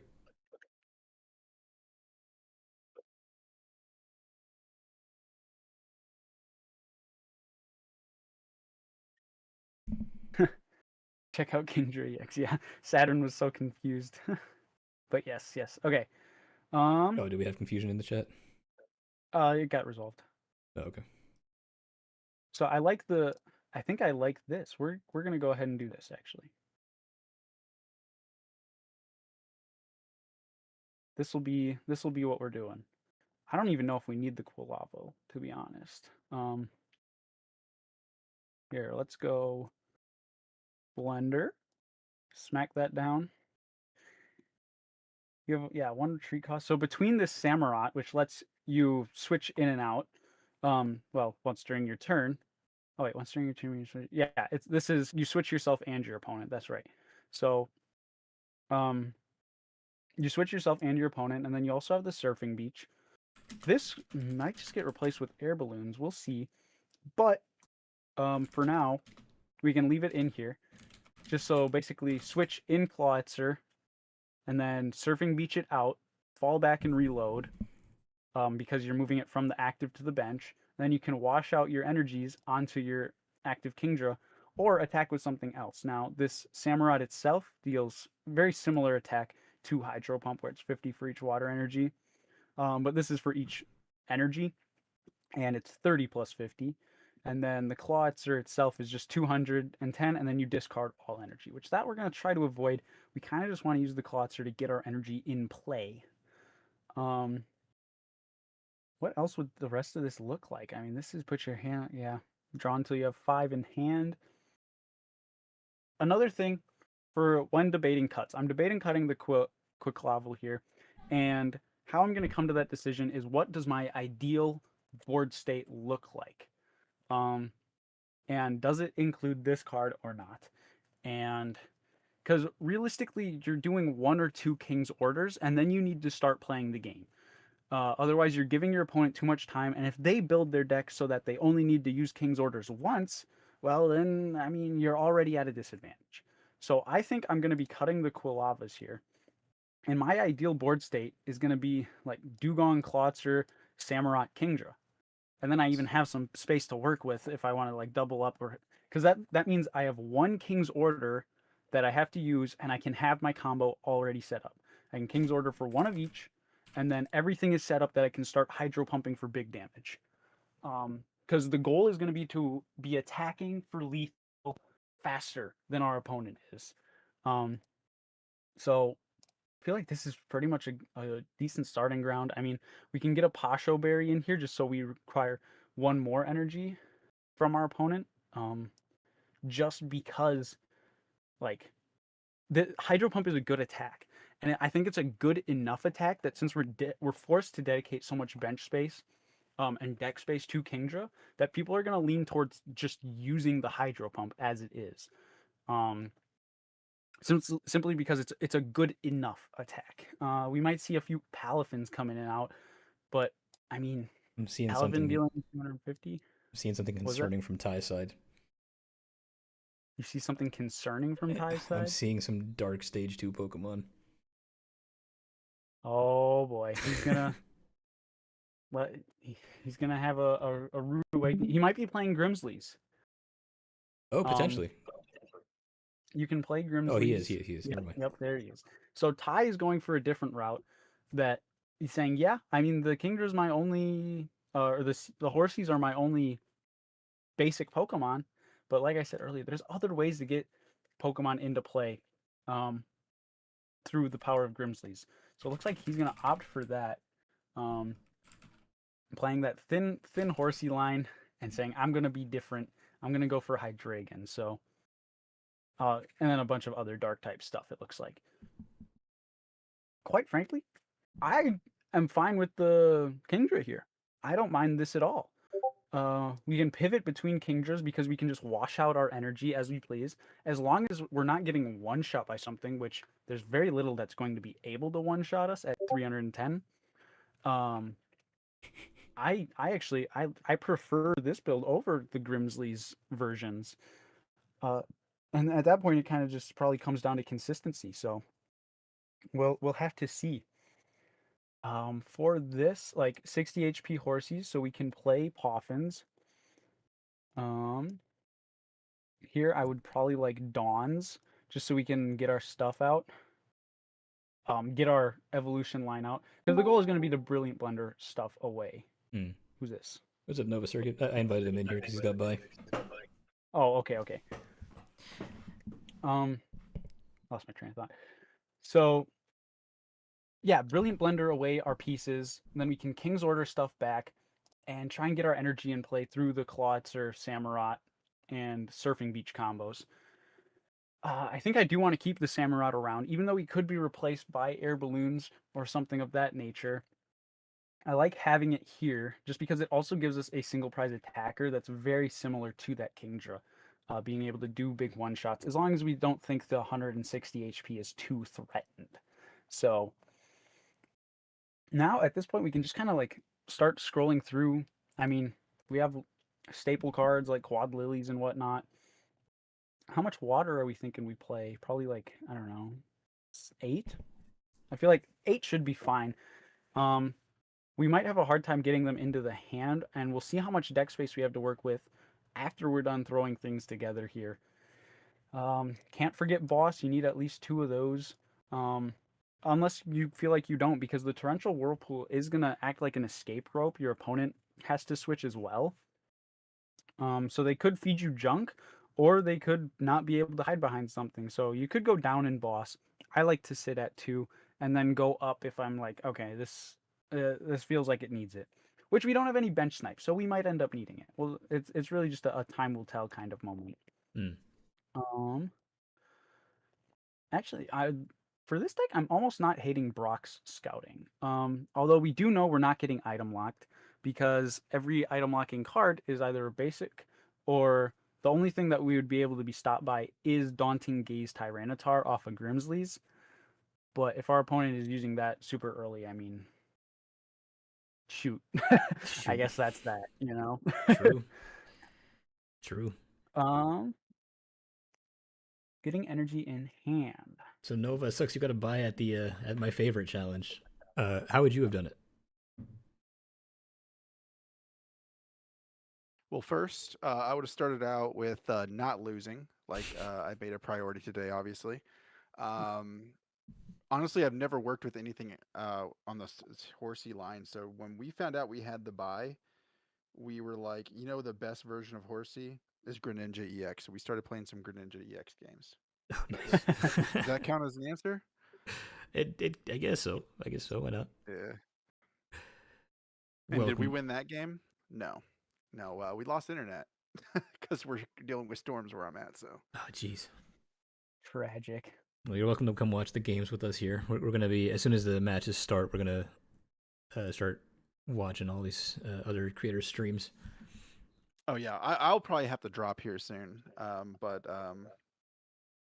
no, I just wanted to say hey and appreciate the invite again to this awesome tournament. Can't wait for Creator Cookoff 3. I wanted to let people win this time and not dominate like I did the last one. So just want to call that out. I feel bad for my opponent, Bai. Bai didn't see it coming, but it's okay. Yeah, But be like that. big appreciation to you, Chef, always. Bluestone as well. Everybody that's part of this. You guys are fantastic. I do have to get off here, though. I'm going to spend a little bit of time with my son and wife. But this was fun. Even taking L's, I enjoyed every bit of it. I love my brain hurting while I'm like, what do we do? That Scrafty thing was out of left field. I'm like, who is this Pokemon? That Why was is a he tough pulling one. up his pants? Yeah. So, So yeah, I'm posting your link in the chat now. I'm gonna let people sub to your Twitch here. You got anything you want to say to them? Like any reason why we should be subbing to you? oh, absolutely. Listen, if you guys come like mediocre at best gameplay, or if you just want to watch a guy that's not great at video games and pick on him, you come to the stream. Our community is fantastic. We're the community of cool kids. That's what we call our followers and subscribers. You guys are certified cool kids. I know. Listen, you're already cool. Don't get me wrong. But think about it, guys. You'll be certified cool. That's like getting that check mark on X or Twitter or whatever Elon calls it. So come hang out with the cool kids. We play everything variety. We do Pokemon code card giveaways every Friday. So if you guys want free code cards from Nova Circuit, we give out a bunch. Every Friday we do Code Card Friday. It's been a tradition since the beginning. So come in here, hang out. You don't even have to follow us. We give code cards to anybody. You just have to be in chat. It's an amazing thing. But yeah, next week, if you guys are interested in playing games with us, we do play games with chat, and we let you guys join voice comms as well, as long as you guys don't, have any hate speech or anything like that. We kind of keep it PG and have fun in the end. So yeah, if you ever want to play any games that you see us playing, you're always more than welcome to come and join as well. But yeah, we're an awesome community here, and it'd be more awesome if everybody else joins it. He's right. I do have a Nova Circuit T-shirt, and it came with certification that I am, in fact, a cool kid now. You are, in fact, a cool kid. Probably one of the coolest. Did you feel the aura when you wore our swag? I feel it every time I wear it. Every time. Absolutely. Got to get you that honorary member. Gotta get you that honorary member jersey. For sure. I will wear that. Yeah. But you guys have a fantastic rest of the tournament. I'll be watching. I got to get out of here. Gonna spend some time with the fan bam. Thank you again, Chef. Always an honor to be even asked to join this tournament. It's fantastic. Yeah, man, you're on the short list. You're always gonna be invited. Appreciate you coming. Yep. You guys have a great one. All right. All right. See you, man. See you, Nova. All right, that was Nova Circuit. Good guy, love that guy. Let's watch some gameplay, shall we? Who do we have near the top now? Poke Giant. Poke Giant and After Crash are 3-0. All right, let's tune back into Poke Giant then.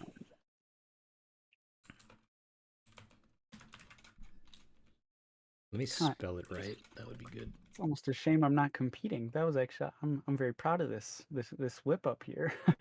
Yeah, this is a good one. I'm a fan. Let's get Poke Giant here. Very curious to see what everyone else goes with. Let me flip over to YouTube.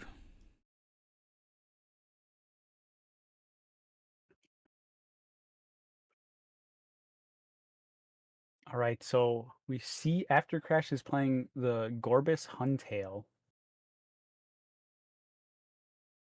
with the Kingdra. All right, we see a huge hand on Pokegiant's side, but no energy. These games could potentially go very quickly if they can't get a second Pokemon in play. Yep.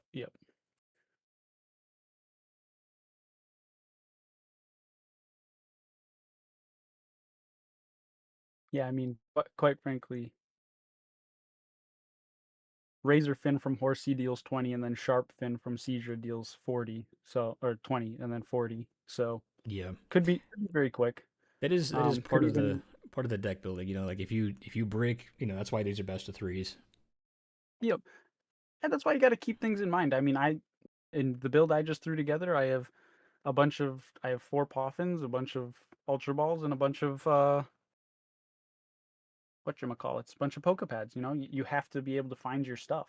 Yeah. So that's part of the deck building process. Right. We see a pretty good Lilies getting a Palafin 0 into the discard. And a Pokegear. All right. So it looks like Palafin's about to be the move. I see a Dreadnought in there as well. Dreadnought, the bite Pokemon. There's that Ooh. Quavel and a Mega Frostlass. Okay. All right, some spice in there. Mm-hmm. Now, the thing is, you need to be able to switch that Palafin in order to be able to use it. Yes. I imagine Surfing Beach will make an appearance with these all-water decks. Got to. I'm very curious to see how Ty's round goes with the Grimsley's stuff. Oh, here's the Salvatore. That's something I briefly considered, but kind of wrote it off. Just being able to rush out, get your stuff done, and like even if you miss the rare candy, you're still able to get the turn 2 Kingdra going. So Yep. All right, we got King's Order bringing a Huntail Gorbis. All right. It's cool to see. Probably some Hydro Pump action happening here. mm-hmm. This one concerns me a little bit now. If Giant is able to get his feet off the ground here, the way the Huntail Gorbis works is once your Gorbis gets knocked out, the Huntail recovers the energy. The only issue with that is that your Gorbis is still in the discard pile. So this is starting to look like you might have to use that King's Order several times throughout a game. Oh wait. Oh no. Oh no. He misclicking. misclicked. That sucks. Oh, you hate to see it. After Crash giving the thumbs down. Oh, that's so bad. And it hurts even more knowing that it was just a genuine misclick. It wasn't anything to do with a disconnect or something. It was it wasn't TCG Live being TCG Live. That was just too quick with the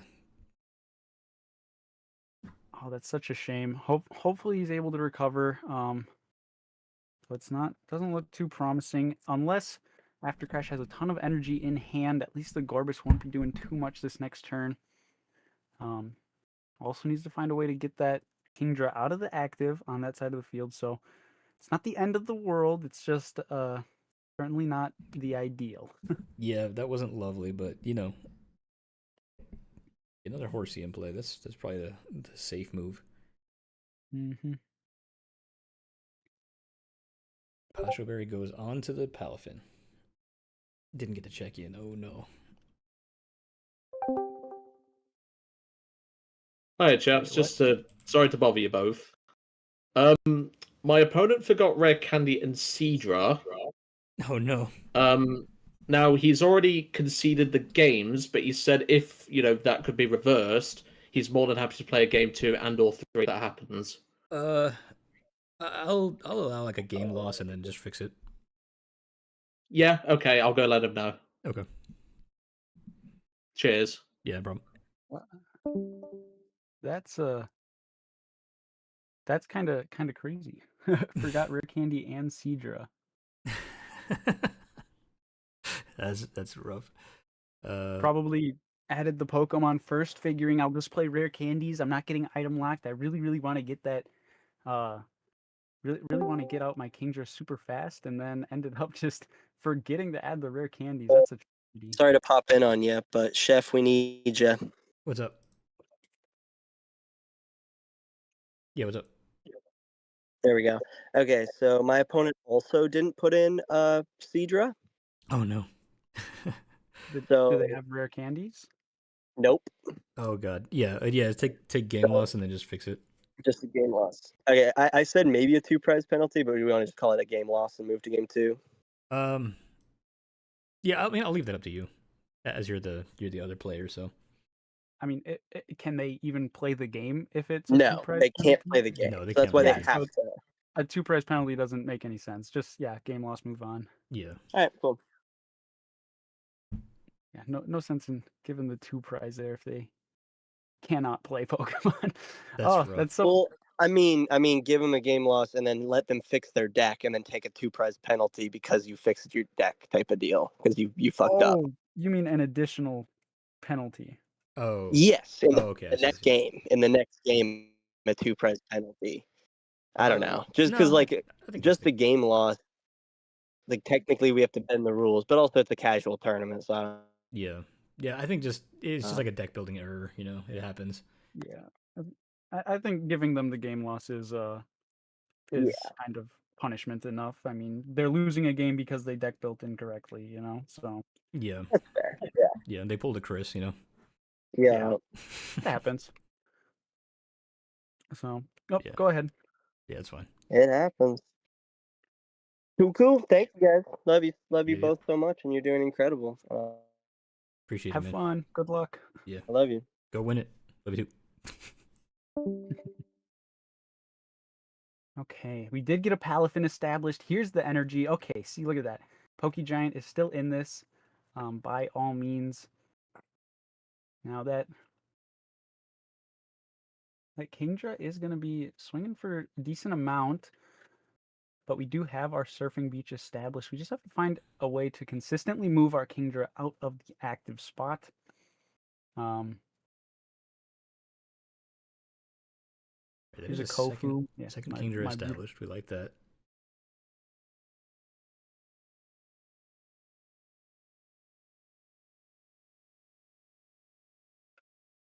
I think we've just been seeing a series of manual attachments because, yeah, the Gorbis only attaches to itself on attack. So it only serves as energy acceleration for itself, and then the Huntail recovers it.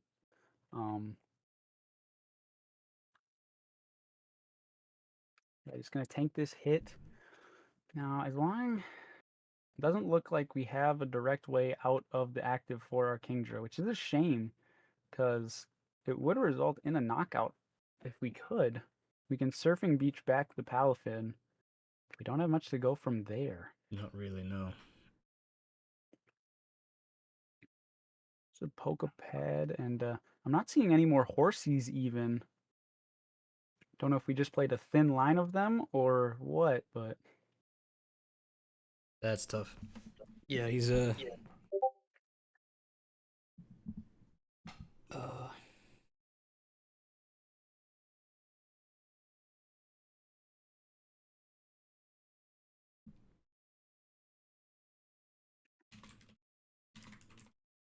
what is this? I also got... Wait, do I need to request Judge to sort the match? You talking about Wolflow? Joe's Pokemon Adventures. Not exactly sure what's going on there. I feel like the first round went so smoothly. How are we getting more issues the further the tournament goes on? Oh, he wants to see if... Okay, you're talking about, like, in this... Where's he at? This Bud.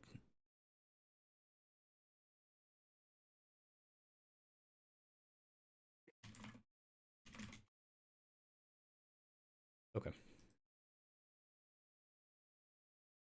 think we're good. Sorry. A lot of deck building errors in this one. That doesn't seem that difficult. Well, you only have to play a few Pokemon. Yeah, yeah. You would think Seadra and Rare Candy should be a given, but no, no. It happens though, because how many times have I forgotten my ace specs? How many times have I forgotten my bosses, my switches? Absolutely. Yep. Kind of a rough spot for Poke Giant to be in right now. I think with the diver's catch, get all that energy back, and then Gorbis is what? It attaches to itself? Yes, Gorbis can attach to itself. When you attack, you attach any amount of water energy from your hand to Gorbis. It deals 30 damage for each. We just got 4 back to hand after the Kingdra, so And we that's a might. pretty big hand, too. I was gonna say we might have enough to just outright take a knockout. We are gonna go ahead and promote that Kingdra. Maybe need a few more seconds to count it up, or we are just shy.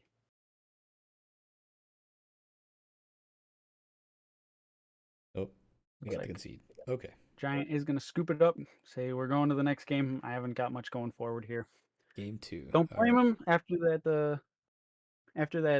Palafin goes down. I mean, you can't really set up a horsey behind it anymore, as we saw from his deck searches. So Yeah, it's tough sometimes, but let's see what else we got.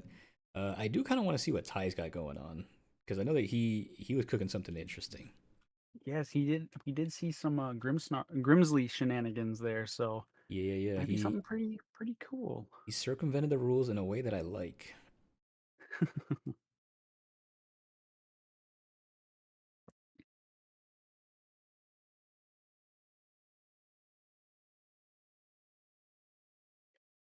Okay, I'm confused. Is there a reason the Grimsley is not highlighted? it's turn 1. Well, he has Lily in hand, and it's saying he can play it. Turn 1 going second. It can't be using your first turn at all. Oh, I did not know that about Grimsley.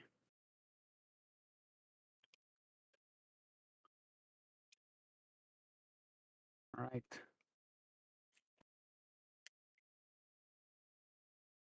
I mean, there's not much left to be said about the turn. Yeah, tough spot. Bumping the surfing beach might have been good there. Yeah, because this forces the otherwise rare candy Kingdra energy would be game.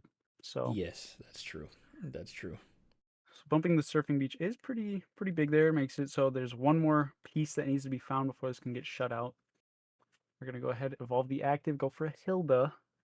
Might be a call for backup kind of turn.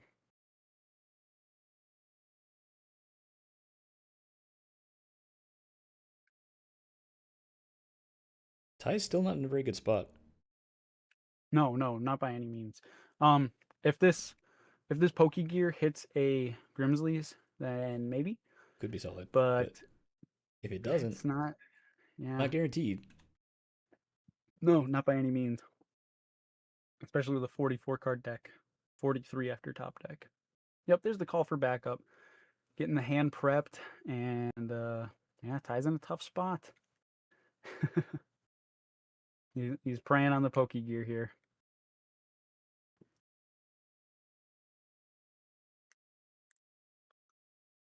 I mean, that's just part of it. I'm very curious to see Ty's deck list after the fact, see if he included any Pokemon search to try and get those Horsies down, or if he was really just ride or die on getting an early Grimsleys, because having no benched Pokemon is a very real win condition in a game like this. And if your opponent doesn't, ooh, did they not grab a Kingdra there? They did not grab a Kingdra there, so they either have it in hand. All right, there's a rare candy. That is Whaleren. that's one of the pieces you like. Okay, and Crispin. we see a Crispin. Oh, That's it's not looking what you're good. looking for. Oof. Yep. What's your second attack there? 20 damage. Or do you mean for the Seadra? It's 40 For damage. the Horsey. Yeah, Horsey is 20 damage for 2 colorless. Gonna use a Crispin here to thin energy out, which feels awful. Yeah, it does. Yeah, it does. I wonder, Ty's playing the water energy. I almost wonder if he realized that the King's Order only grabs water Pokemon, or if he thought that between King's Order and Grimsley, he could get a bunch of Pokemon in play. You know? No, I think he did understand that it's water Pokemon only. Because yeah, he's got the dark Pokemon in deck that he can search with Grimsley, but yeah, I think he's good. I think he's good, but kind of a rough start for though. Definitely, yeah. Here's an Ultra Ball. Ultra Ball energy is going to be game, unless we prized all our Kingdras, which off that call for backup might be true. Uh-oh. I have a report that Domino has just beaten Noah. Right. That was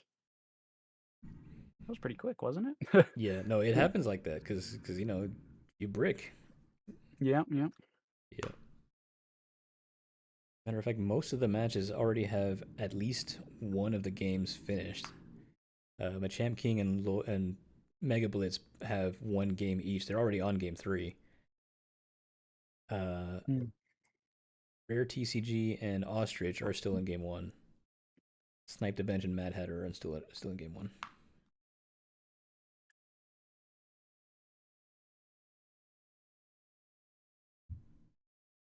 Okay.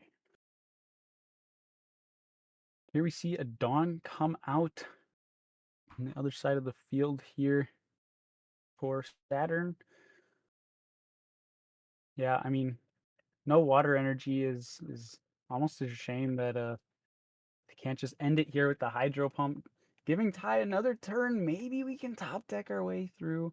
Is it a Mega Feraligatr I see in there? There's the Oh, Grimsleys. the Oh, Grimsley, he just please. rips it. He didn't Ah, Academy at night. Oh, yep. He got too excited. He whiffed. Oh, that sucks.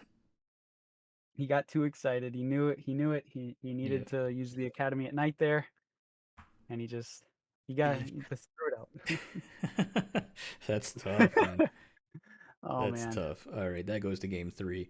Do you want to watch? Let's see. Between Slavs and Joe, I don't think either of them are streaming it. We can go back to Mega Blitz. Sure.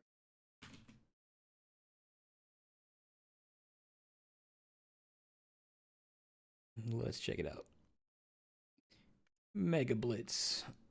Oh, the Grand Tree. I like it. This is their game 3, by the way. Okay, sure. Yeah, it looks like Mega Blitz just saying, okay, Kingdra's the only basic I can play. Let's do it then. Let's play frickin' Kingdra. Absolutely just going to ham, using Hydro Pump, saying we're swinging. We're gonna be attacking.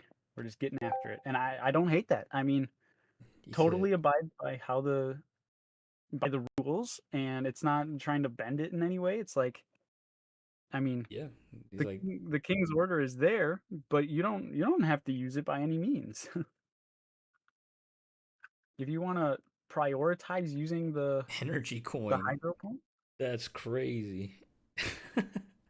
I mean, yeah. If you're just playing the Kingdra, like the build that I did at the start, we have a few other things really just to get energy in play for our Kingdra. But if you're not playing any of those things, I love the energy coin. Ooh, yeah, we have energy Rosa. coin, we have roses. We're saying I'm getting this energy in play one way or another, and it's not going to be with Pokemon. I'm going to figure out how to do it with trainer cards. With a Surfer for 1 here. Fall back to reload. Nothing. Yep. Fall back to reload. 0 energy.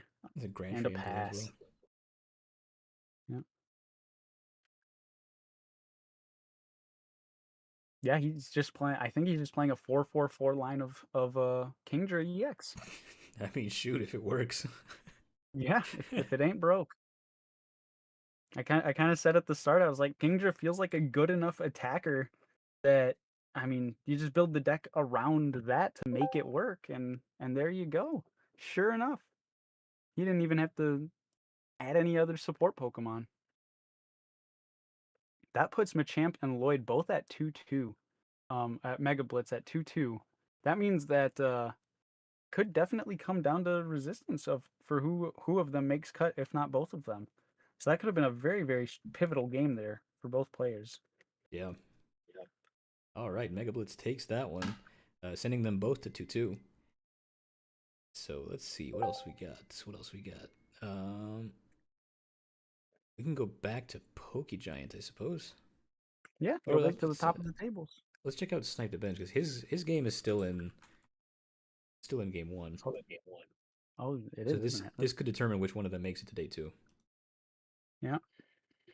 I Oh, believe they're both 1-2. Yeah, they're both 1-2. Oh yeah.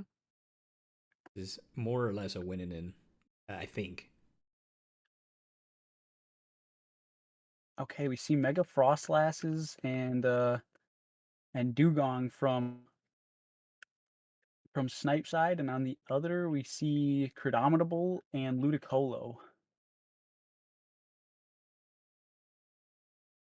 And it mattered. Look at that. Yeah, the Ludicolo fixing the math there.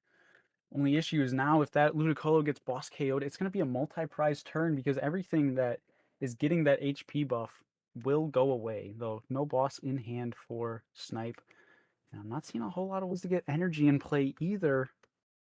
Could be a Lily turn. Might just be an attachment. Starting to look like game one. Game one is probably going to be going to the Mad Hatter, as they only have 2 prize cards remaining as well. Does he? How do you know that?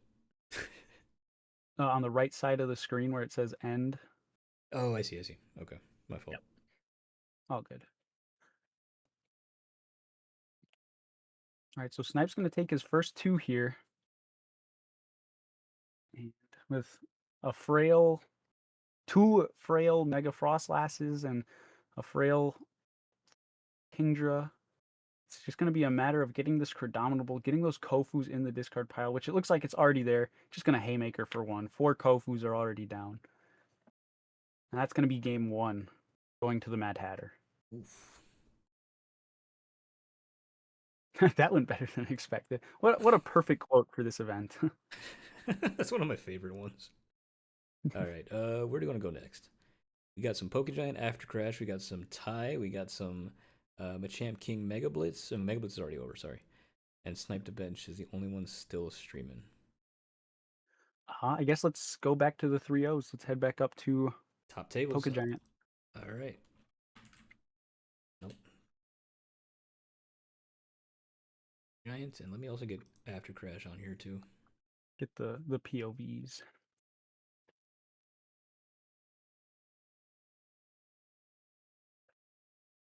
Let's go, Twitch ads. Shout out whatever this is. We're sponsored by whatever this is. Peloton? Probably. I don't know. I didn't see the logos on their clothes. Was it a Fabletics commercial? It could be. Patrick Mahomes, Lionel Messi. I don't know. I don't care. Okay, now that this is a much better healthier board state for Pokegiant. Yeah, last time we checked in on him, he was not in such a fantastic place. Yeah, that game that he went down was quite ugly.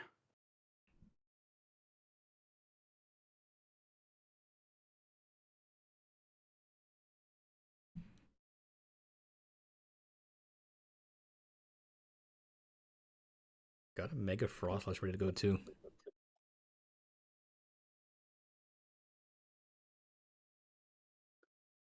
There's a surfing beach.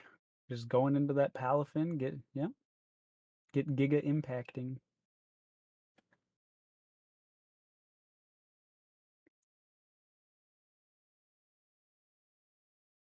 Might as well start taking some prizes. Yeah. First blood drawn for this game in the set here. He's got a lot here. He's got a lot of like really strong attackers. He's got a draw engine now. Yep. This is where you want to be if you're Pokegiant. Yeah, that's a really nice board state. And by taking out that Huntail now, After Crash is kind of pressured to use that King's Call for another turn, which could absolutely come back to bite them. Especially already being down a prize card. I really wish TCG had like a spectate mode so I can see what's in After Crash's discard right now. I want to see how many Kofos are in there. It would be nice, yeah.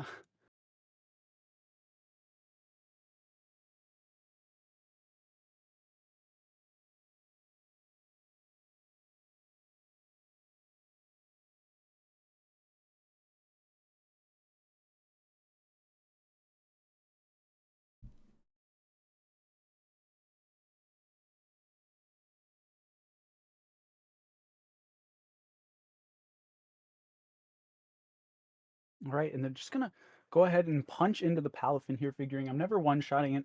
Let's set up for the two-shot. Saying I don't need a Huntail to finish this game, so we're not going to use another King's Call quite yet. Probably going to be relying pretty heavily on that that Chronometable, which I do like, because after those Kofus are in your discard pile, you don't have to worry about getting your energy down. You just need one attachment, and he can be swinging. So, Do we have unfortunately, only any? a hard hand. So, just a pretty hard, healthy punch from Frostlass. Do we have any like Free Retreat or Water Pokemon that could be used as a pivot in this case? I Like, don't think there other are than like non-basic ones. yeah, other than like Mantike, right? But Yeah, I think it's just Mantike. Although there is there is no filter for retreat cost. retreat cost, so Unfortunate. I'll scoot through for 20 seconds here. If anything interesting happens, shout at me. How are we on ads again? What the heck? But also, anytime I feel like anytime that you would play a free retreater in this particular game state with the King's Order, I would rather just play the Samurai. Yeah, I guess so. Like it's a little it can be annoying at times that your opponent also gets to switch, but yeah, looking through there are no free retreaters. Yo, I like Blitz's build so much. Are you seeing it? Oh yeah, the 444, yeah. God. That's cool. And it worked. You know, don't hate the player type moment, you know? I mean, I love it. For sure. The freaking energy Sometimes coin is crazy. sometimes playing simple and consistent is more important than getting fancy, so consistency is king. If he doesn't make day 2, I might put him through for that. It's so funny. Legitimately putting energy coin into a deck and then winning with it. We're gonna have to figure out a system because we have a lot of decks to go through for everyone. We do. And I kind of like, I'm not sure if Jonas is going to be available for it tonight, but if he is, I would like to have him review some too. Yeah. I think we should do like a scale of 1 to like make a grading rubric, and then find the average for each player That could based do. on all their decks. Yeah, that could do. Okay, and there's Resentful for the knockout. We do have a Huntail down here, so all that energy is not going to waste here. Although 310 hit points is a pretty sizable amount. We did see a Mega Starmie come down on the other side of the field there.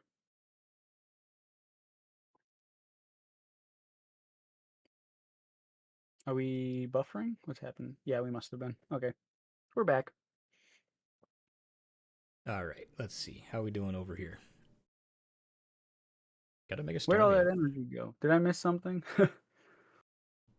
Or did we let it go to the discard? Or Oh, the Huntail should have preserved it, right? yeah, I don't know if we opted not to because it is a choice, or if there was an energy recycler while there was a buffer. I don't know. For discard, we might have just let it go away. It's possible. Mm-hmm.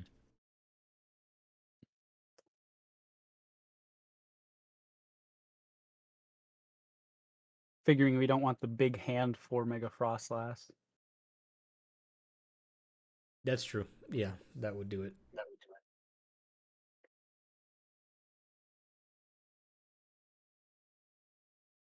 Okay.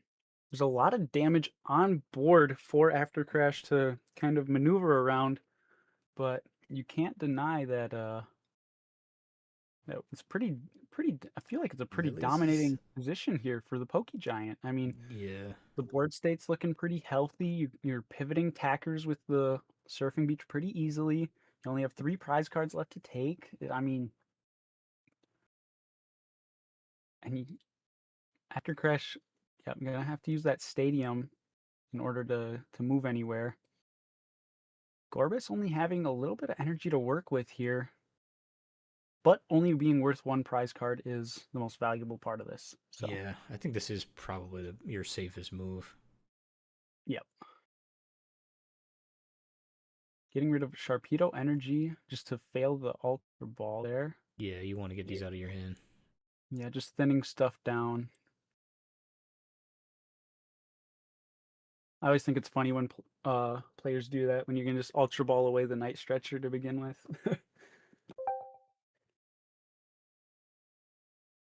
Go ahead, just punch into this, burn the Pasho Berry. There's a Prime Catcher. Yep, going to be able to grab that Starmie, and that's going to be game. So see the concession from After Crash there. Well done to the Poke Giant, bringing things 1-1 here, I do believe. 15 minutes left in the set. Everyone is on their game 3 except for Table 3 and Table 7. They are still on game 2.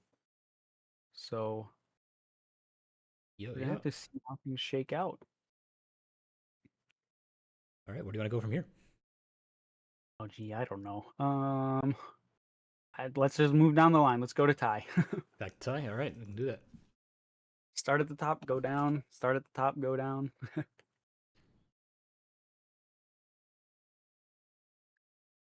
How's our guy doing?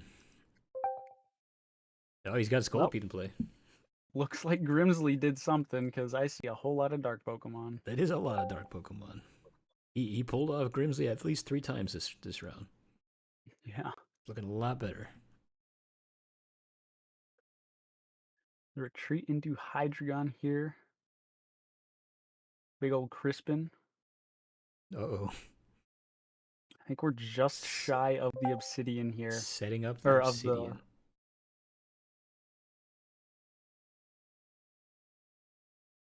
Although I'm not seeing a whole lot. Oh, he's bugging again. Oh no. No, I really hope this resolves because I don't see anything. I don't see anything on Saturn's bench that can deal with this Hydreigon, which means next turn would be an Obsidian. So come on.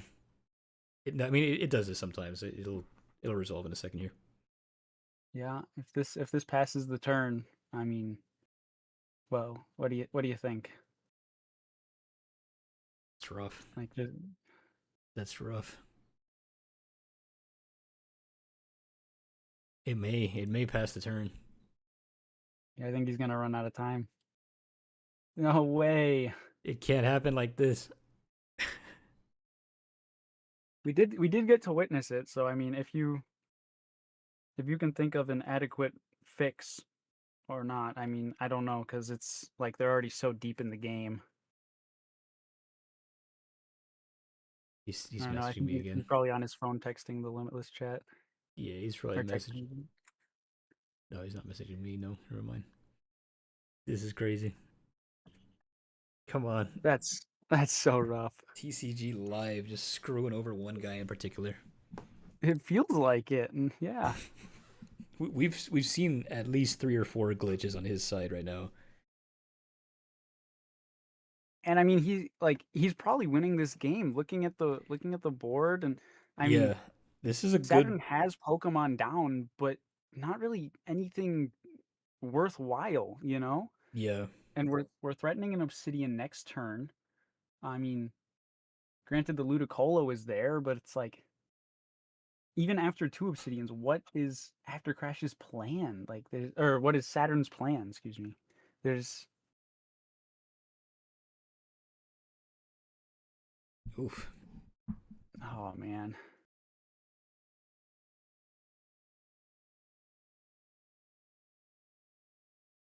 Yeah, I know that he was getting some like connection issues on his stream as well. So I think we can't entirely blame this on TCG Live, but I'm choosing to. Yeah. I'm choosing to. Oh, did it resolve? It resolved. Okay. Is it still his turn though? Maybe they're playing without I timers. I see a floating metal energy right now. Let me check their chat. I was gonna say he's probably texting in Limitless right now. Let's see. Let's snoop. Yeah, let's do a little stalking. Oh, is there anything happening at the end of your Crispin? KO, no froze, not. Oh. Dang. It's so I hope this scuffed. gets Oh, his resolved. stream in- is his stream's buffering too. Oh no. No, Ty. Ty. Crispin broke our game. He just messaged me.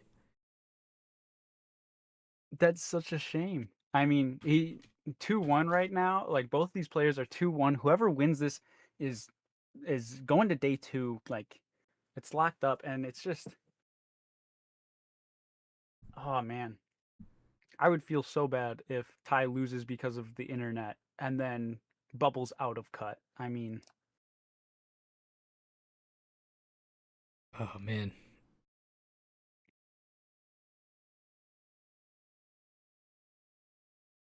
Okay. this is hard. Well, while he's getting that sorted out, let me take us to a different.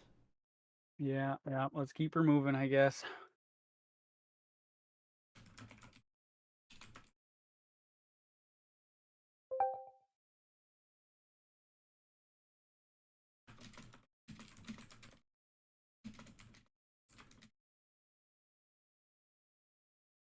Looks like almost everyone is completed, other than the Poke Giant and then Rare.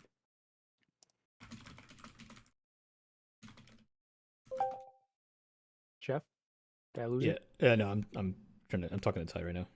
He's asking if Oh, you should okay. just take L here, and I said it's up to you and your opponent. There are no more rounds after this, so like I'm not worried about keeping people held up.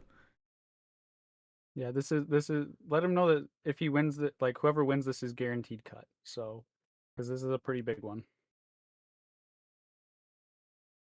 Yeah. Yeah.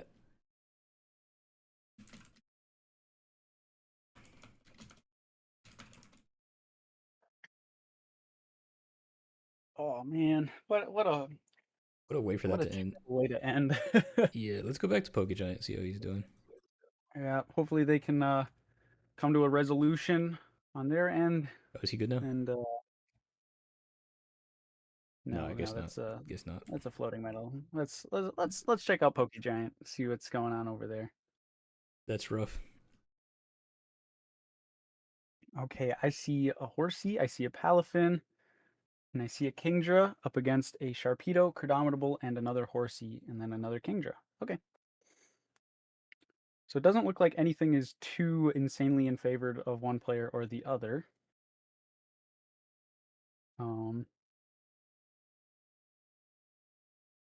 There's another Kofu coming down. What does Kofu actually do again? You take 2 cards from your hand and put them onto the bottom of your deck, and then draw 4 cards. Oh, okay. So I actually really like it as a supporter. Yeah, it's not bad. I like it a lot for Palafin, at least. Yeah. Being able to put your EXs out of your hand. Though I always lean more Perrin than Kofu. Yeah, same here. Perrin's pretty good. All right. There's a Seedra coming down. Getting some evolutions going. Surfing Beach, what are we going into? Cradominable, getting a big old... Oh, we got all 4 haymaker. Kofus in there? Sick. Yeah, that was the 4th one. It only showed 3 because he was still actively, or she was still actively playing one.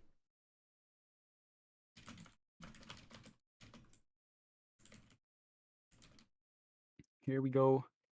Boss's orders bring up that that Kingdra, going to be able to finish it off here with our Palafin. Question is, what do we do after this turn? Because we know that Cradominable can come up and clean up our Palafin. We only have 1 energy on this Kingdra here. It's okay. We get something good off the prices here. Nope.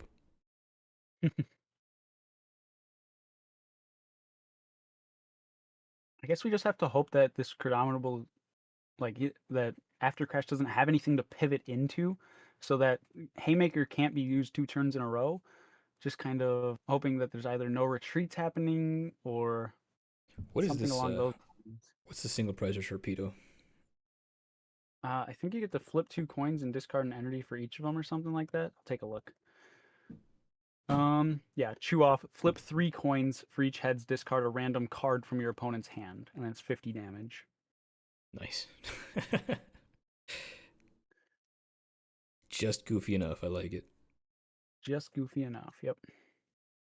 And then it does have a 1 retreat cost. So This could be a King's Order turn, which won't feel very good. yeah, it's looking like it kind of has to be a boss King's Order, maybe. The thing about boss is that you're just surfing beach into whatever you want to attack with. So just King's Order for 1 horsey. Oh man, that's awful. Tough spot to be in. Mm-hmm. Judge is nice. For Pokegiant, at least. Yeah, Judge is fine. We're still in a pretty bad spot though, unfortunately. And those cards aren't really helping much.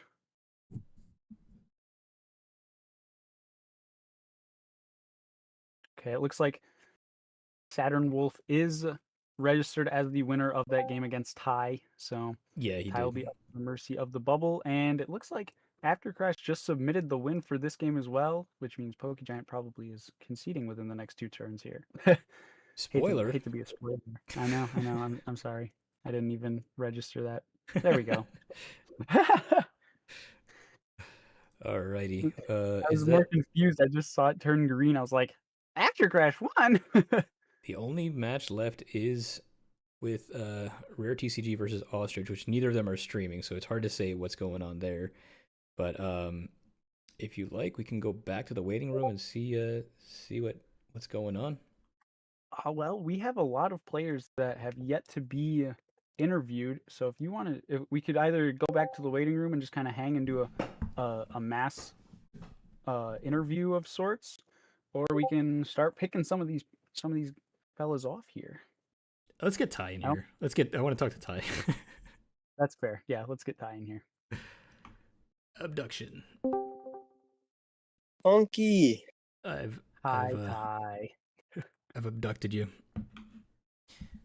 What's up, man? How'd it go? Ty? Well, that's not what you want to hear. I wonder if his internet went out again.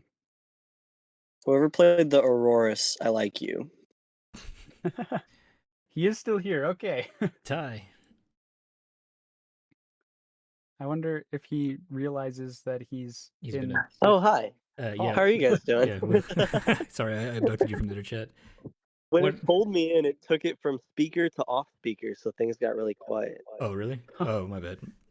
No, you're good. You're good. Wanted to talk to you. How you doing, man?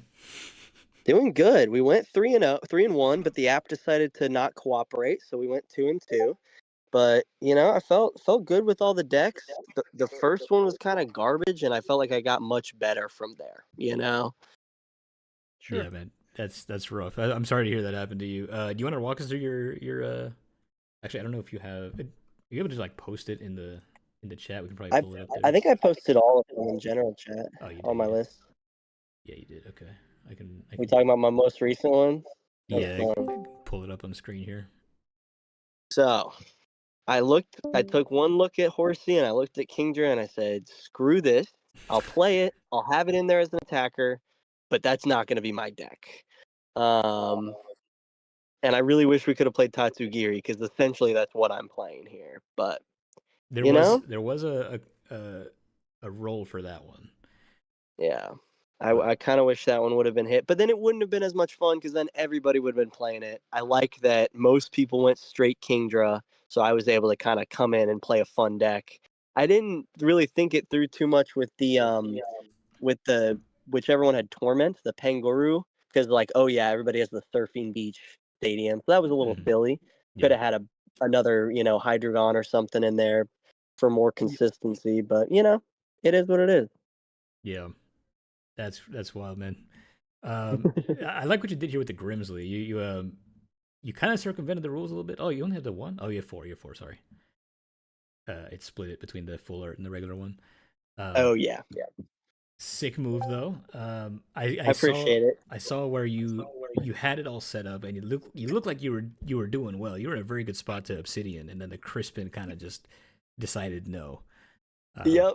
No, that was the one game where we got everything up and going. Things were looking good, and then yeah, the app decided that Crispin was the game breaker, and yeah, she's done for after that.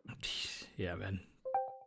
You still have a chance to bubble into cut, maybe even get saved. If you don't bubble, depending on deck lists, we're going to be coming up with a certain criteria to go off of for Yeah. everyone I to be like it. graded evenly. So I know at the very least, I've been informed that Jaxty can't make day 2 and Mega Blitz can't make day 2.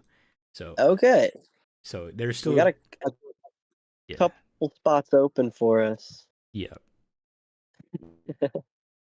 Heck yeah, heck So yeah. we could Hey, be win or lose, this was fun. I didn't oversleep. I made it here in time. I played this year. yeah, man. I'm glad Proud you, of that. I'm glad Proud you of made that. it. I'm glad you made it. Let me get your link up here so that I can have people subscribe to you. Tell us what you do. Tell us why we should be subscribing to you if we're in chat here. Well, we are part of the friendliest gang in all of Pokemon. Is the Totodile gang? I'm a little not sober. We're gonna be stumbling over our words, but essentially we like rogue decks. We don't like Dragapult, and we like to play fun stuff on this channel. And we do little League Cup vlogs, and we do a bunch of deck profile stuff. And we're searching for a day 2, so maybe that'll happen one of these days. But just kind of whatever I'm feeling, but a lot of fun decks. You're always a day 2 contender in my heart. I appreciate that.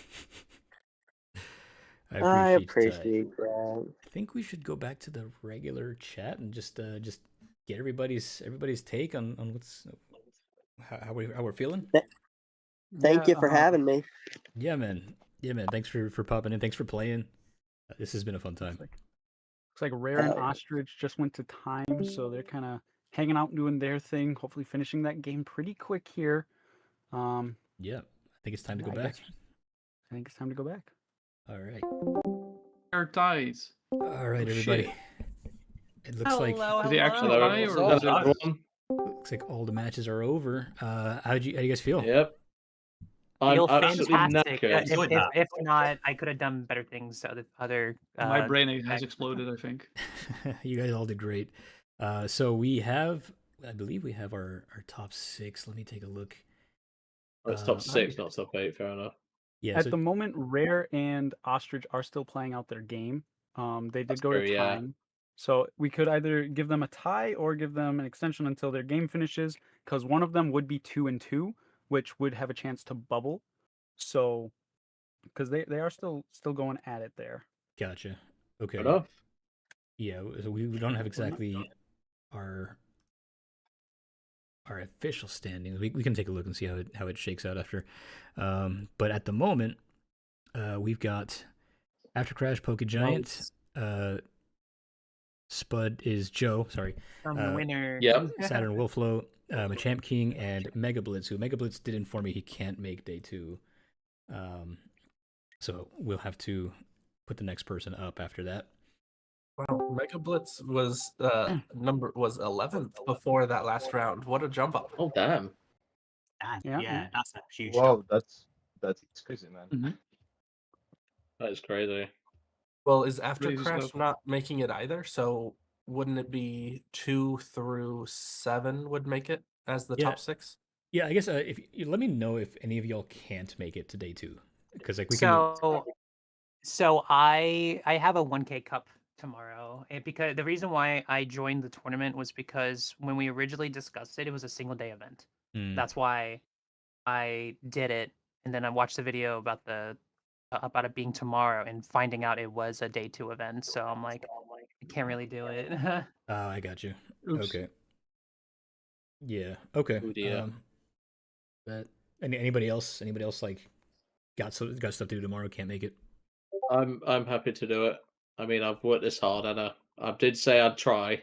Cool. Saturn, Saturn, I That- think if you drop out, I think I might make it. So it would kind of just be like whoever would have won should that drop last game out. would have made it anyways. Oh, you're saying you'd But- drop out but- early? But no, genuinely, Saturn's even not after even the in long day Discord. I've Yeah, had, Saturn's not here. I've absolutely had a blast for this tournament. This has been absolutely brilliant. I'm Yeah, glad. That's gonna be probably the most fun tournament I've had. I must very admit happy. as well, like when I saw the horsey, I was like, "Oh my Jesus, this is going to be tricky." But then I remembered that there was the Huntail Gorbis, which I'd never done a video on, so I thought, well, I'll play that instead, and it worked. I was so happy when I got picked. I was Yeah. like, this is like a fun challenge I'm throwing in last minute. One day, one cook-off, one of my cards will be picked because I did Luxury EX for 2 years. Well, there you go. You'll get there. Not next year You'll though. get there. Unless we're doing expanded. I played Mega Blitz, and our game 1 was like 10 seconds because he played aggro, like not even Dang. worrying about the king's attack. He was just straight I- gonna attack just with Kingdra. I watched that. That's what So happened in he- my game. That's so what he happened in my attacked- game with Pokeslavs, because I was like, well, you know, I'm happy if you don't want to play the game, but I will ask if you want me to, you know, see if I can get the match reset. You know, like I didn't want to like take a win and get into day 2 that way. I was like, I want to earn it. You know, I'm not going to be like that. I want to actually earn it. Yeah. Well, you did and, that like, like fair and Because I square, went, man. and he like essentially like really donked me because like I was like, oh my gosh, if I can't rare candy or Seedra Kingdra, like whoever gets their Kingdra out first wins. And I was like, oh, Yeah, it was it was so interesting because the match that I had with King, like that statement didn't even happen because a lot of the times it was more just like who could get their cards discarded first. And it was very interesting because King's build was very much focused on hard pressing the Kingdra with like rare candy and then just like trying to get the like the ultra balls and stuff. Well, like my deck was more of like it's a slower build, but I see the discards faster. So Fair enough. it was You're playing definitely Kingdra? interesting to see that. What's up? Chef, I can said you're borrow all playing your first- Kingdra? You said what? Sorry. No, go ahead. Can I borrow you for a second, Chef, in the caster's lounge? Oh yeah, sure. So apparently, Ostrich and Rare someone had a disconnect issue, and they just restarted game 1 without telling us. So I gotcha. they just started their game 3. I told them to just keep playing, and I would come talk to you. Okay. So it could be a minute. I will- don't want to. It will probably affect standings because I already finalized the tournament, which that's my fault. I probably should have waited. Okay. So we can just redo standings. Just let them know that the standings that we're seeing there are like not the official final standings, because yeah, they were supposed to have been able to finish that, and I think I finalized it too quick. So how are we going to figure out who goes where?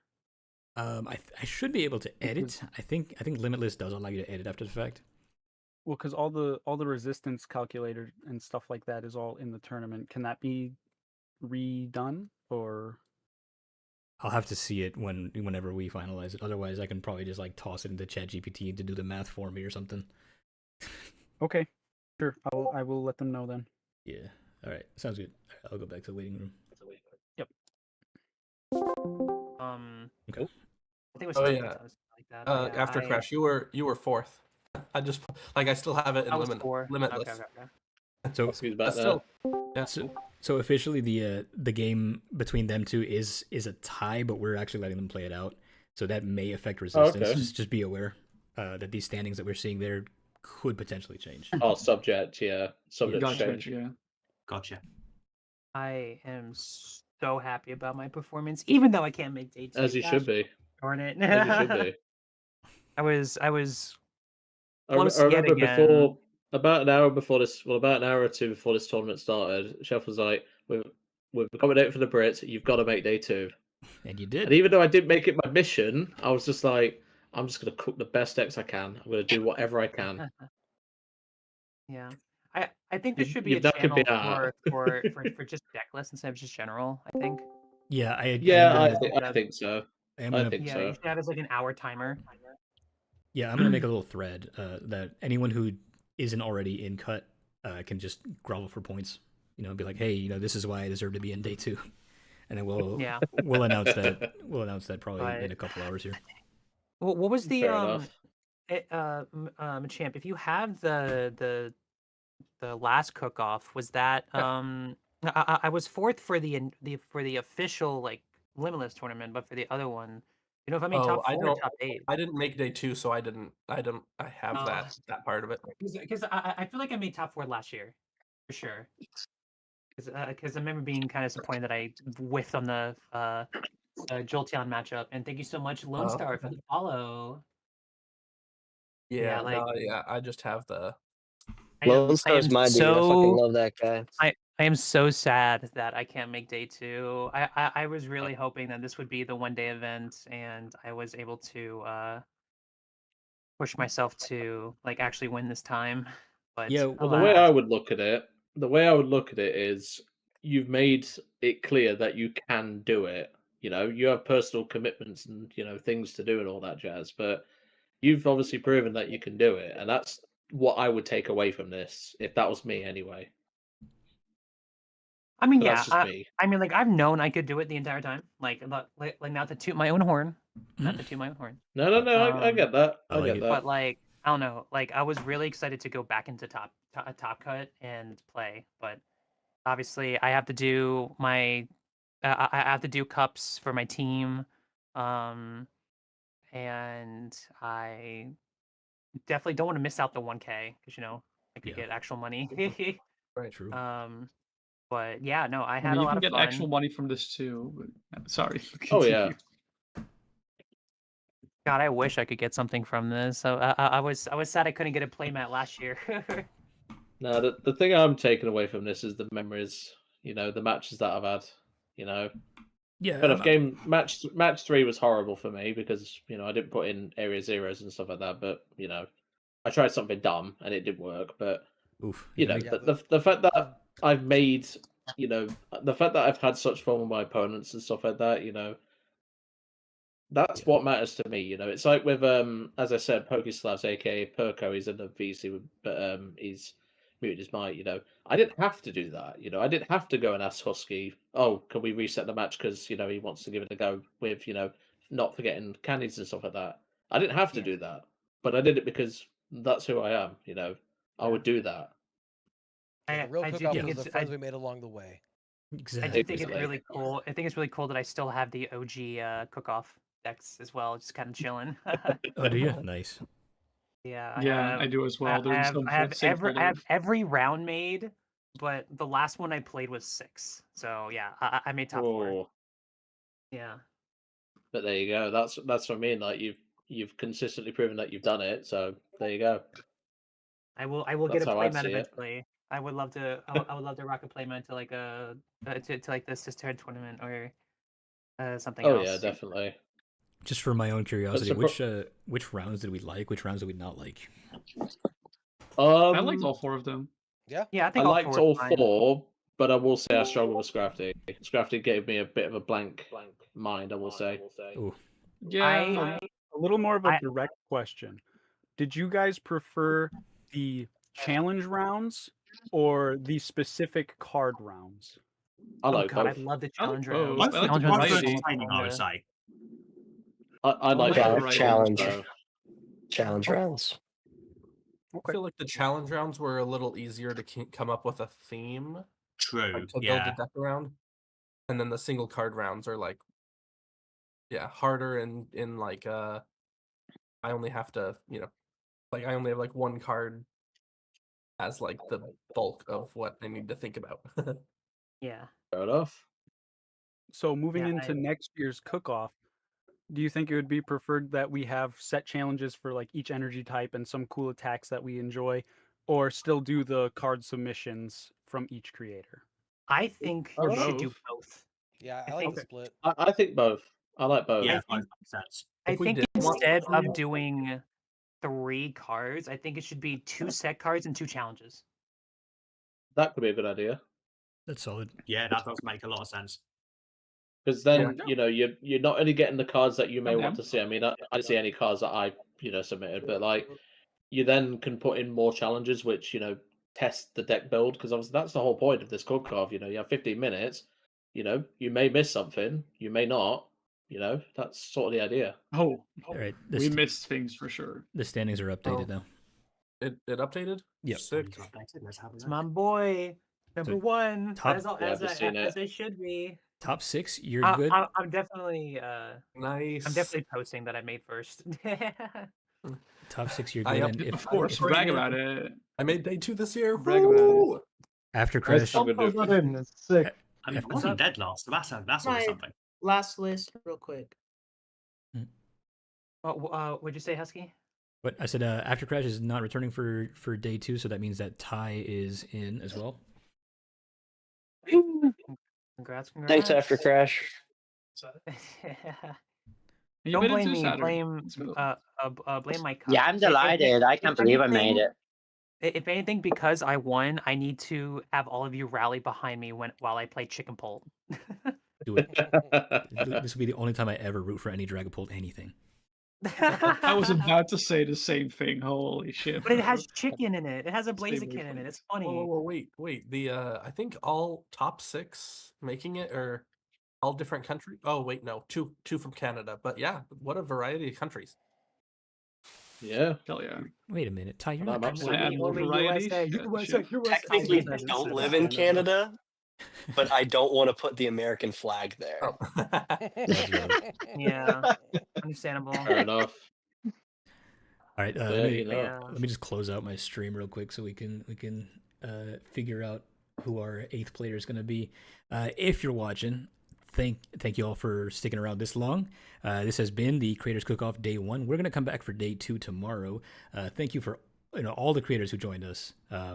Subscribe to every single one of them. I think at some point I have posted every single one of their links on my chat. So scroll up if you haven't already. Sub to all of them. They're all fantastic. Thank you guys, all you. Also sub to Husky. Yeah, do that too. Thank you. Make sure to subscribe to Husky, guys. Yeah, I'm greatly appreciated that I'm here again after 1 year. A fantastic last year. I couldn't miss out on at least day 1. So I'm very happy that we got to where we are, and hopefully whoever takes my spot is going to win. That's we'll you, soon Ty. find out. That's you, Ty. You gotta win. Those are big shoes to fill. Those are big Pressure's shoes to on fill. now. All right, but that'll do it for the stream. Thank you all for watching. I'll see you tomorrow.